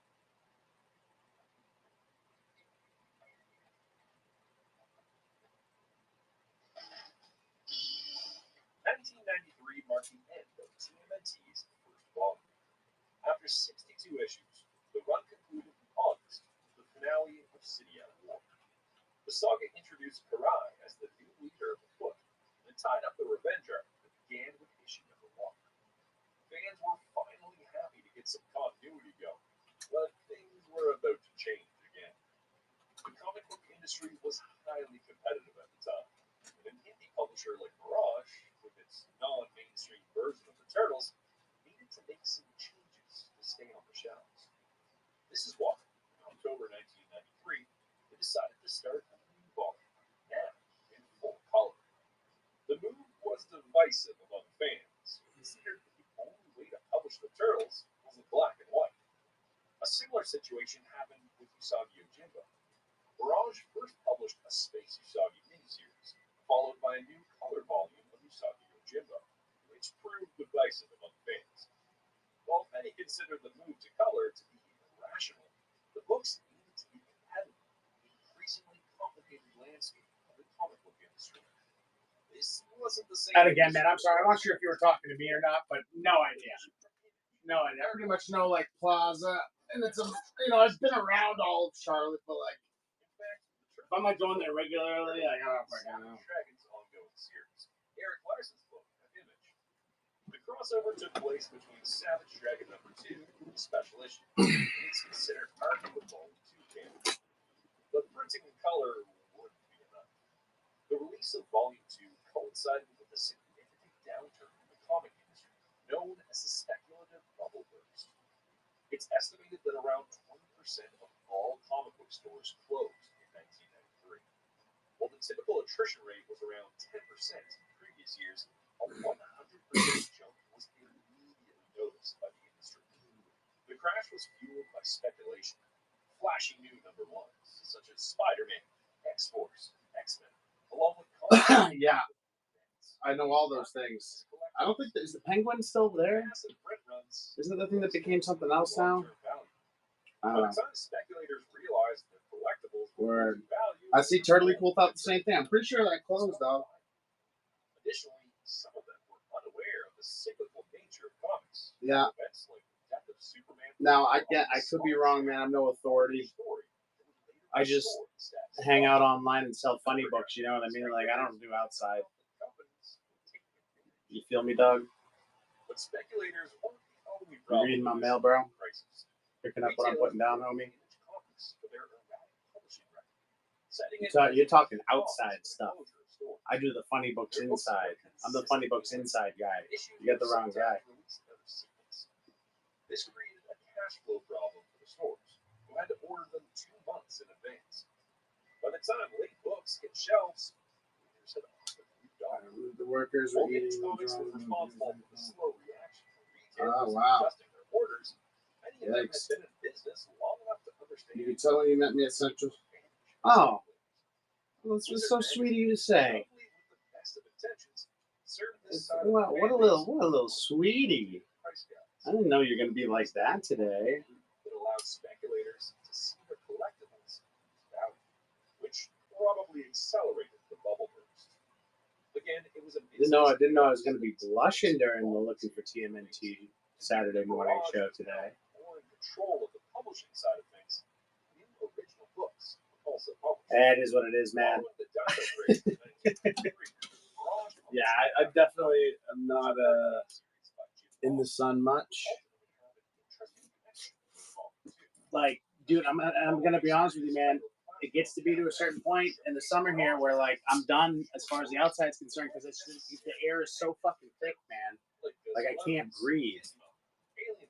You know? It also serialized a Casey Jones story, North by Down East, Like, so I just, yeah, I stay inside, man.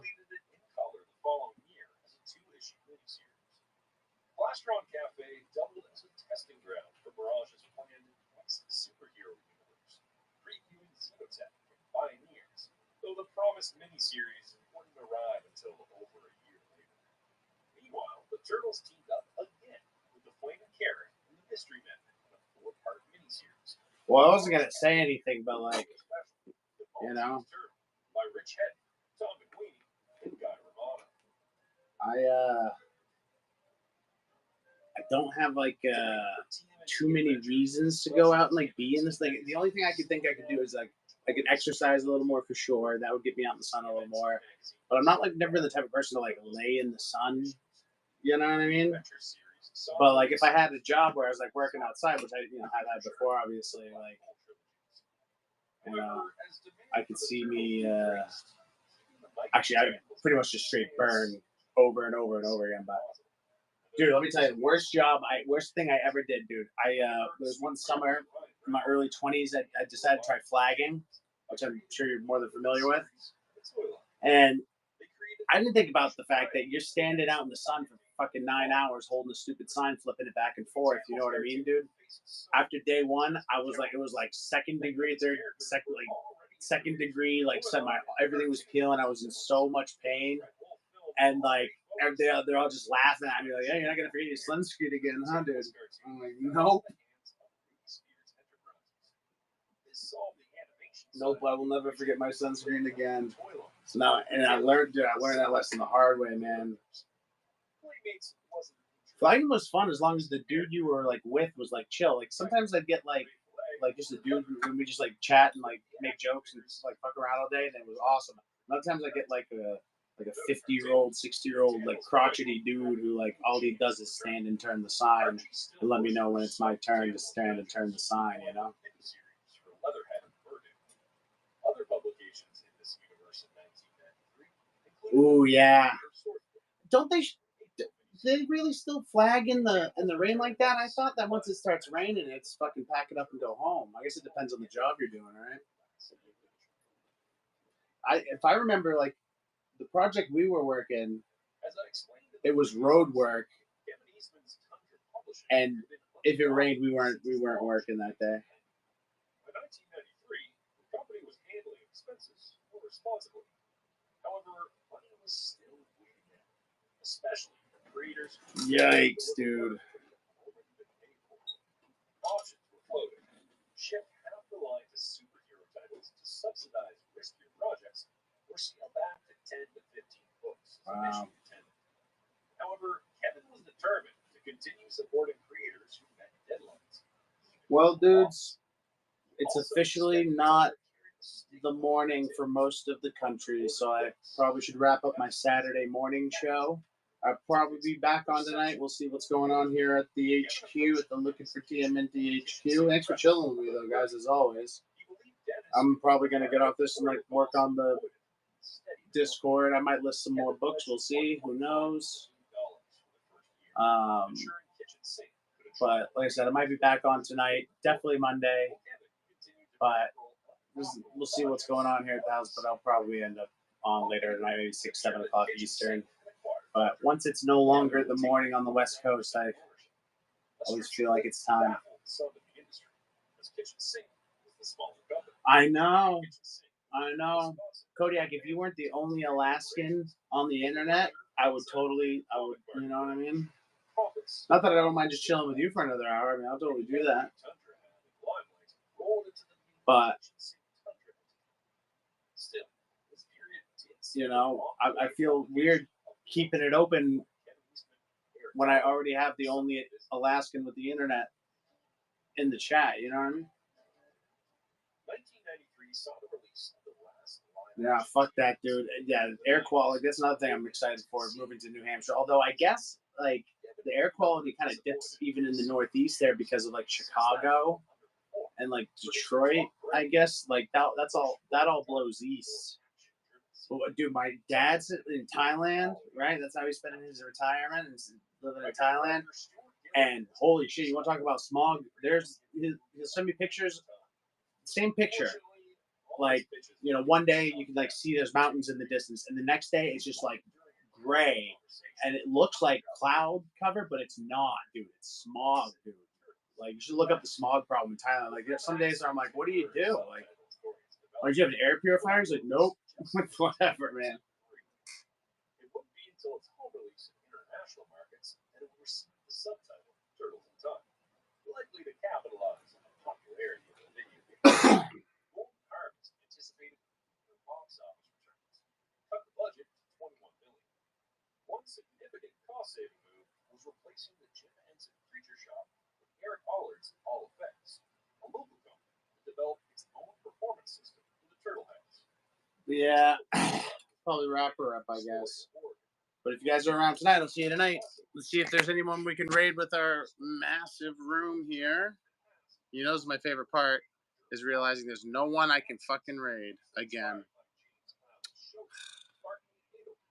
Guys, you want to do the new seller thing? See if we can find like a new seller with no one in there.